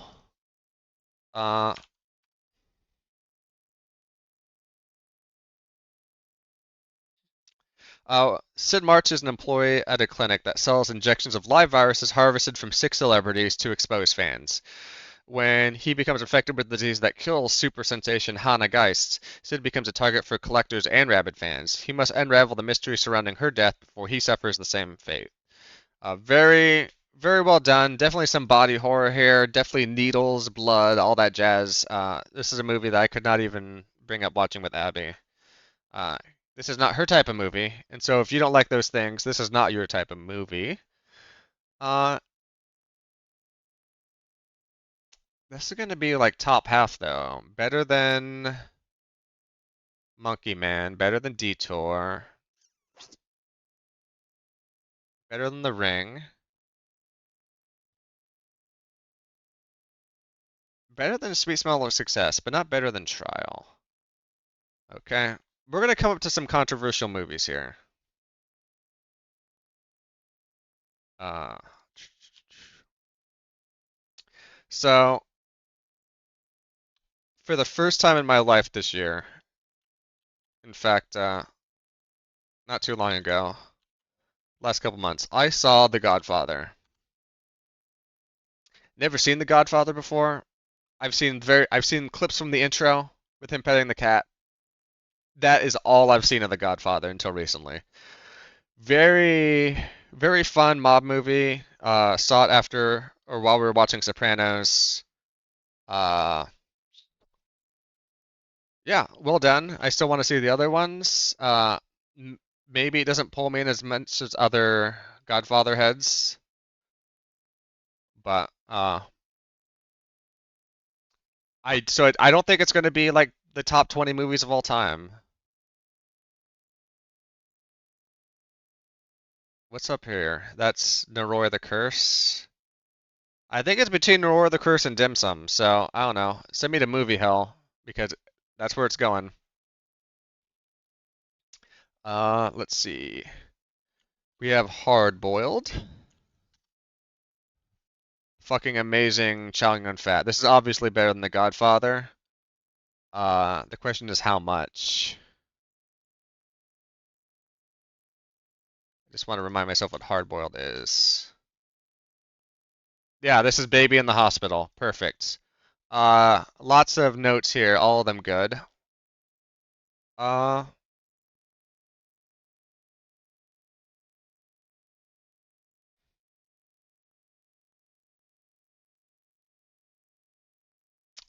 I think hard-boiled is gonna go between Mishima and Wild at Hearts. No. Yes. I think I'm putting hard-boiled up there. And may God have mercy on my soul. Clute is a very good whodunit with Donald Sutherland. Uh, I remember this film pretty fondly. And I think I watched it around the same time as The Conversation. It's a good whodunit. Definitely better than like Novocaine. Definitely better than Detour. Is it better than The Ring? I feel like it lives around here. Better than Detour. Maybe not better than The Conversation for me.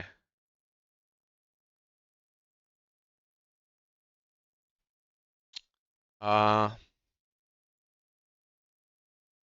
and then Elvira Country Lobster.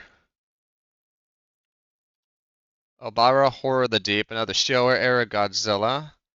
When the ads run this time, I'm gonna pre-populate up some more movies so I can drag them in a little faster, but I'm not gonna do any ranking or talk about them.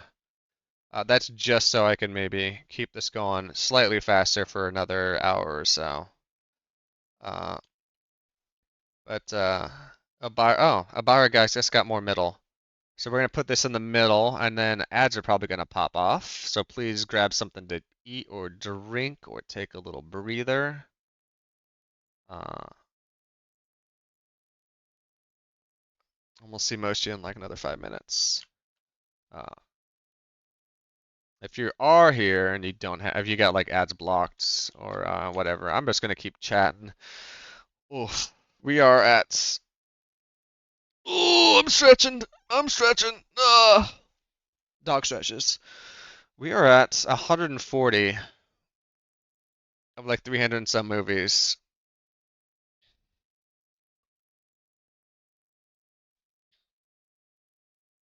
So it said ads would be going off soon. I guess I'll just keep going until uh where wait, gonna save? Because we're at the 130. Underscore 130. Wait, did I already save at 130? No, 140 is what I'm at now. Oof. Okay. Maybe the timer's a little off. We'll just keep flying through then. Where the world meets. I believe this is another Olympics one.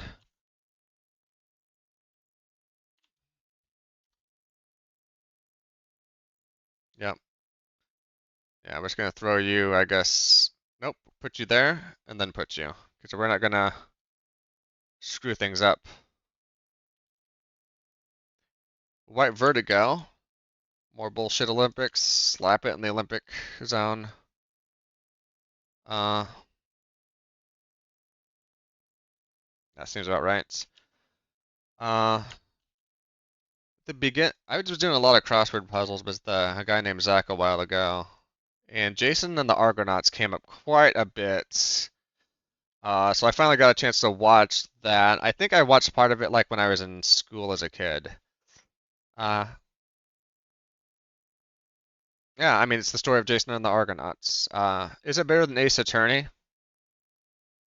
I would say no. Is it better than Flow? I would say yes. There are the ads, so I'm just gonna start popping these down here to the side. We'll have Naked. We'll have Samaritan Zatoichi. Oh yeah, we found the ads. Bear Tomorrow 3, Love and Death in Saigon.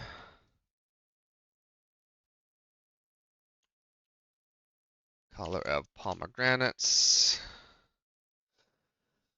Uh, you think at some point they're gonna let me in the Criterion closet? I think it's only fair. 1, 2, 3, 4, 5. A Night to Remember.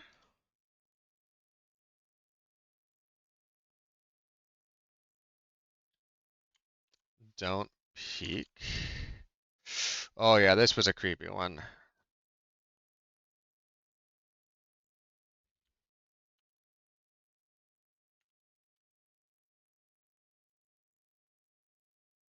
That's another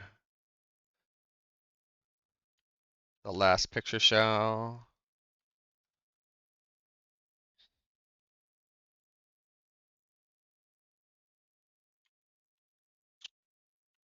Bullet in the Head. Yeah, that's messed up.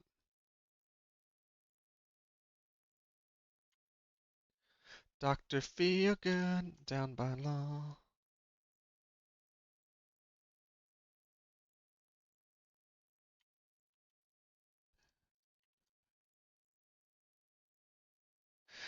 We'll get you viral on your attempt to watch every Criterion Spine, and they'll have to invite you. That'd be great.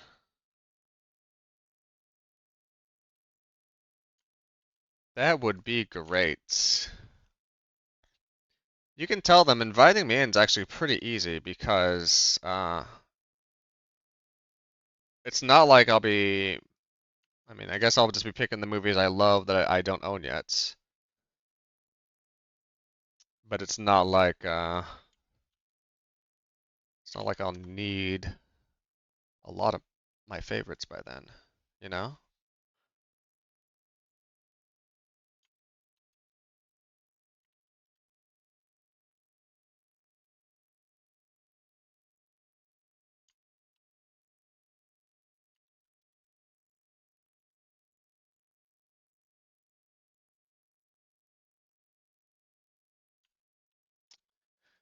Dead Poet Society. Okay. Hopefully people are filtering back by now.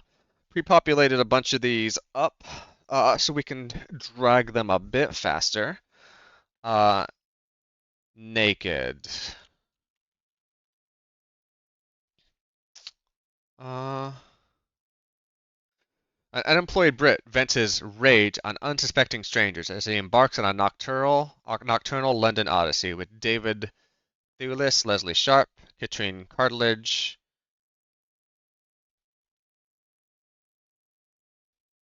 Are you saying that because you don't want to cook tonight? Or does it know about Domino's? Uh, this was an okay movie, and I'm gonna treat it like an okay movie.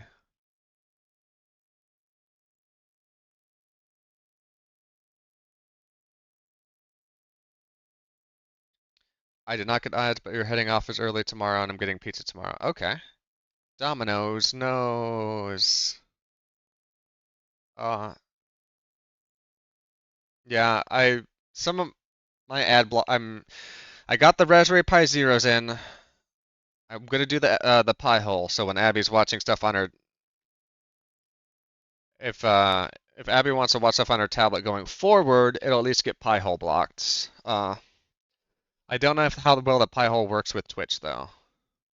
Hypothetically, can't promote ad blocking, but you should do it.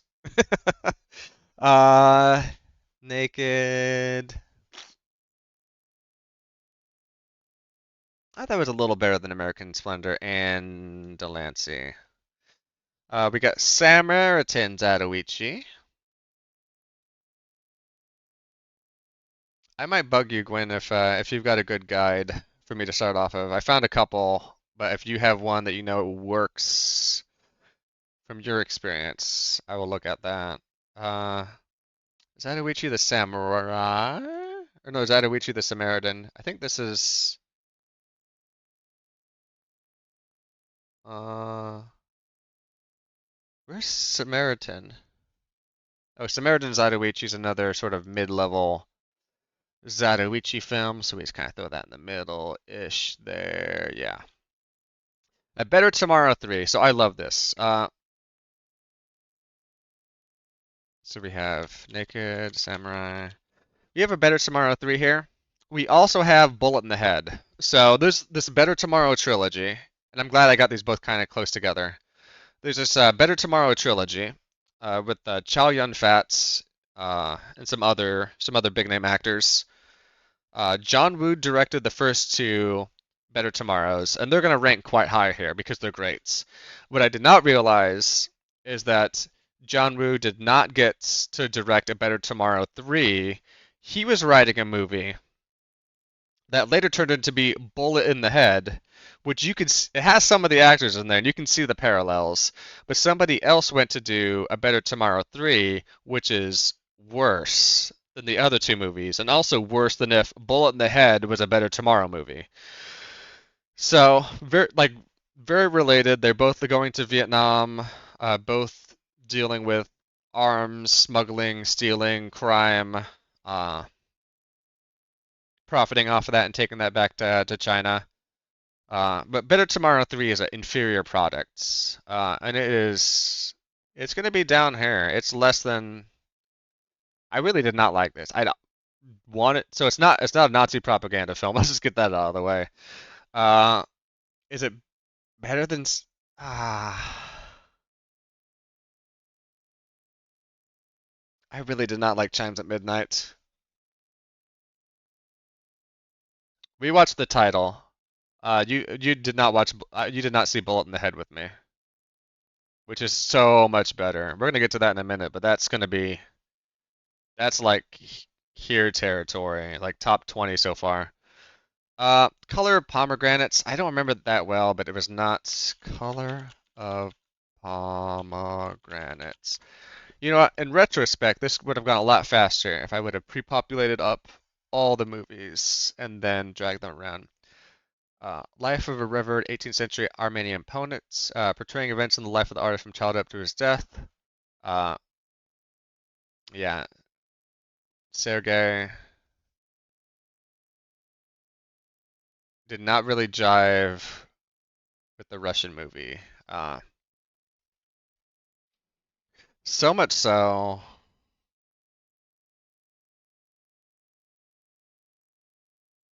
nothing's ever gonna keep you down. It's gonna be right above Portrait on Fire. Breakfast of Champions. People hated this movie because they thought it was a bad adaptation of the novel Breakfast of Champions by Kurt Vonnegut. I loved the movie. Got the same actor in it from Love and Basketball. It's got uh, it probably doesn't touch well uh on sexuality with the one character, but I felt zany, crazy, fun. Uh, Portrait of a Lady on Fire was rated low for me, but it might be good historical Yuri if you wanna watch it. Uh, Breakfast of Champions is not Yuri, and I think it's gonna go.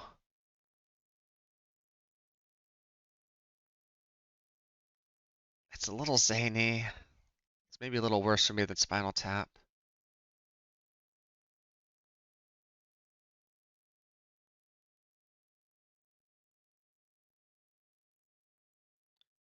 I was talking it up, but I feel like it's like Monkey Man territory. I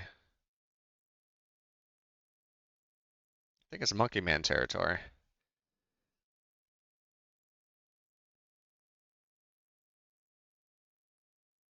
It's a Portrait of a Lady on Fire or Portrait of a Lady on Fire.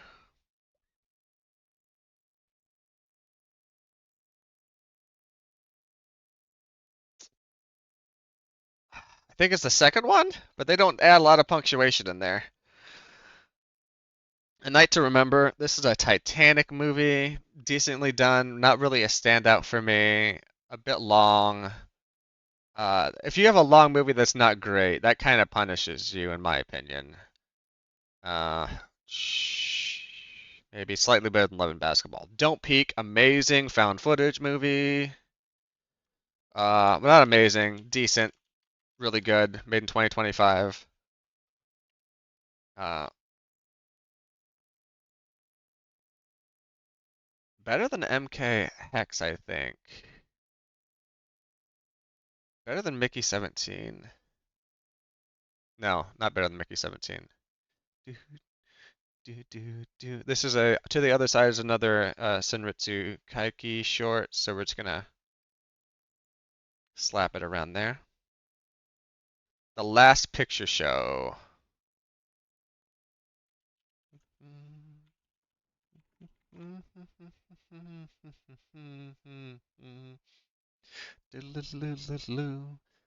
High school seniors and best friends Sunny and Dwayne live in a dying town. Sunny's having a affair with Coach's rights. Graduation news. Both boys contemplate the future. Dwayne eyes the army, and Sunny takes over a local business. Each struggle to figure out if he can escape this dead-end town and build a better life somewhere. Uh,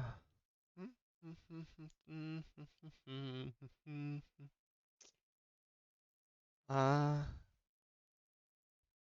we're gonna put this, I think, slightly better than Naked Gun. Bullet in the Head. We were talking about this a minute ago. Amazing,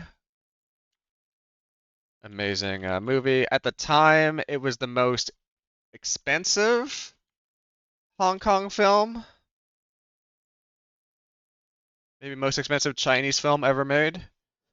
Uh, it is such a good movie. Boys and girls, take another shot just to stop the feeling. Is Bullet in the Head better than Yee Yee? Is Bullet in the Head better than In the Mood for Love?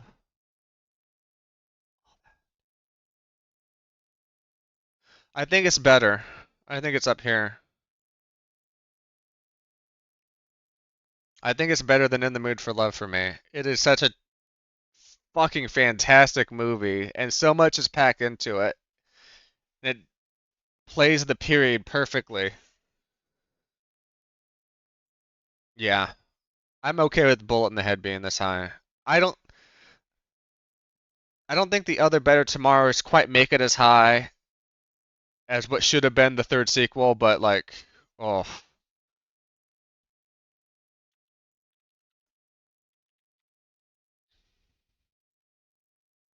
told you so. Do, do, do, do, do, do, do, do, do. A disc jockey, a pimp, and Italian tourist escape from a jail in New Orleans. Yeah, this was just a fun little watch. This was a fun little jailbreak.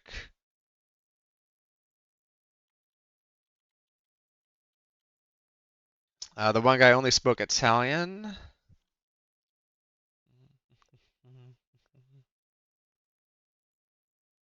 Uh, this is like shot in the dark territory. Yeah. The more I think about this, I want to swap these two. I think Z is a little better than Kronos, and I'm allowed to do some inversions here. And sort of like look around and be like, do these sort of make sense to me? And I think so. I don't think we're going to see big jumps, but we're going to see little inversions here and there.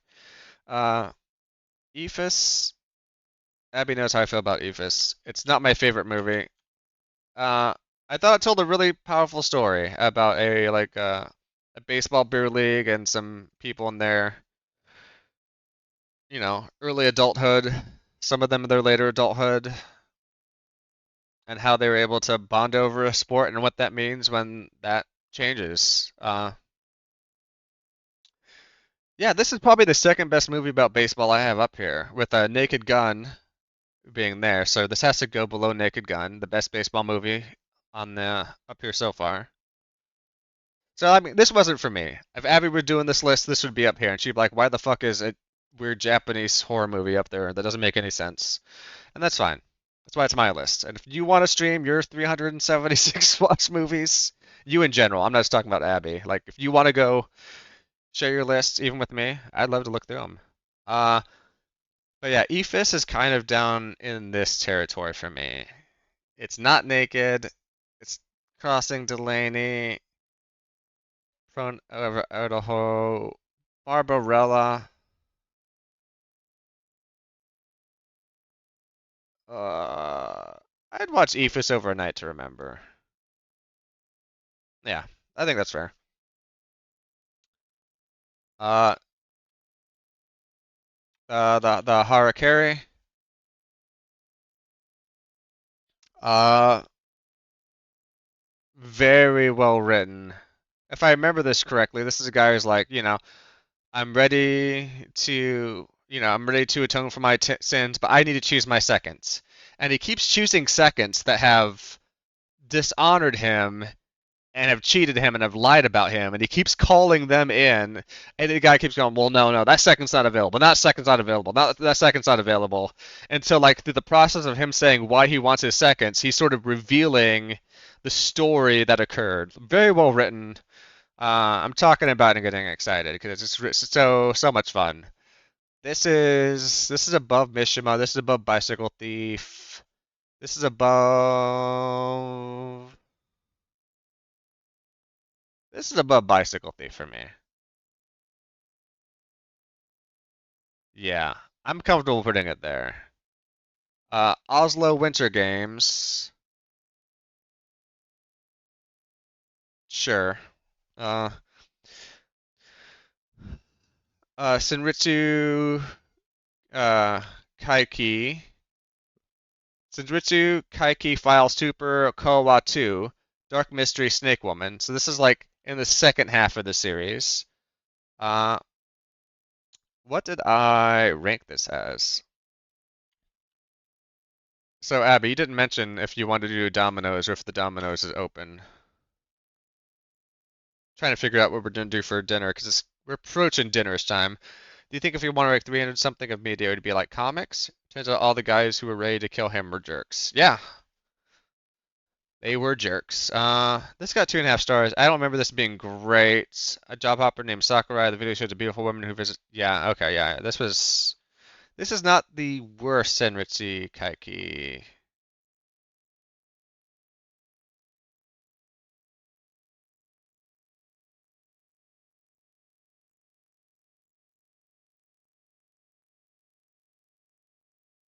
So I like watching movies, but I definitely need to do less movies this year.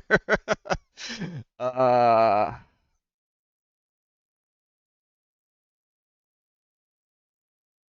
I might push some patches to the guy who makes this website and be like, can we make this grid bigger by default? Did you want to do pickup or something at a Domino's, Abby, or did you want like? Because I know you said that like you're eepy and tired, and if you want a break from cooking, because you always do the cooking and make delicious food for us, and you just wanna eat some pizza slop, we can order whatever chicken pizza you want, and then I'll order whatever I want, and then neither of us will get sick eating each other's chicken or pork, respectively.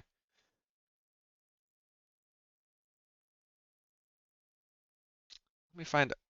There's this Senritsu Kaiku here. That's the ghost one. Thought we had another one on the board down here. It's not as bad as Final Chapter. You know what? I like Final Chapter, I think, a little better than that. We'll just sort of. Chicken and hot dog is your default Domino's. Okay. Uh, Zatoichi and the Doom Man. Are you hungry now, or do you want to wait a little bit? And do you want to do delivery or pickup? Uh, Zatoichi and the Doomed Man. Doomed Man is also kind of like mid to low on that list. My default was a pepperoni and jalapeno pizza. Uh,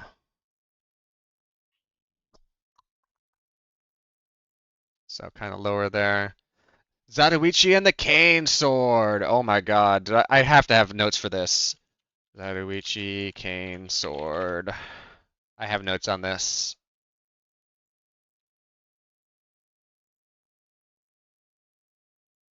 Oh yes. Okay, so that's spoilers. This guy fucking yeah, he was doing some barrel shit that was just amazing. So Zatoichi and the Cane Sword. That's kind of right around chess expert for me, which is not bad, but not high.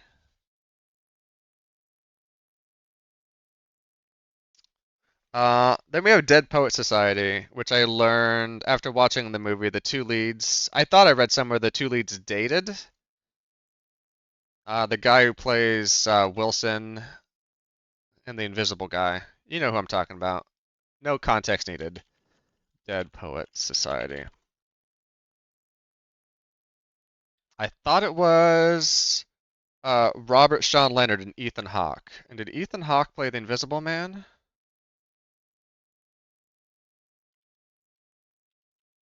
Ethan Hawke's in Black Phone? I think I'm Kevin Bacon. I don't think Ethan Hawke was in the Invisible Man type movie. Sorry, Kevin Bacon. No, Leonard Scott for you.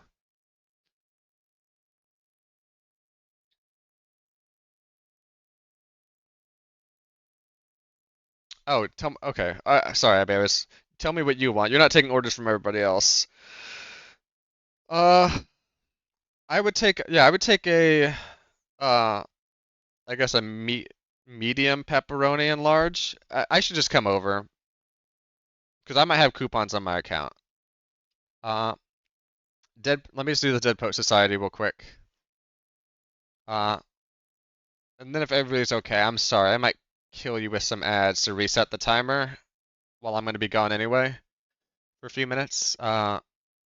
Dead Poet Society, really strong, pretty emotional. Uh, so I feel like maybe Long Good Friday Contacts. This is where my hungry brain's putting this.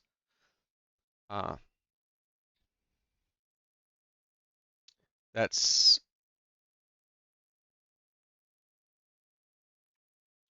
boom, and then Dead Poet Society. So this is 161, 161. Export data. So I apologize to those of you who just like watched ads a few minutes ago. But if I can reset the timer and keep us going, this will just be better.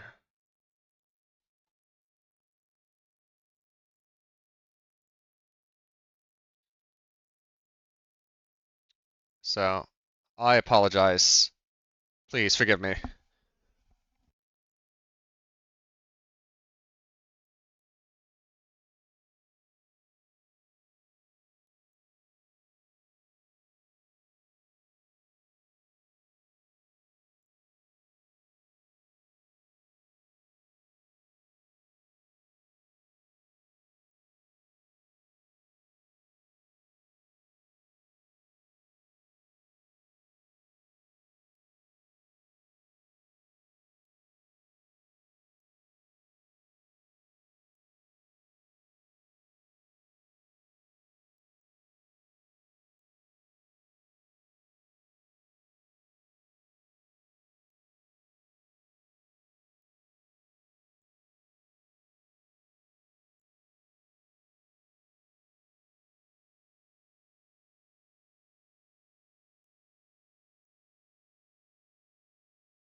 Okay, thank you everybody for the patience. Sorry about that. Important that we eat food here. Humpty Dumpty Humpty Fat Egg. Ah. Uh, this playlist is just my giant playlist, so it's I would say tonal whiplash, but you can't get whiplash if you're always changing direction every second. Uh, okay. Whew. I'm actually a little hungry, so I'm getting a little lightheaded, but we're gonna be fine. Uh, G-Cuck's the beginning. We saw that in theaters before the series started last year. Yeah. Uh, Last year, Mobile Suit Gundam G-Quux existed. Wow, that was 2025. Really enjoyed it. Led to a really top tier Gundam series. What's the uh-oh for? Oh, probably the lightheaded. I apologize. At some point, like Twitch must be buffering stuff because it feels like I'm like maybe 10 to 15 seconds buffered.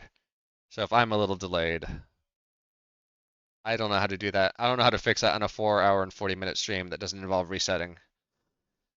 It's so much better when the Yuri gals. It's so much better with the Yuri gals and the Yaoi. Whoa, whoa, whoa, whoa, don't. No, no, no. Don't say Char Twink Death. Not in this chat. Uh, Mobile Suit Gundam G-Cux. It's up there. Like it's not Zedi Live. It's not Patlabor 2. But we're talking upper half of the list so far. It's better than the Flesh and Blood. Liked it better than Bridge Curse. Liked it better than VHS 2. Liked it better than Contact. Liked it better than Dead Poet Society. No Police Story. It's also no the house walkthrough. It's, uh, is it Mickey 17? Is it Don't Pick? I feel like it's in here, and I don't know where to put it.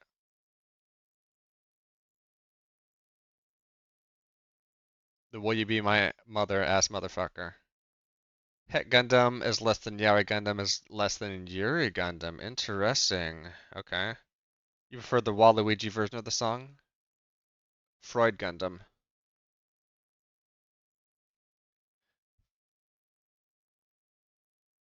Uh, about my enjoyments. We're talking about what I enjoyed. I'm gonna put this right here. It's above a confusion. It's a little below Don't Peek. It's a fine movie. Here's another hot take. This director, the director who does Solaris, I think he's done some other movies. I just can't get into a lot of Russian sci-fi just doesn't hit me. A lot of Russian movies don't hit me. Uh, yeah, Andrei Tarkovsky. I don't I've not loved the stuff that he's done. I didn't enjoy Mir. Uh, Andrew Rublev's going to be on the list. Maybe Voids in Time will be better, but I'm not a Tarkovsky head. Uh, Very great set design. Very like he's got a feel and a look to the movies that I appreciate, but I just don't appreciate the movies themselves. And for that, you're going to be banished down in Pomegranate Town.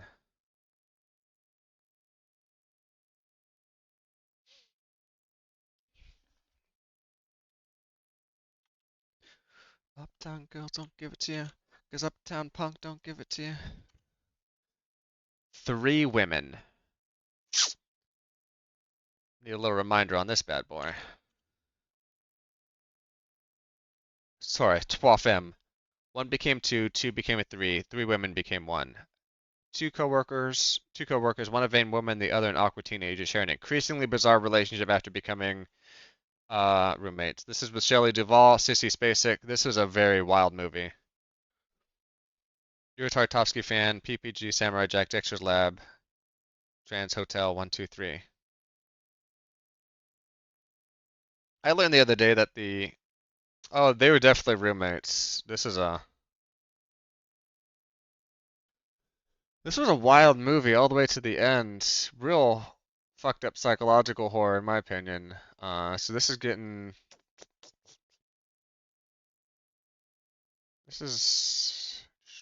VH2 better than Three Women.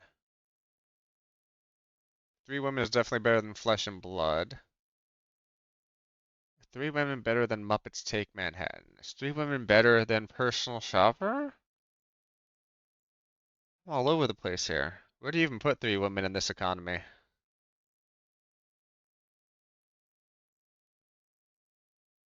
I think it's right here. I'm gonna put it here. It's a little less than Klutz. I feel like this is a good realm for it to be in. I could be off by a couple. Zatoichi's flashing sword. If I remember correctly, this has a note.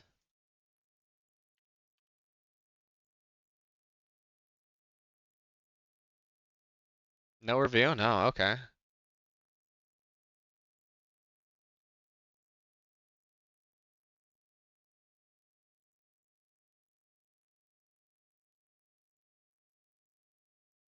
Flashing sword was fifth on my list.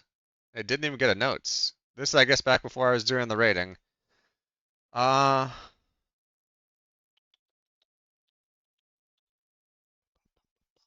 bow, bow. Do do do do do do do do do do do do do do do do do do do do. It's high up there. Gate of Hell, 1953.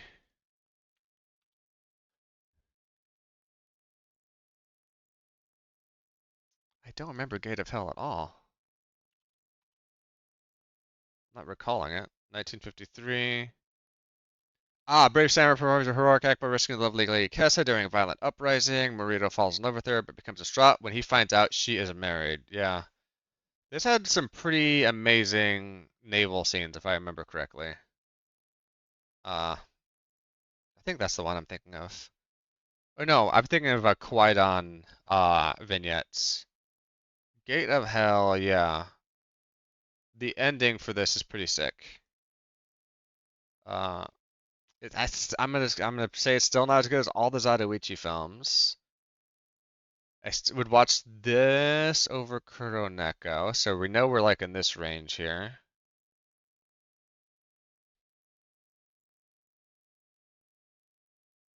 Kind of going up the route here. I've got a hot take. I think Arabian Night is better than Gate of Hell or the Arabian Nights. Invasion of the Astro Monster. Where the hell were you at? Wait, Invasion of... Oh, that is a Godzilla movie. I'm like, that's top half for me. I believe I did put it right above Son of Godzilla, so... we got a classic here. We got a classic movie here called Crank High Voltage. Uh, this led to a Discord call and a group where we were sort of spitballing a third movie called Son of Crank. Uh, the movie wrote itself. Uh, yeah,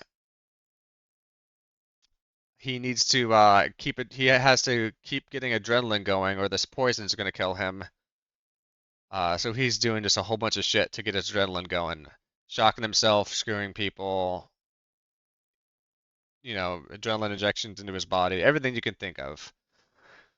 Uh, so wacky, fun, zany, better than Naked Gun, and I think that's where it sits.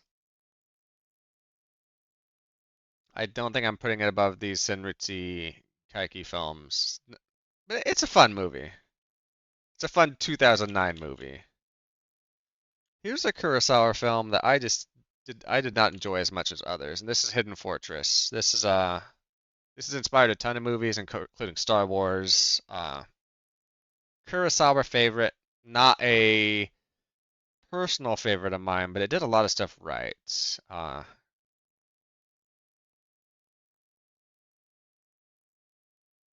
so I think for me, what's that? Macross Frontier. I guess Kurosawa is below Macross Frontier movie. Keep adrenaline going out. It'll kill him. Sounds like a 5 minute bit in a Doctor Who. Or this was just a whole movie. Yeah. Again, not related to A Portrait of a Woman on Fire, but this is part of the On Fire cinematic universe. It's City on Fire. Uh, all these have to do with police, usually police or government corruption of some sort. City on Fire. A guy has to go undercover after losing a partner to uh, infiltrate this sort of this gang and all other murders that are happening. Because I believe a cop had already been murdered. Uh, really enjoyed it. It's not hard boiled, but it does tackle some stuff. I think it's better than Dead Poet Society. So we got the whole human experience here. Is it better than Shot Corridor? Yeah. Is it better than Beyond the Infinite 2 Minutes?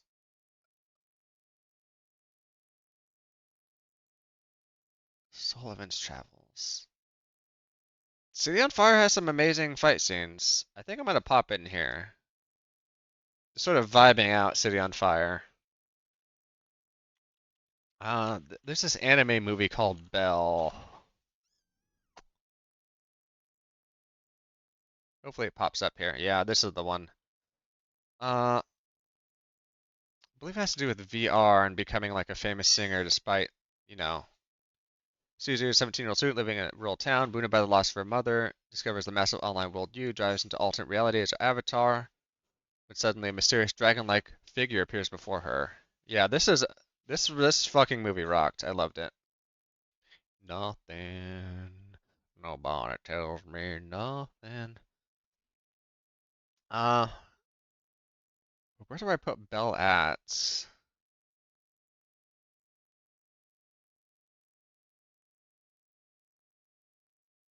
Really enjoyed Belle, but I think it's going around Ring territory. Is Belle better than Rushmore though? No. Is it better than Conversation? No. Is it better than Detour? Belle's better than Detour. Belle's better than Three Women despite being one woman. Yeah, I think I'm gonna put Belle there, right below Klutz. Ace in the Hole. This is my second favorite newspaperman movie. Pretty sure this is the one I'm thinking of. Or The Big Carnival. An arrogant reporter explores a story about a man trapped in a cave to revitalize his career. This is perfect. This is like second to my Girl Friday or his Girl Friday for newspaper movies. Uh, that being said, just because it's a newspaper movie doesn't mean it's high or low. It's not high or low, which is a different movie. Uh, this this is better than Detour. Let's think about other classics. Is it better than Eating Rahul? It's better than Three Women. Better than Belle. I think this is going between Three Women and Detour. An ace in that region. Let's see, 72, so 172 so far. Halfway there, so a little under halfway there. 20, 40, 60, 80, 100, 20, 40, 60, 1, 2, 3, 4, 5, 6, 7, 8, 9, 10, 11, 12. Okay. Just trying to make sure I don't lose too much progress here. 172, and we're still looking good. Uh, We have Games of the V Olympiad Stockholm 1912. I do like watching these really early Olympics, but only so much so that it's not going to be at the bottom of the core Olympics. Yep, don't overwrite. Place it there. Memories of the Olympic Summer 1952.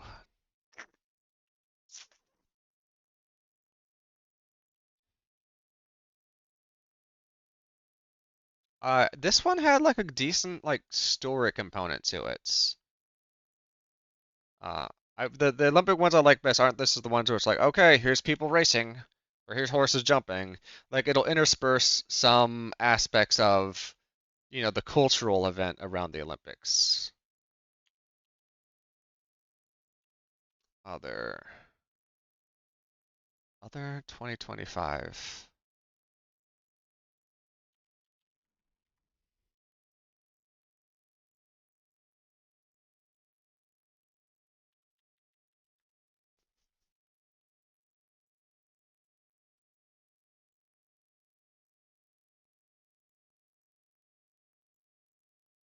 Alice returns home after her mother's death to find the house unchanged. Okay, yeah, this was fucked up. This is wild. Yeah, this. Oh, there's a good movie. I'm pretty sure this is the movie cover for it because that looks like the woman. Uh, yeah, this was another good horror movie. Some psychological horror in there as well. It's not mother territory, but there's some themes involved. Uh, Dead Ringers. It's better than Personal Shopper. It's not better than MK Hex. It's not better than City on Fire. It's not better than Antiviral. It's not better than Dead Poet Society. It's, I think it's between Dead Ringers and Personal Shopping. Personal Shopper. Whew. And top three, top three Kubrick. Barry Lyndon. Beautiful period piece. Fucking nails every aspect of it. Uh, this is jumping up there. Is this better than? It's not better than In the Mood for Love, but it is better than Mother. Uh, please, please watch Barry Lyndon. It's from people I talk to, it's underrated in their books, or some of them hadn't even heard it. Uh, Paris is Burning. Uh, is this the the drag king drag queen movie? Was this the gay youth? Where does Vogue come from and what exactly? This landmark documentary refers to various snacks out in the 1980s to the eyes of the New York's African American and Latinx Harlem drag ball scene. Made over 7 years, Paris is Burning offers an intimate portrayal of rival fashion houses, from fierce contests for trophies to houses to mothers offering sustenance in a world rampant with homophobia, transphobia, racism, AIDS, and poverty, featuring legendary voguers, drag queeners, and trans women, including Willie Ninja, Pepe La Beja, Dorian Corey, and Venus Extravaganza. Made in 1990. Uh, I thought this was a really well done movie. As far as like, did I enjoy it? It wasn't super high. But yeah, for ballroom culture, this nails it. They spent a lot of time with it. They did a wide variety of interviews. Uh, I think if you're interested in the scene or keyed into the scene at all, or want to know more about that period, that culture, that part of time.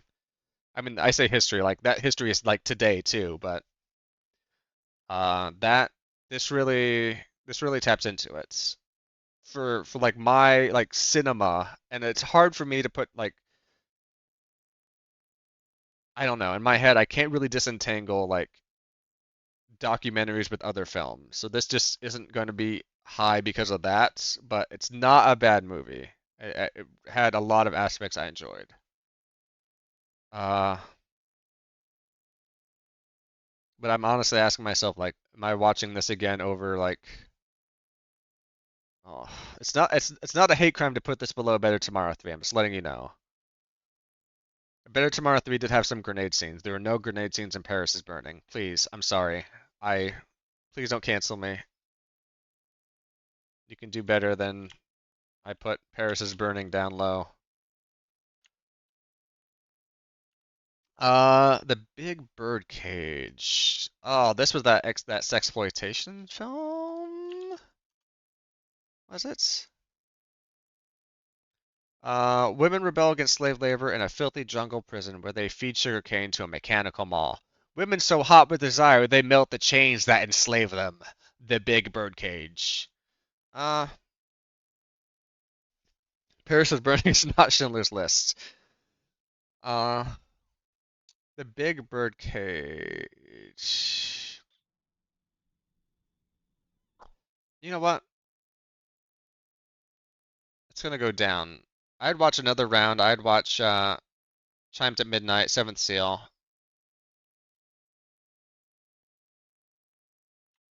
We talked about this earlier.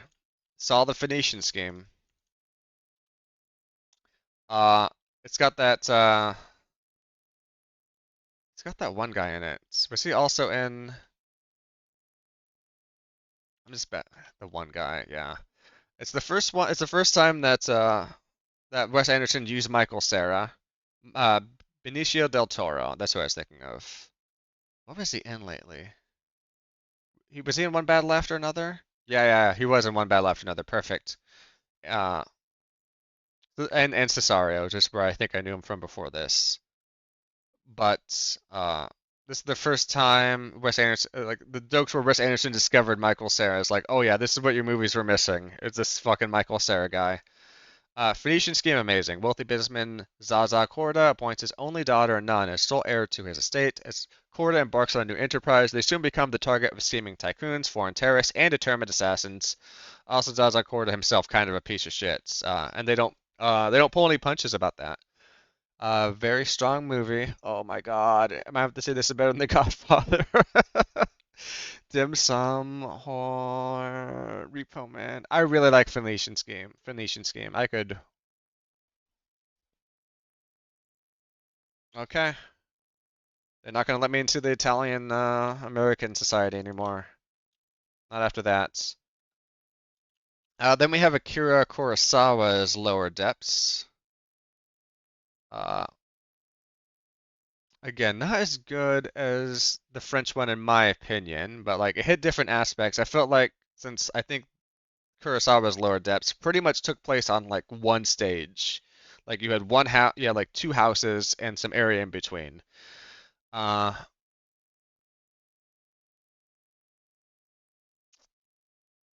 so does Dead Ringers slide in between those two stories? I don't think so. I think I'll just stack them. I think I can stack them. I'm gonna get away with that. But again, still a great movie. Uh, Killer of Sheep. Uh,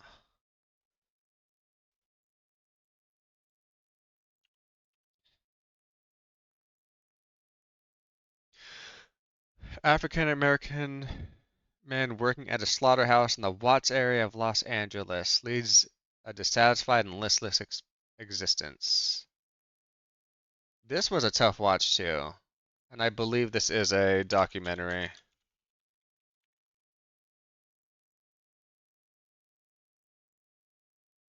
Or is it not a documentary?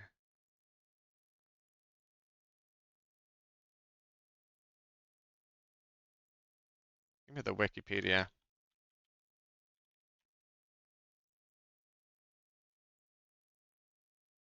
Drama film. Okay, so it really felt like they filmed it like in a style that made it very much feel like you were in someone's life. So that was very well done. Uh, It's gonna rank a little lower though. We're talking maybe a little less than Naked, a little less than Delancey, maybe more than Barbarella. My Own Private Idaho. I think maybe here. Killer of Sheep. Amarcord, oh my god. You want some, what is it? Is this Bellini? Federico Fellini, yes. This is, Amarcord is top anti-fascist Italian film from a guy who lived during Italian fascism and incorporated a lot of his own memories into the film. Fucking watch that towards the beginning of 2025. That this movie fucking rocks. We are putting it in the top 10 right now. It's better than Mahjong. It's better than Yi Yi. It's better than Mother. It's better than A Mood for Love. Better than Barry Lyndon. Better than Bullet in the Head. Maybe not better than all that jazz. But like, you could swap these maybe three around given how much pizza I've had that day. Uh, again, AmeriCorps, huge recommend. And there's so many movies on here that are recommends, even if they don't make it highly for me on the list. Miracle Mile, what the hell is this? After 30 years of searching, Harry has finally met the girl of his dreams. Unfortunately, before they even have a chance to go on a first date, Harry intercepts some chilling news. World War III has begun, and nuclear missiles will destroy Los Angeles in less than an hour. Okay, I remember Miracle Mile. This was a fucking wild movie. Uh, kind of like late 80s, like nuclear holocaust slop. Uh, so we're gonna put it's below Z. It's mm, I'm just gonna slop it in here next to Robo Slop. uh, Slop is the new it's the 2026 word now. Word of the year for 2026 is slop. Uh, yeah, I think I'm over at Miracle Mile there. Sunday, Bloody Sunday. Recently divorced woman Alex Gravel becomes a romantic relationship with the glamorous mod artist Bob Elkin. Foley is also intimately involved with middle-aged Dr. Daniel Hirsch. For both Alex and Daniel, the younger man represents a break with their repressive pasts, and through both know what Bob is seeing through both of them. Neither is willing to let them go. The youth and vitality he brings to the stable. Otherwise, uh, I don't think this is going to be below the Olympic films, but it's not going to be above it. I know it is going to be above it. Can't be not below nor above.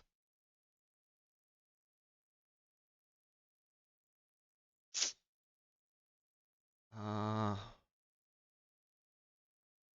they're kind of in last picture show territory with this bad boy.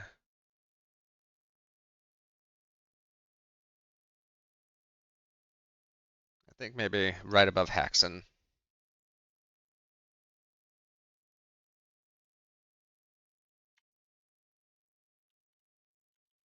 And then we have night moves. You got to work on your night moves with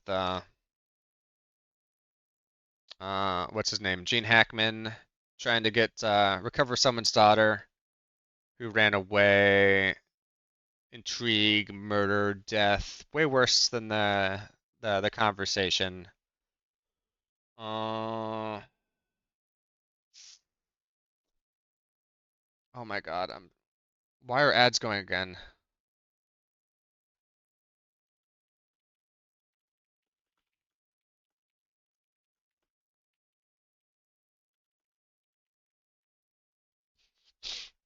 I'm so sorry. I don't know why Twitch decided 30 seconds of ads there, but we'll just I'll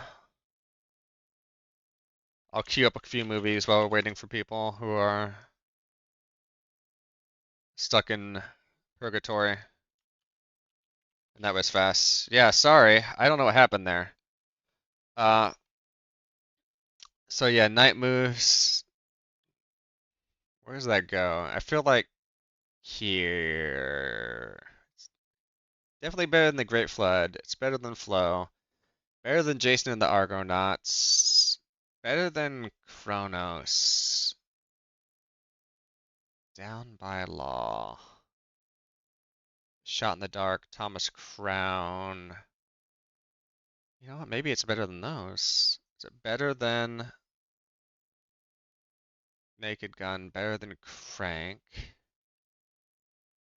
I think this sits right below, right above Crank, actually. We're gonna put Night. Nope. Night Moves below Crank. But above Naked Gun? Ah, no, okay. There we go. I'm okay with that. Mean Guns. Holy shit. This was a movie. It's 100 mid and low-level gangsters who are on their boss's bad side are locked inside a newly built high-security prison and given plenty of guns, ammo, and baseball bats, then told the last survivor will get a suitcase for $10 million. This was fucking off the wall. Chris Lambert, Ice-T, Michael Halsey, just fucking a good cast here. On top of that, in real life, this was filmed in a newly built prison in LA. So they filmed the movie during, like, before it was commissioned, but after it was built. Uh, when I was watching this with some friends, there was a theory that the reason they like didn't do as many squibs was because it was like so close to opening, they didn't want to have to like do a bunch of cleanup, or maybe didn't have time to do the cleanup. Uh, Better or worse than Escape Plan? I need a Escape Plan. I don't think I've seen Escape Plan. This has Sylvester Stallone and Arnold Schwarzenegger, so this is probably better than Escape Plan. Without even seeing this movie, I would say better than Escape Plan. So this was just like a fun little guy. This is better than Naked.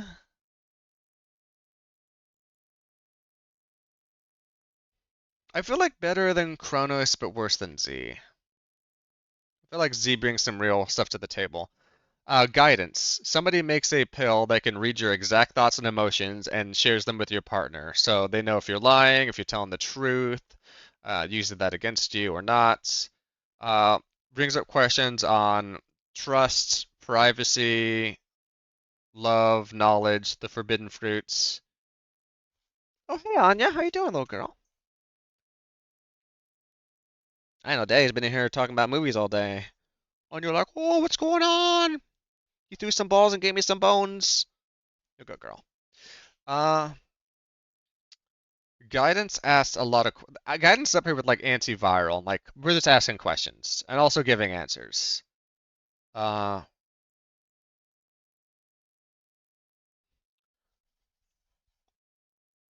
I think it's better than this. Is it as good as Mickey 17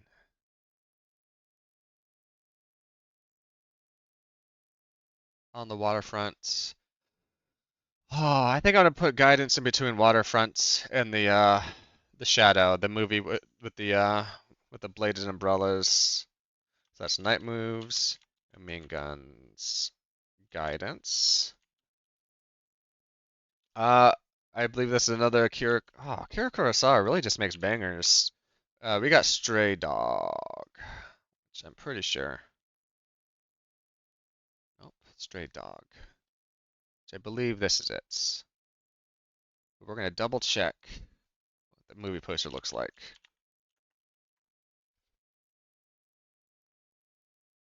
So that's what I thought it was supposed to be. And it obviously matches the kanji. That's is that Yaru Inu?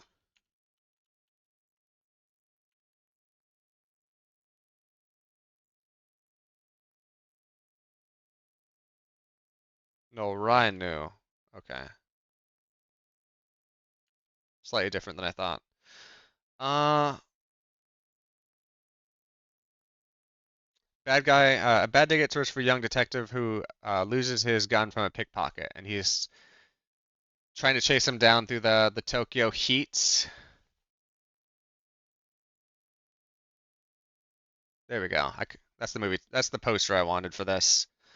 Uh, fucking amazing, uh, amazing Kurosawa film. We are gonna have to plop this. Definitely better than Mishima. Better than I enjoy it for a lot of things, but I think the story is pretty, straightforward. So I feel like maybe a little under Harry Carey or Hari Carey there. Okay. This is a bullshit movie here that should have never existed. Uh, but third worst, Showa era Godzilla is King Kong versus Godzilla. Not a fan.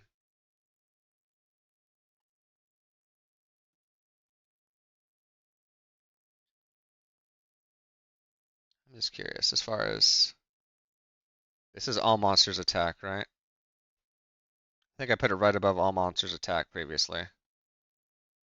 Uh, and then we have, oh, hey, little girl. We have Senritsu Kaiki, Legend of a Human Eating Kappa.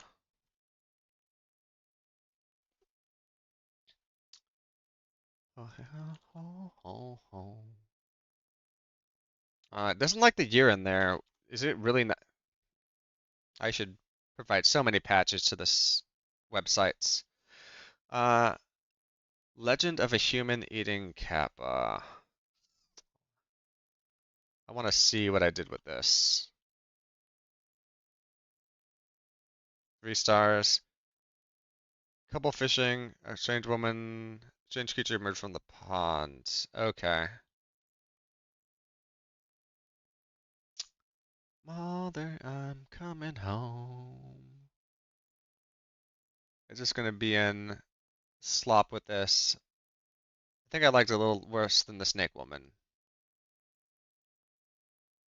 We talked about Wanda earlier, and now we have a fish called Wanda, which is one of those heist movies. While a diamond advocate attempts to steal a collection of diamonds, trouble arises when he realizes he's not the only one after the collection. You got John Cleese, you got Kevin Kline, you got Michael Palin, you got Jamie Lee Curtis. This has some good mid-star power in it. Uh, I thought it was fine, but like it's like Joker fine. It's like Better Off Dead fine.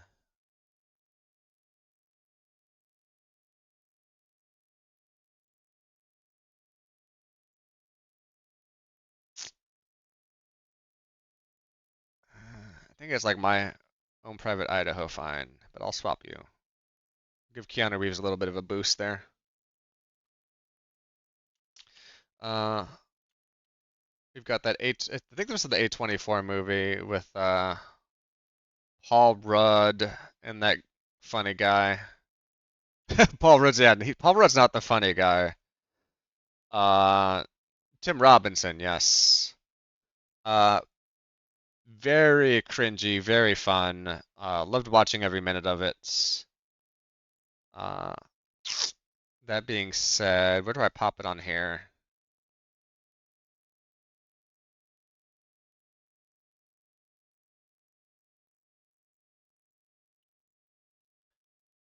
I feel like maybe around better than, mm, definitely better than Muppets Take Manhattan. Maybe not better than that one Senritsu Kaiku, which is the second best one. Feeling on the summer day when you were gone, I crashed my car into a pit, just tried to let it burn. This is a part of that classic series. So there's Arabian Nights, there's Canterbury Tales, which I think was done a bit better. So I'm gonna put that in front.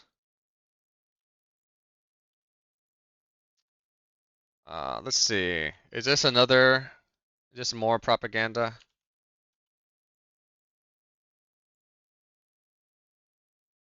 Starting with a long lyrical overture evoking the origin of the Olympic Games in Greece.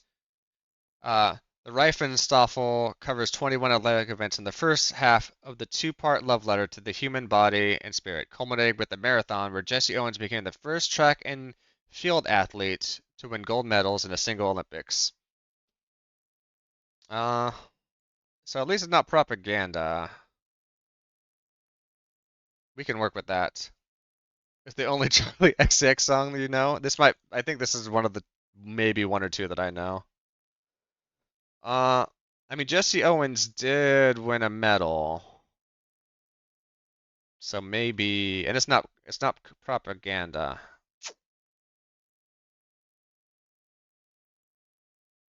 So we can maybe pop that up here.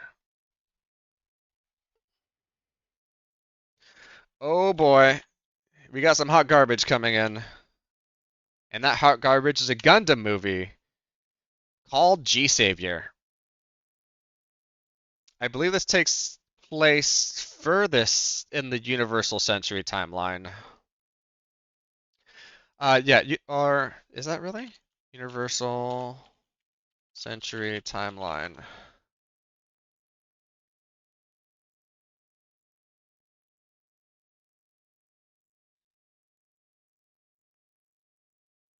Let's see. Yeah, the series Gundam F91 is Universal Century 123, and I don't exactly know. I mean, if Turn A is supposed to be a continuation of Universal Century, uh, where it combines the timelines, and it's possible that G Savior happens between Turn A and F91. Uh, but humanity struggles to survive as a widespread famine spreads throughout the Earth and its orbiting space settlements known as sides. Ex-congressional pilot Mark Curran uh, stumbles across a conspiracy to suppress discovery that could potentially end the food crisis. Utilizing an advanced mobile suit, the G-Savior, Curran is thrust into a battle against a powerful congressional force, but can the colonies prevail against such overwhelming odds? Just like not. Uh,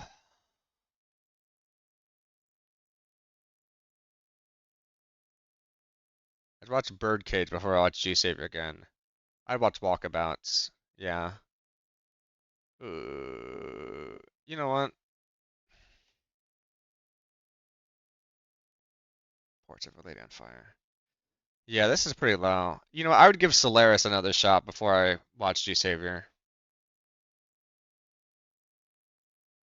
Uh, 1 second. Let me take a look at what's happening over here.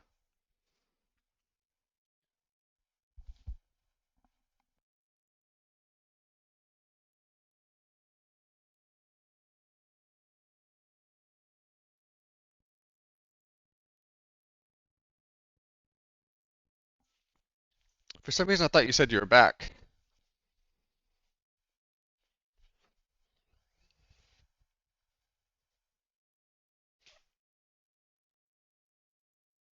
Okay.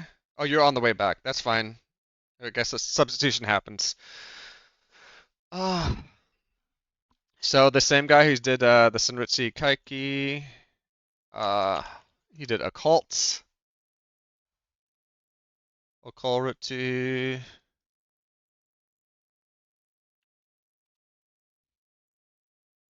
Just a quick little Koji Shirashi interviews with survivors of an indiscriminate attack at a sightseeing resort and starts investigating the strange events that have been happening to them. Uh, this guy does a great job of turning something small into something big throughout everything that I've seen him work on uh, in a way that's very natural. And yeah, 4 stars, well deserved. It's gonna go up top here. I think it's better than Guidance. It's better than Repo Man. I don't think this is like a Godfather type movie, but it is pretty good.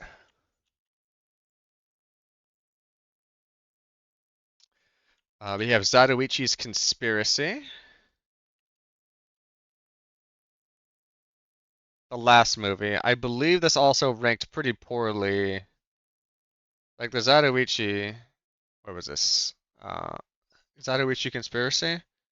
Oh no, that's right below Flashing Sword.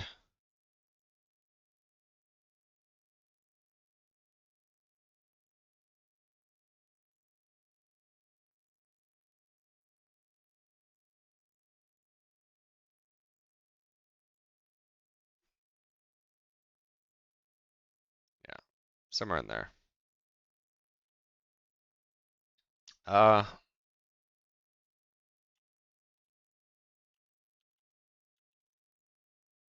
oh shit.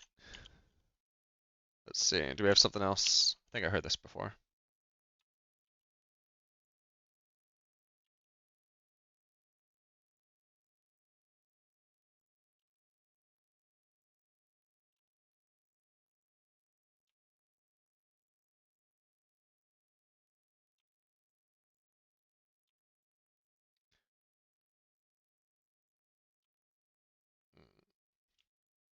Just hitting next until I find something I like. Lee people.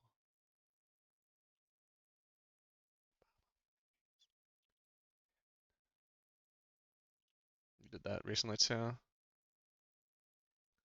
There we go. Walking down the streets. 2001 Space Odyssey is a pretty great movie. Hey, hey, we're the monkeys, and we're all over the obelisk. We're gonna go to the moon and do aliens too. So Space Odyssey, it's pretty fucking good. I've seen it a number of times. I think Space Odyssey beats Godfather. I think it beats My Dinner with Skinner. I think it beats Mishima.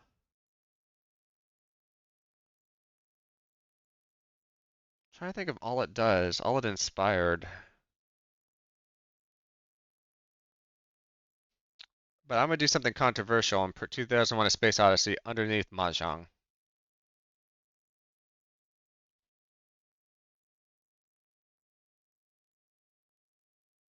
Somebody should have told Stanley Kubrick to not use all the tape available to him. Working Girls. This Working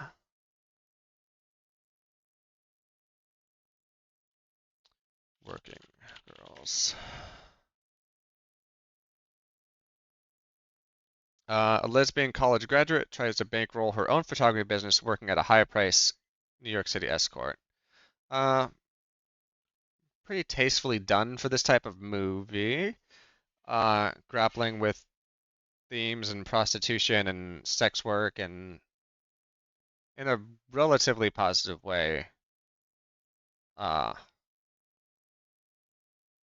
Even if the women weren't always treated well. Uh, but it's gonna kind of live around here, I think. Like it's just a lot of like vignettes into their life, and that's about it. Uh, Conclave. That's a movie that came out in 2024 that we watched early in 2025. Oh, please just whatever the fucking thing Chrome is doing, it's like, oh, do you want to open up? And I've never want to have two tabs open side by side. Oh, hey, Abby. Thank you.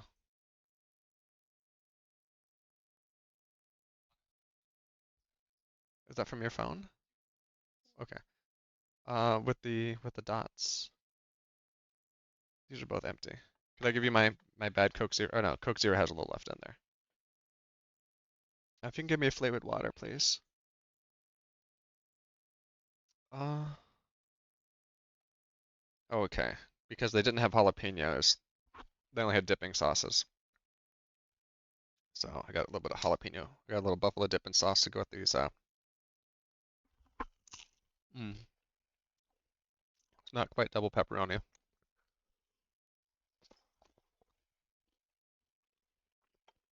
I'm gonna try and knock out as much as I can tonight, Abby. Love you. Mm,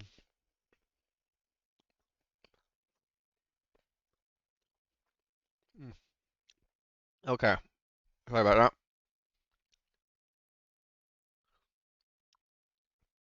Conclave is another Tooch special. Uh,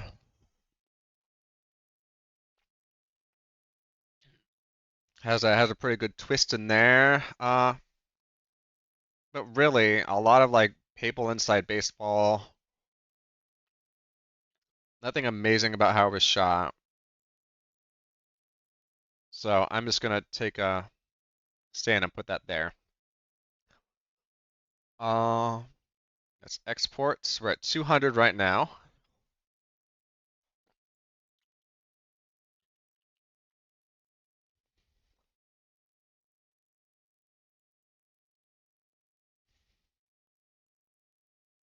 So about halfway there.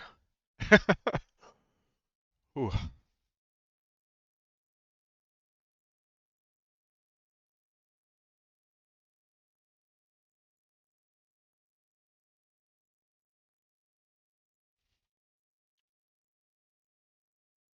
Hmm.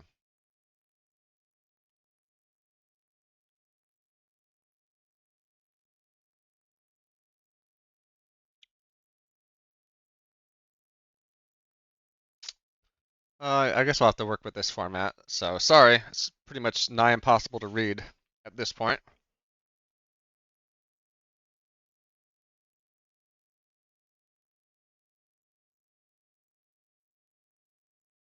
Uh, okay, yeah, sorry. Just trying to get my bearings here.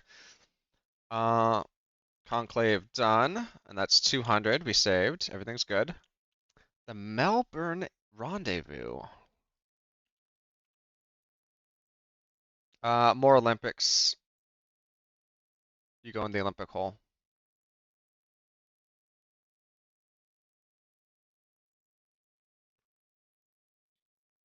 Ooh, I did say I saw one of the best uh anime movies of the year. Unfortunately, Demon Slayer is not one of them. Infinity Castle, really enjoyed it, but it's not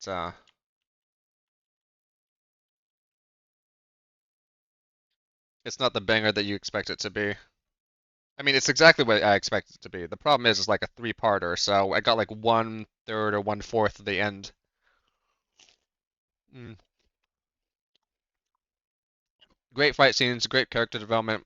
My sleepy electric boy Zenetsu gets in there, and he does what he needs to do. Real underrated hero that nobody will love besides me, apparently. Uh,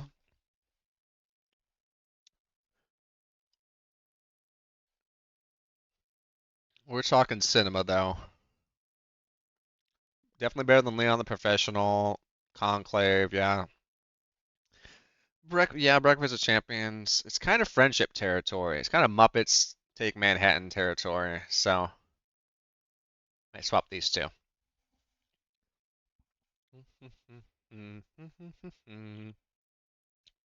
A Record of Sweet Murder is another that guy. He did Occult and Senritsu Kaiku and uh, the other movie. Uh, we'll just go. I would just put it on there, but this is good enough. I want to at least share the premise. A murderer in the middle of a killing spree enlists a reporter to interview him as he prepares to finish sacrificing his victims to his god. Uh, yeah, fucking top. Amazing. Well done, well shot. Another one of those films where everything's kind of, most everything is shot in like one very small location, and I love confined films. I think it's great to do it of like a big film or an epic, but for a found footage, I like a confined film, or I like a film that takes place between a couple of different scenes. Like we saw that in Kurosawa's Depths, Lower Depths. Uh, this is kind of getting coming up here, I think. I liked a little bit of the MK Hex. You saw a Record of Sweet Murder, Abby?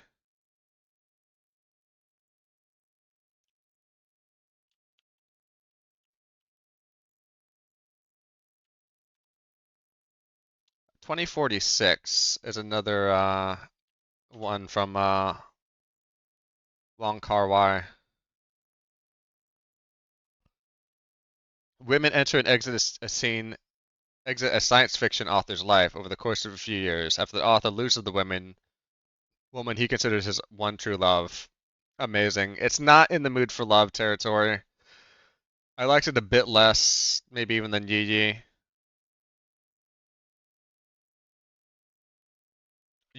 You did see?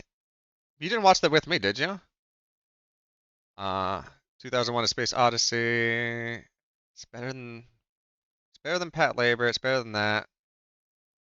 I'm gonna put it here between 2001 and Mahjong. Very great movie. Could be convinced otherwise. Moving it around a little bit, but not. I think that's the right area for it, you know. Lost in Translation. Bill Murray.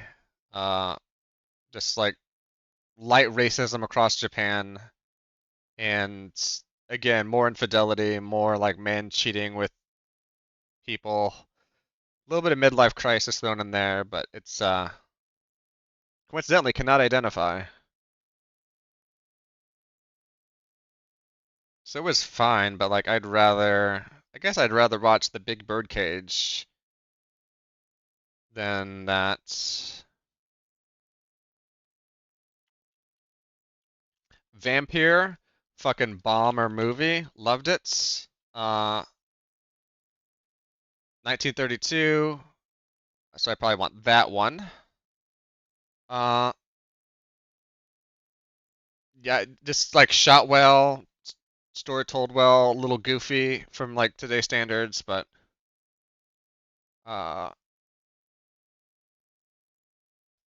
as far as horror goes, it's probably not as high up as The Ring, unfortunately. I don't think it beats Rushmore. As much as I enjoyed that movie, I think it's slightly below the Senritsu Kaiki movies, but it's above Crank. So, Vampire officially better than Crank. Uh, Punishment Park. Uh, Found footage movie. Let me know if this sounds familiar at all. And this fucking rocked my world when I watched it.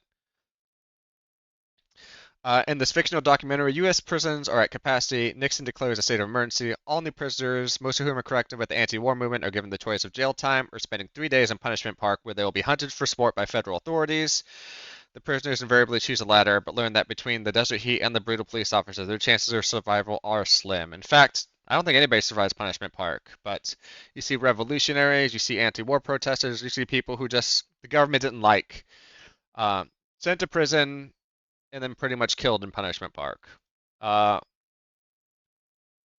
very, very brutal movie. I don't know, maybe reminiscent of some of the stuff we're seeing today, whether we want it or not. And fucking written in 1970, filmed in 1971. Uh,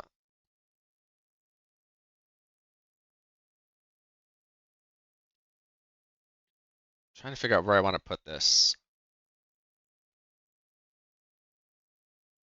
I think maybe like right here. I'm gonna say better than Conclave, not better than Flesh and Blood. Uh,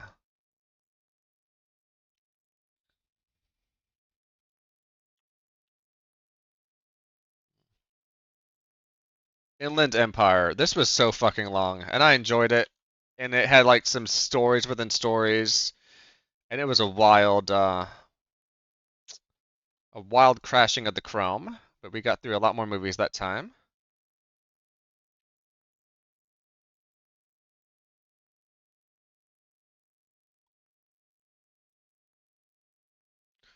One, two, three, four, five, six, seven. Okay.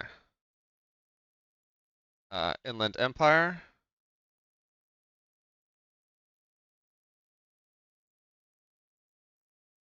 That's 7, 8.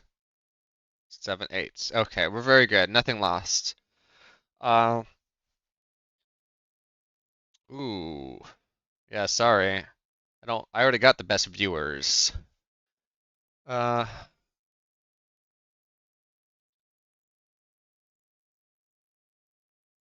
The problem was for me with a lot of Lynch films is pacing, and it's pacing that doesn't always lead to more tension for me. So this is kind of gonna go a little lower too.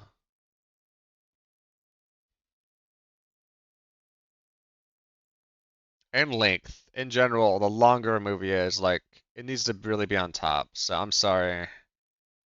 I'm sorry, Laura Dern. I'm sorry.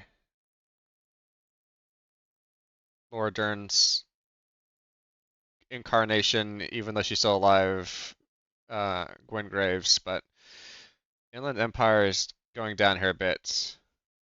Yeah, Terry Crews was in it. Yeah, I get ya. I think it's gonna be right. I think it's between Novocaine and Conclave, and I'm sorry. This is what happens when we're putting everything in a one-dimensional list with no fixed criteria. Wow, she's already unfollowed and unsubscribed. That's fucked up. I get it though. Kiss Kiss Bang Bang. Uh, another whodunit with the Iron Man and Iceman.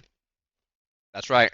Val Kilmer and uh God, why am I blanking?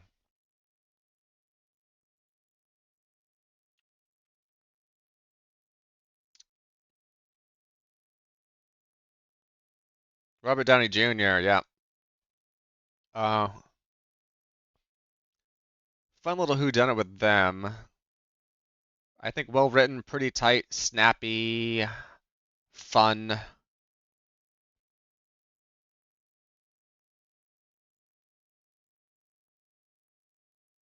Pickpocket.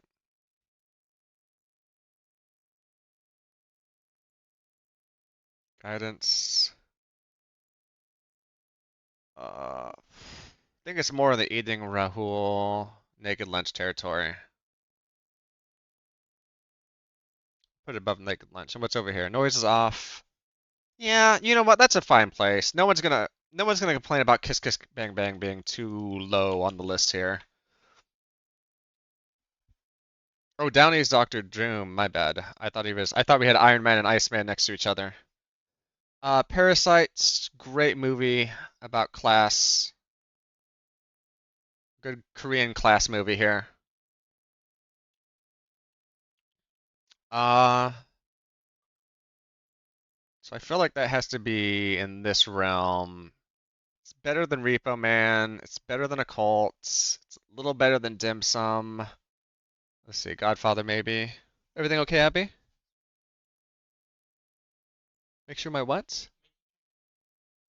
Oh, thank you.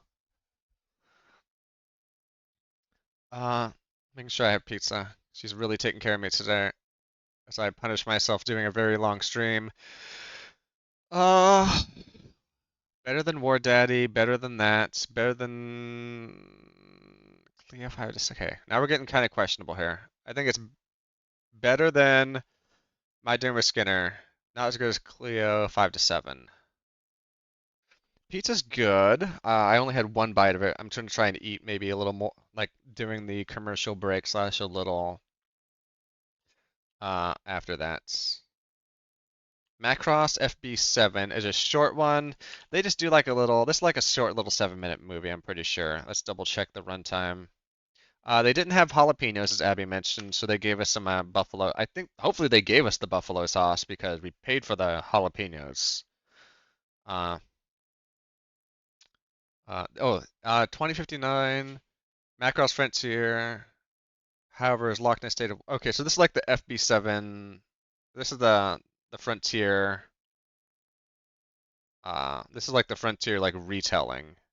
Oh, Mysterious Life Form leaves an archival video. Okay, this is archive. Okay, yeah, of Macross 7. So Frontier before 7. Yes. Okay. But other than that, the pizza's good. Uh, is this like a Macross 7 retelling uh for Macross Frontier people? Really like Macross 7.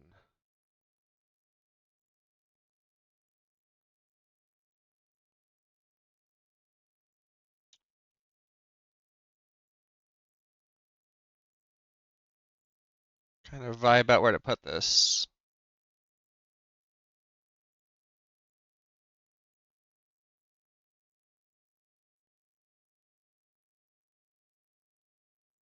Because now we have a Mara card up here. We got 2001. We got Pat Labor 2.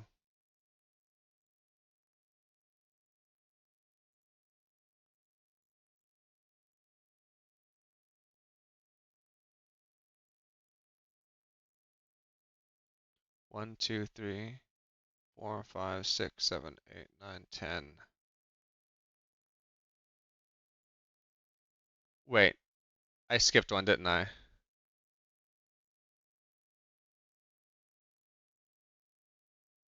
Uh, Gwen, do you know, I didn't do Mulholland Drive yet, did I?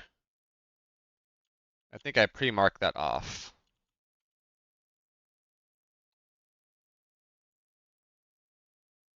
I don't think I did either. Ads might pop up at any second, but I'm gonna try and do what I can here. So yeah, that's the Macross ZI Live. Yeah, I think I exited out over here on accident and didn't do it, and I was off by that one. Uh, so Macross 7, like a movie as a movie. Uh,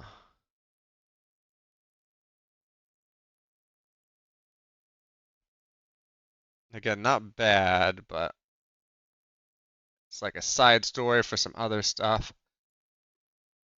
I feel like maybe here makes sense to that.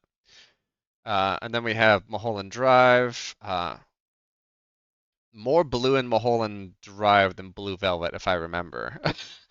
uh,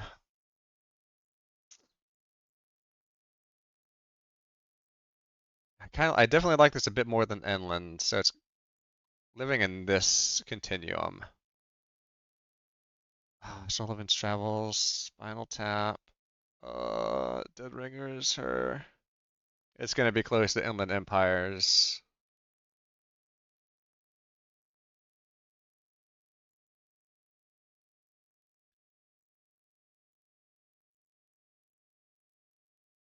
I liked it more than Bridge Curse.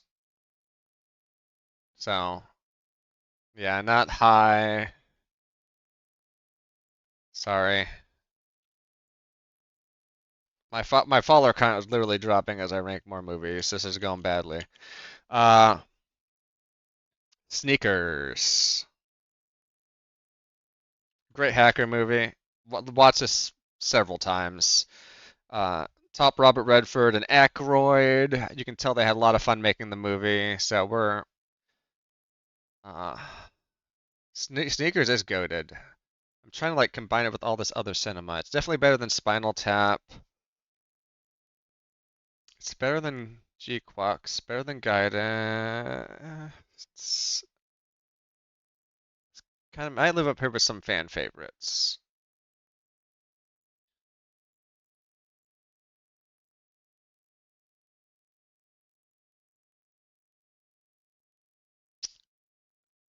I think Sneakers lives with between Dim Sum and Occults.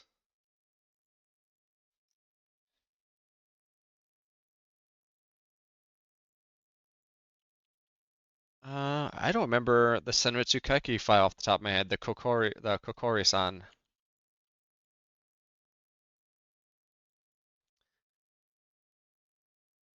Based on the previous final chapter, has been Kudo was able to release from the current blah blah blah blah blah blah blah blah blah blah. Okay.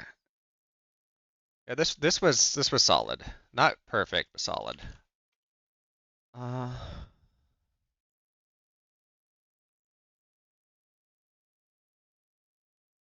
I'd probably put it up here with Shivering Ghosts.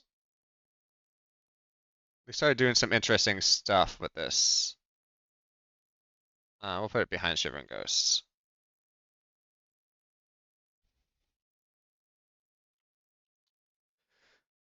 Uh, the 1984 movie. Pretty good adaptation. Uh, as far as I remember, but it's been a while since I read the book. I'm gonna mute for a second because I just really need to get some more of this pizza in my system.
I'm begging you, just let me get a few more bites of food.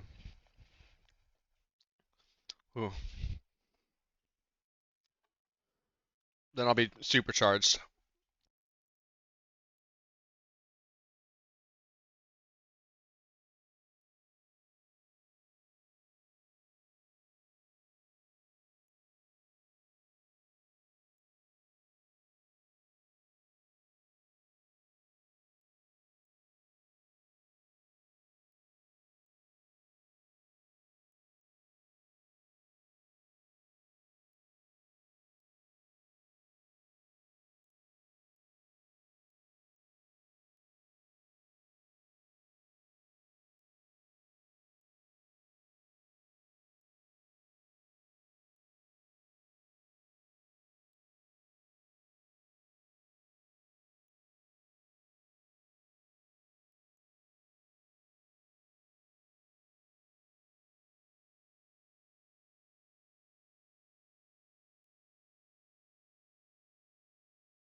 Okay.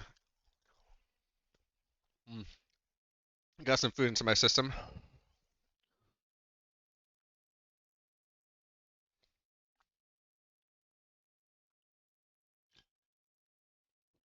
Oh,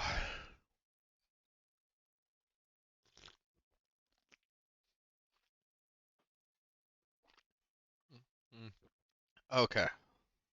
I'll probably get some more later, like when there's another random ad for us, but okay.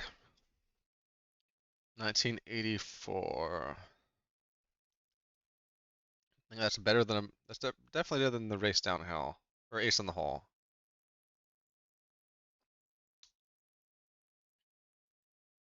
Is it better than the lower depths? I don't think so.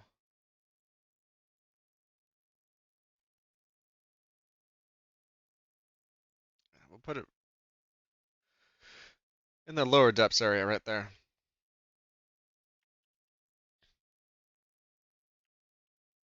Uh,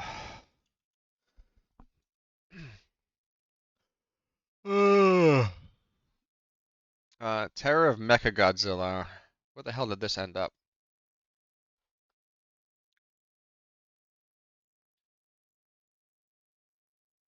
Relatively low.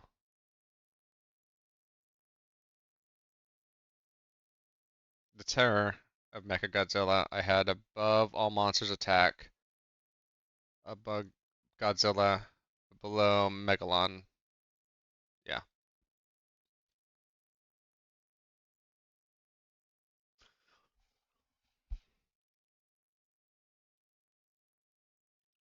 We talked about those list of movies.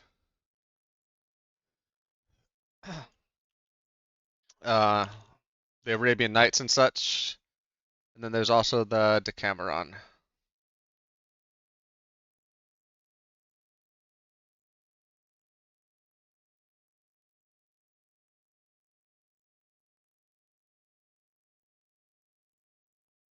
Let's try and match the frickin' thing if we can. That's what I remember for the Decameron. Maybe if I do Eel Decameron, it'll give me.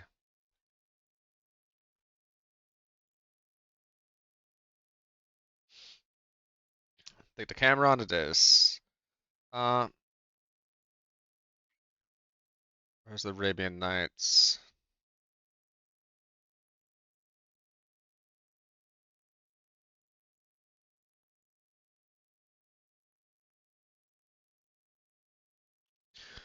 Oh my God.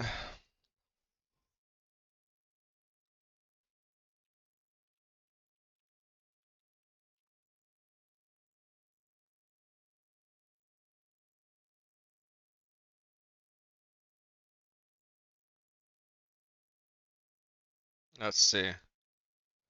Windows plus plus. Oh God.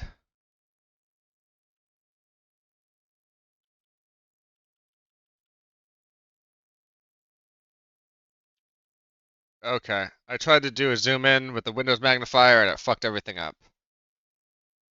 Why is it so hard, game?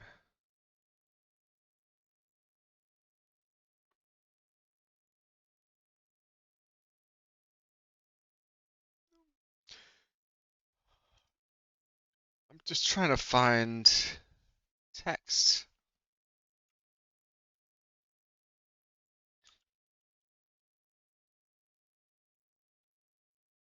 Okay.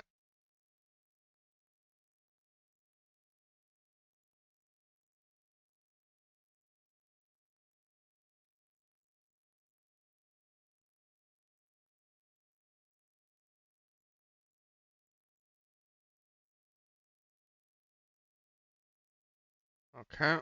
Just can't zoom in on that. That's fine. Do you remember where we put the Decameron? Decameron's there. Where do we put those others, like Arabian Nights? Did that go higher than I thought it did?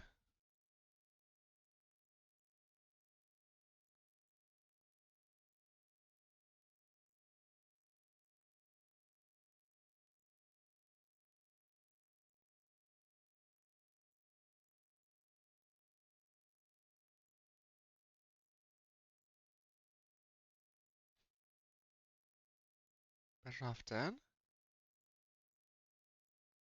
Olympics are down here. That's color pomegranates. That's bad news bears. Lost in translation, yeah.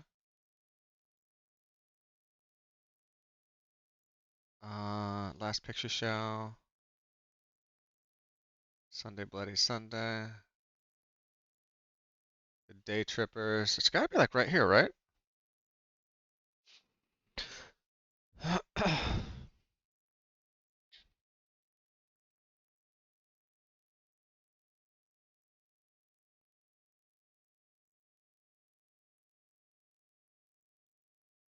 I can't change time.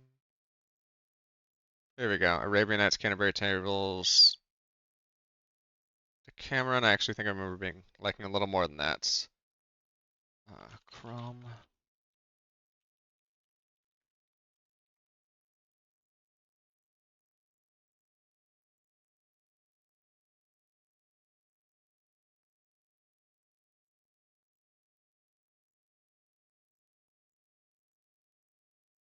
Yeah.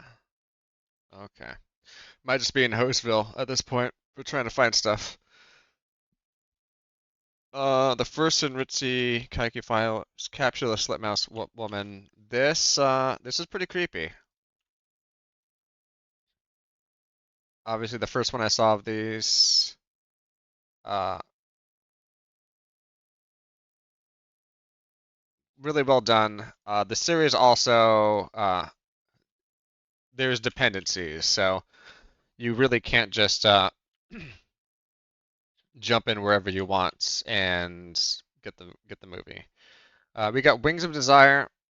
Uh, this has about an angel who falls in love.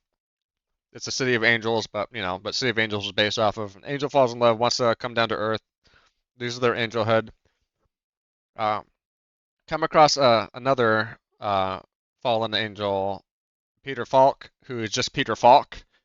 Like, hey, I'm Peter Falk. I'm an actor. I also used to be an angel. Uh, that's pretty cool. Uh, well made. Everything as an angel, it's in black and white, and then when he loses his wings, everything is in color. And like, there's like little things like that, stage direction, like what it is to like learn to be a person, what it means to not be perfect, what it means to suffer. A lot of questions being asked.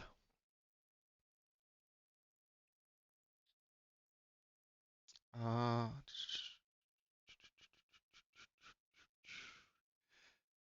feel like it kind of belongs up in here on the waterfront.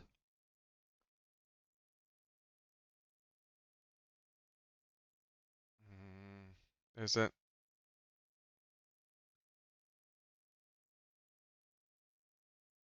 I feel like around a confusion makes sense. Oh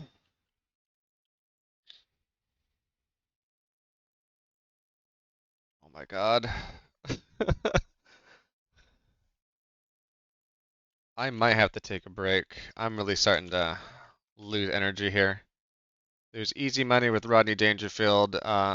His family's rich, but well, his in-laws are rich, but he's not gonna get any money until he shapes up and like loses weight and like works hard and all this stuff, and he manages to do it,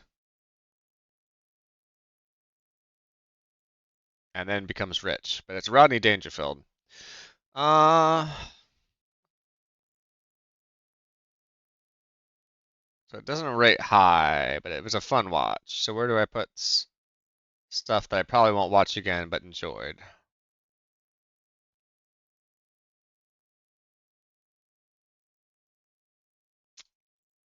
Day Trippers. I'm gonna get added here in a second, so we'll pop this down and then move on after I get some pizza.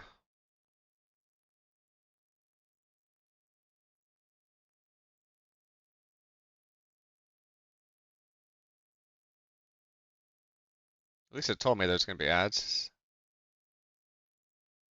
I'm not getting any timers now. Twitch maybe just freaking out. I keep going up.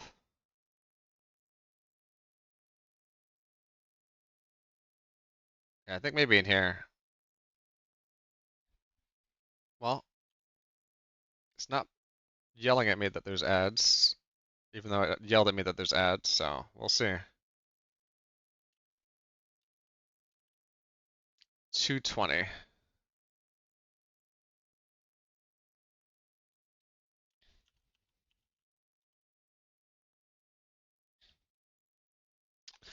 Interesting. Okay. We didn't get a chance to watch it this year for the first movie of the year. But we have a classic movie, Heat. Nothing really else needs to be really said about that.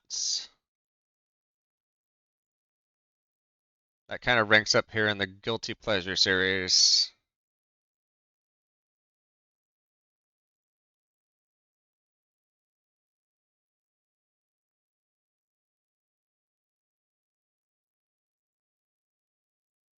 Where do I want to put Heat? It's a better Val Kilmer movie. Yeah, I think maybe it just pops right here. Uh,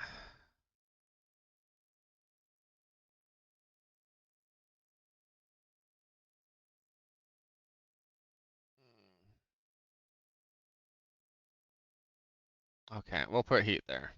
It's getting up there high, but it's not crazy.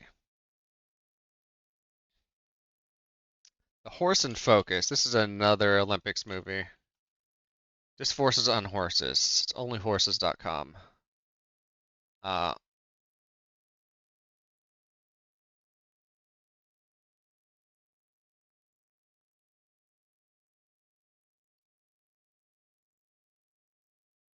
I'm just gonna put it some horse slop section. Uh,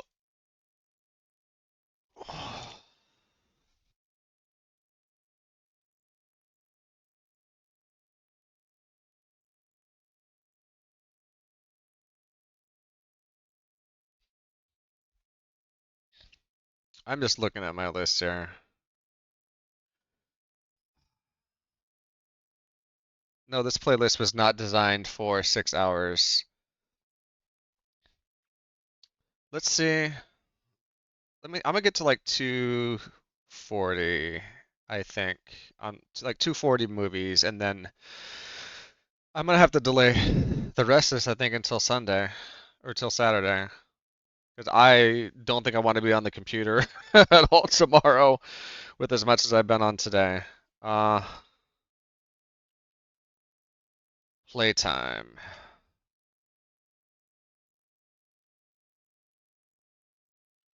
Oh.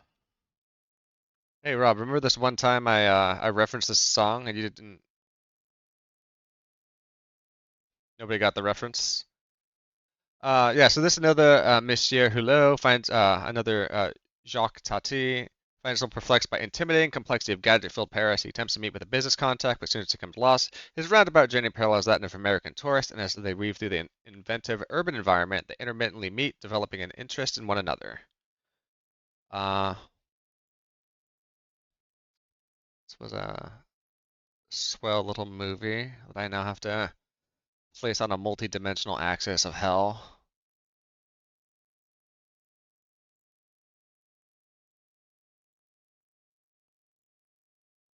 I need to look up. Is this what I'm thinking of as far as like set design? Jesus Christ.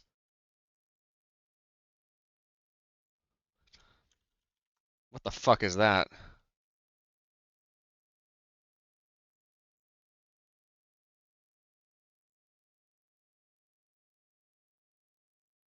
Jesus fuck. What the fuck is that?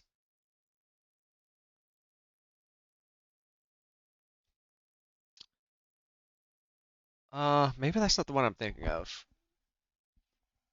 Okay. One last set of ads.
Okay, welcome back.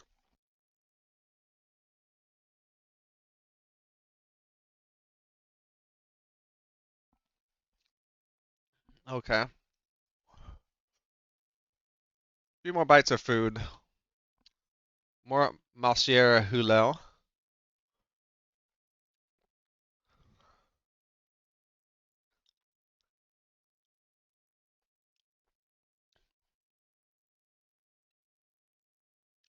Sweet smell of success. I really like the set design in playtime, so I think that's gonna kind of put it in that category. Man Pushed Cart is about immigrant life. A man with a food cart tries to make his way in like early New York City, and by early I mean like late, like early 2000s, definitely post 9/11. Uh, had some good parts in there, but didn't really, again, resonate with me. So that's gonna maybe be. Is that gonna be down in 11 bass 11 whatchamacallit territory? 11 basketball.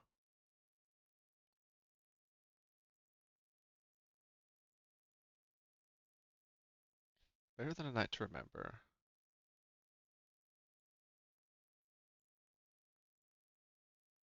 Kind of in here. Kind of E-fish adjacent. Another movie here. Another Macross. Macross Frontier. The Wings of Farewell. Is this like the 7-minute one?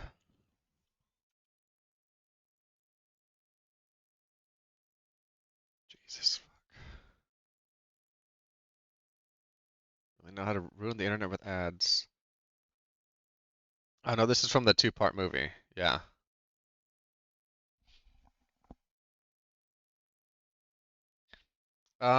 This one definitely built more onto the series. Uh,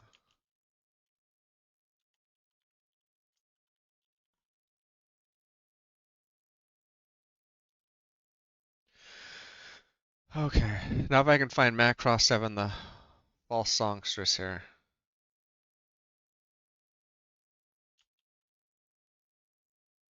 Oh, please don't do anything bad here.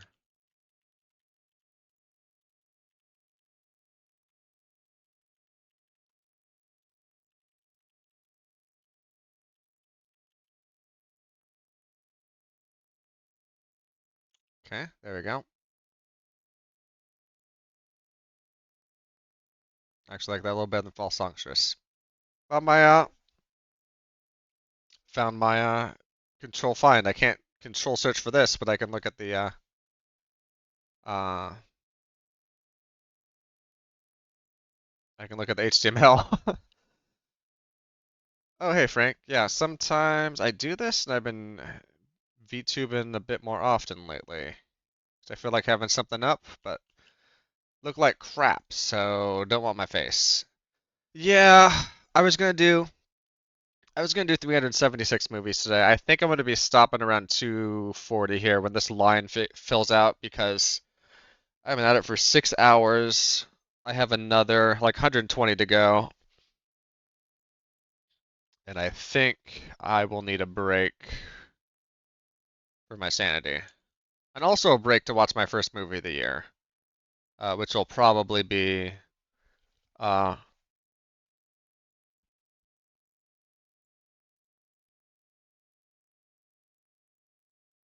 I'm probably watch my first movie of the year, which is going to be Heat. So this is Breathless. Small-time thief steals a car impulsively, murders a motorcycle policeman wanted by authorities, attempts to persuade a girl to run away to Italy with him. Not Jean-Luc Godard's best, but I enjoyed the movie.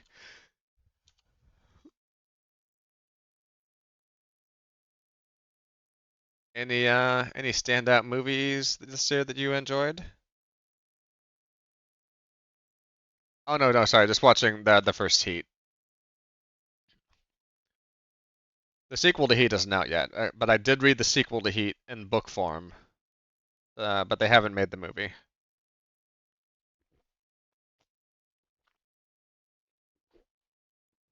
I honestly would not make the movie without Val Kilmer, since he's a big part of that book. You watched the original Frankenstein? I'm a big fan of Young Frankenstein. That's a good movie.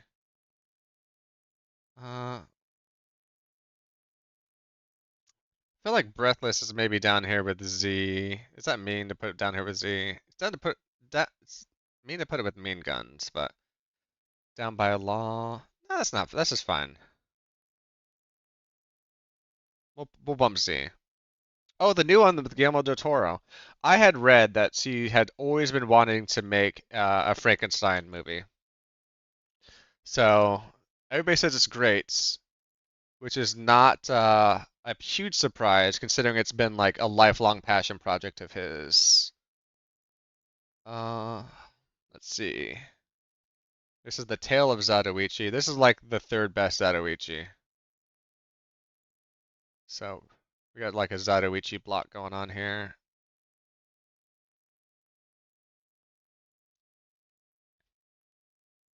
Tale of Zatoichi is the third best Zatoichi. We'll get to the other ones too. Oh my God. I think I mentioned this in the Discord. Strange Harvest. Found footage film came out this year. Been waiting for it for a while, based off of like Inland California. Uh, very good found footage movie. The new Frankenstein is so visually stunning. The costumes are out of this world. Yeah, I'm 0% surprised he was able to knock his passion project out of the park. Uh, I had another found footage movie up here. It's better than MKXE, that's for sure. Strange Harvest.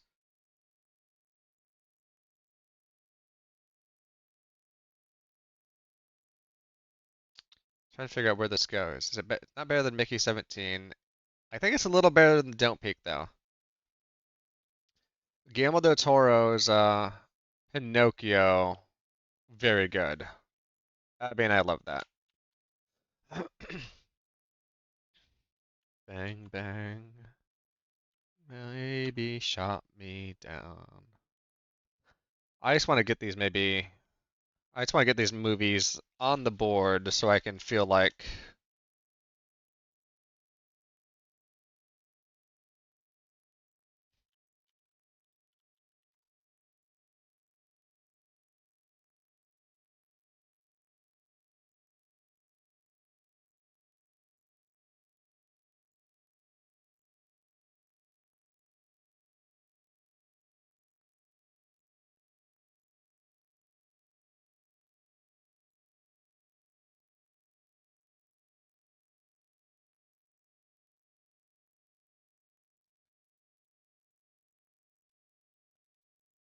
sometimes finding these movie posters is a pain in the ass.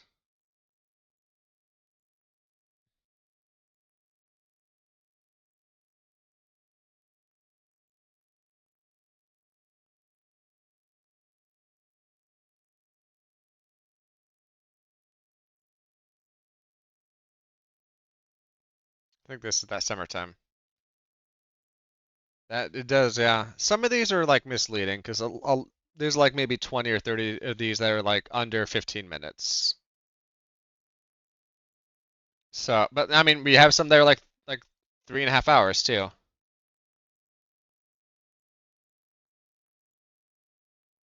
I had a number here, 38,000 minutes of cinema. Yeah, so I still put the shorts on there too. Uh, we found out while doing this, Letterbox also does movies. Uh, Letterbox also does movies, but I'm not putting them into Letterbox.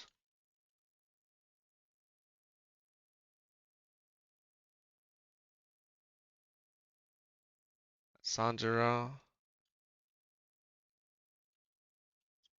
Bang, bang,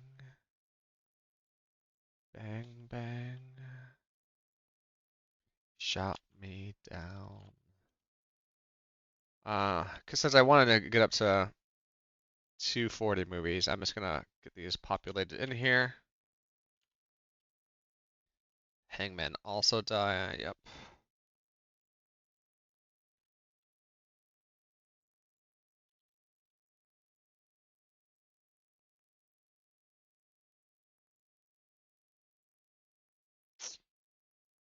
Bow, bow, bow, bow, bow. Uh,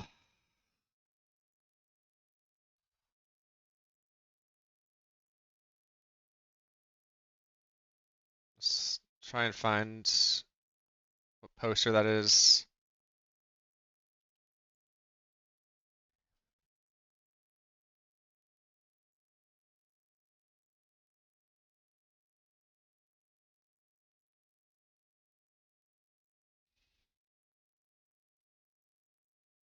Maybe this one? And God created women. We'll take that. 1 second.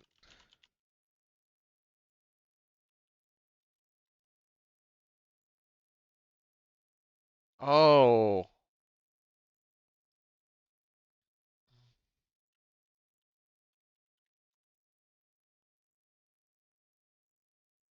that's Crank.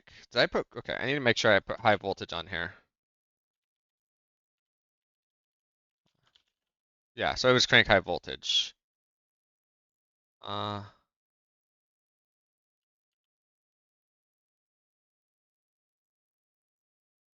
okay. That's Crank high voltage. Okay, just gotta make sure I got everything in order here. And then for All Mankind.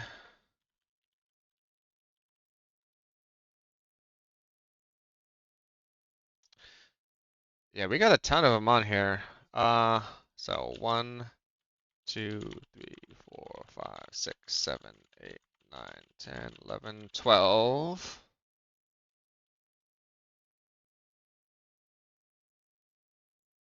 You only saw a few random clips, but it looked like a good time. It's not the highest on my list. Okay, I got in the last ones. Let's take a look.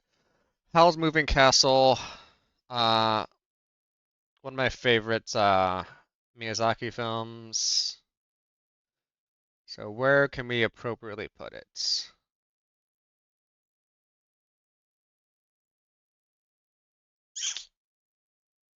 I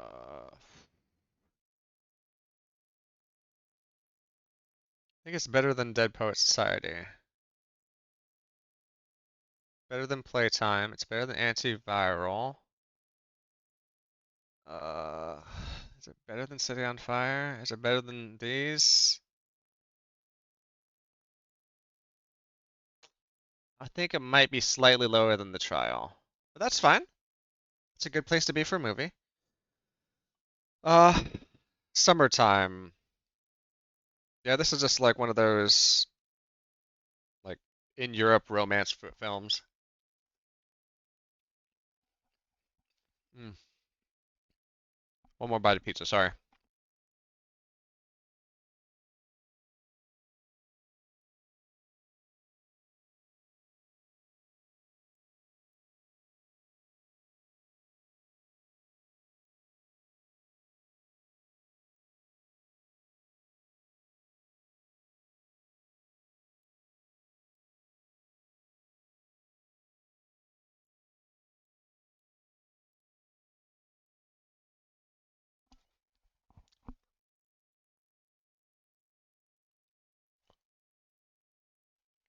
Ooh, don't know all the lyrics. I was just eating pizza, yeah. Ooh, want you watching me? Who's what you wanted me? Uh, Summertime is going to be somewhat low here. It's like shot in the dark territory, to be honest. Down by Law. Not as good as Breathless, not as good as Z.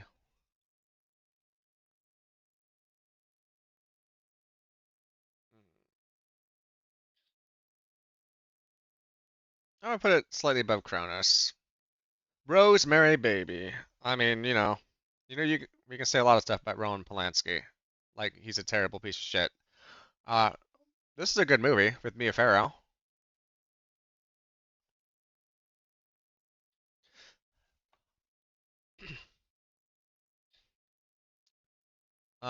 I think Rosemary's Baby is up here with like The Godfather for me as far as like horror movies.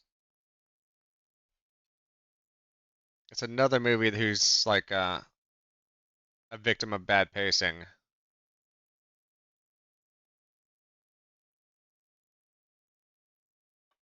So we're gonna plop Rosemary's Baby up there. Substance, fucking love this movie. Uh, Not everybody in the house loved Substance, but I did. It's got to be up above Antiviral. Where the hell they put Antiviral? Yeah, it's definitely above Antiviral for body horror. Uh,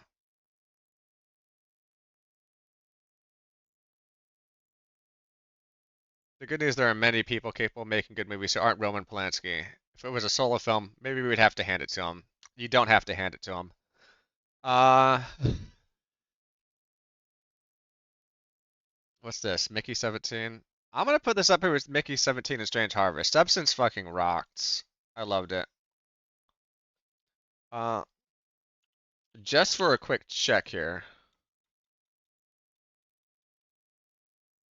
1, 2, 3, 4, 5, 6, 7, 8, 9, 10, 11, 12, 13, 14, 15, 16, 17, 18, 19, 20, 21. I've only seen 21 movies that came out in 2025 last year. So I only saw like 21 new movies. Just curious on what that number was. The Olympics was their practice in ancient Greece. An early Olympics film.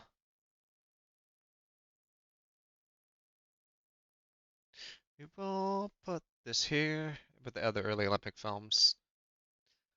Okay, I get Sanjuro and the other one mixed up.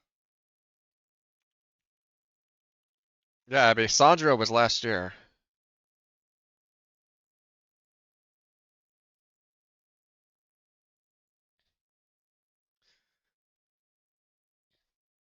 A beautifully composed Sandro, and this companion piece and sequel to Yojimbo. I think I like Sandro a little better than Yojimbo.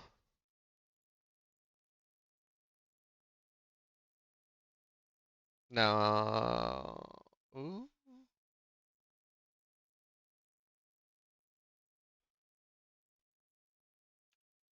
Sand. Yeah, I did like Sandro a little better than Yojimbo. I was just checking back. Mm, Do, do, do, do. I don't remember a lot of choir from elementary school. But I'm pretty sure we didn't do any Beatles. So, some amazing Kurosawa here. Where can we put that that makes sense? Not as good as a little better than Mishima. Yeah. Control, another some pseudo found footage, or more diegetic than sound found footage. About the use of AI and automation and how that's bad.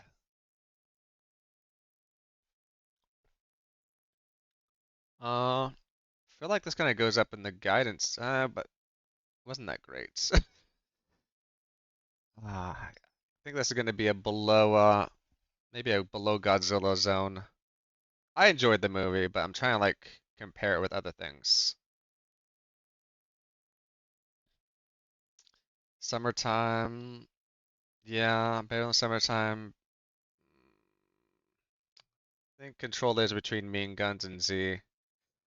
Naked Gun, 22 and a half. I'm just gonna kind of put that next to this Rodney Dangerfield movie. Hangmen Also Die, amazing movie. Uh, when uh, when the Nazis were hanging people, they some freedom fighters are like, no, no, we're gonna kill the hangman, and they do. Uh, and then the whole time is them trying to escape from that. The people who help them and don't help them. Hangman Also Die. I believe that's a Fritz film, right? Lang Fritz.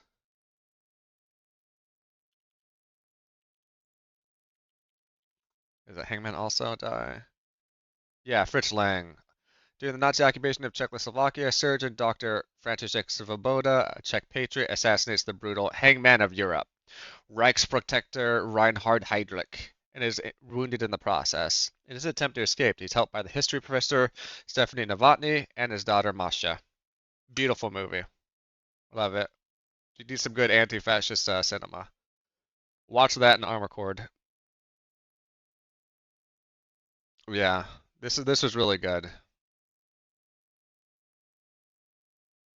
Lang Fritz also did M, which is another pretty fantastic film. Where the hell did Amara Cord go?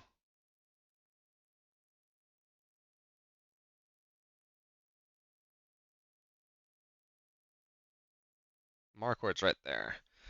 Okay, I'm trying to remember back. Hangman Must Die. That's definitely in these first two rows. I'm just trying to figure out where it goes. Better than Wild at Heart. That's gonna go above Wild at Heart, less than Hard Boiled, I think. Yeah, I'll definitely I'll zoom in on them. The problem is the zoom is kind of fucked. So but we'll find a way to show the top like 10 so far. Let me see. I'm gonna try downloading the PN. You can download the whole PNG as well. Hopefully I didn't crash anything doing this. Uh, and I wonder if that's high enough resolution to zoom in. It is. Perfect. So when I export this to a PNG, you'll get the full list, fully numbered. I mean, I'll post it on Blue Sky. I can also just message it to you. Uh, but let's see. Yeah. No, I've got a way I can show the top so many. I need to find somewhere else than Blue Sky because there's these images that I posted previously where I generated something similar for my Criterion watch through only. There's going to be some inversions. I think I posted Criterion order, and there's probably some movies here that outrank movies I put on that list, and it's why you know people are very inconsistent even among themselves. And God created women. And God created women. And again, I still have like another 160 to do. I think I'm just gonna not save that for Saturday. Uh, Juliet Hardy is a sexual dynamite and it has the men of a French coastal town painting or panting. French coastal town panting, but Antoine, the only man who affects her likewise, wouldn't dream of settling down with a woman his friends consider the town tramp.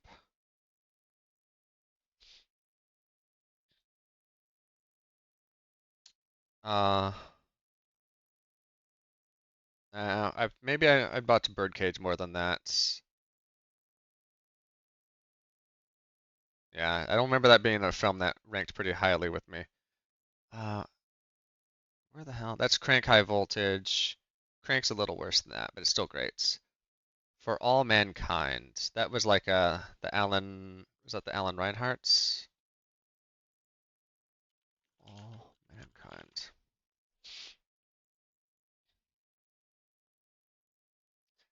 Or Al Reinhardt's or Al Reinert's.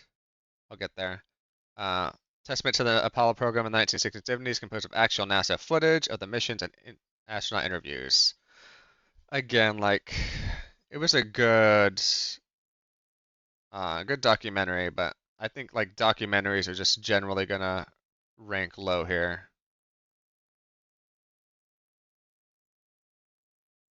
Sorry, documentaries. I'm the reverse of documentary pilled. Uh, yeah, what I say, there's like 376 movies. I've ranked 240, so I have 136 left. Uh, we're gonna export chart data,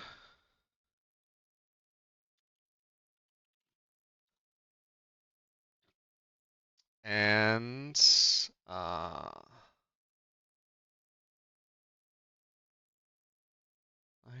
let's see.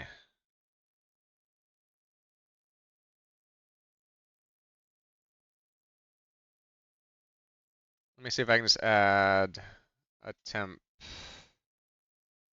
source here.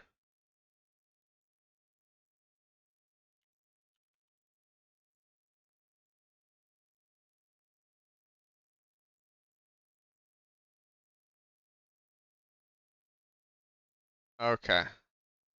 So I took this screenshot before I added the last movies in, but they did not change the top 10 ordering. Uh, so far the top 10 we have are Seven Samurai, Grand Budapest Hotel, Do the Right Thing, The Beast, House, Blue Velvet, All That Jazz, Amarcord, Bullet in the Head, and Barry Lyndon. So I'm just gonna scroll over those 10 so people can see the Seven Samurai, Grand Budapest, Do the Right Thing, The Beast, House, Blue Velvet, All That Jazz, Amarcord, Bullet in the Head, Barry Lyndon, and I believe that's 10. In the Mood for Love, making it 11. We still have 130 some movies. Uh, so who knows what tomorrow will bring us? Well, tomorrow, probably nothing. Saturday, I'm going to do another stream. We'll knock out the rest of the movies, and I'll talk about some of my plans for games throughout the year. Hmm. I know everybody's probably tired of watching me, but if I can send people off for a raid, that would be cool too.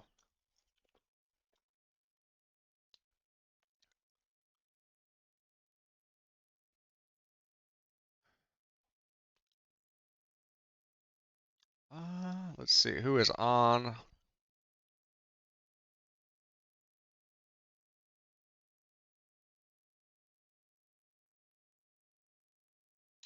He's gonna be probably ending here soon. Uh,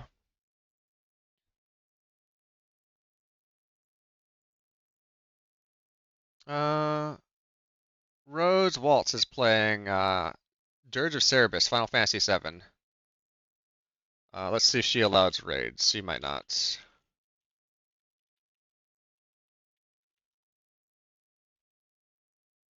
She does. Perfect. I couldn't remember.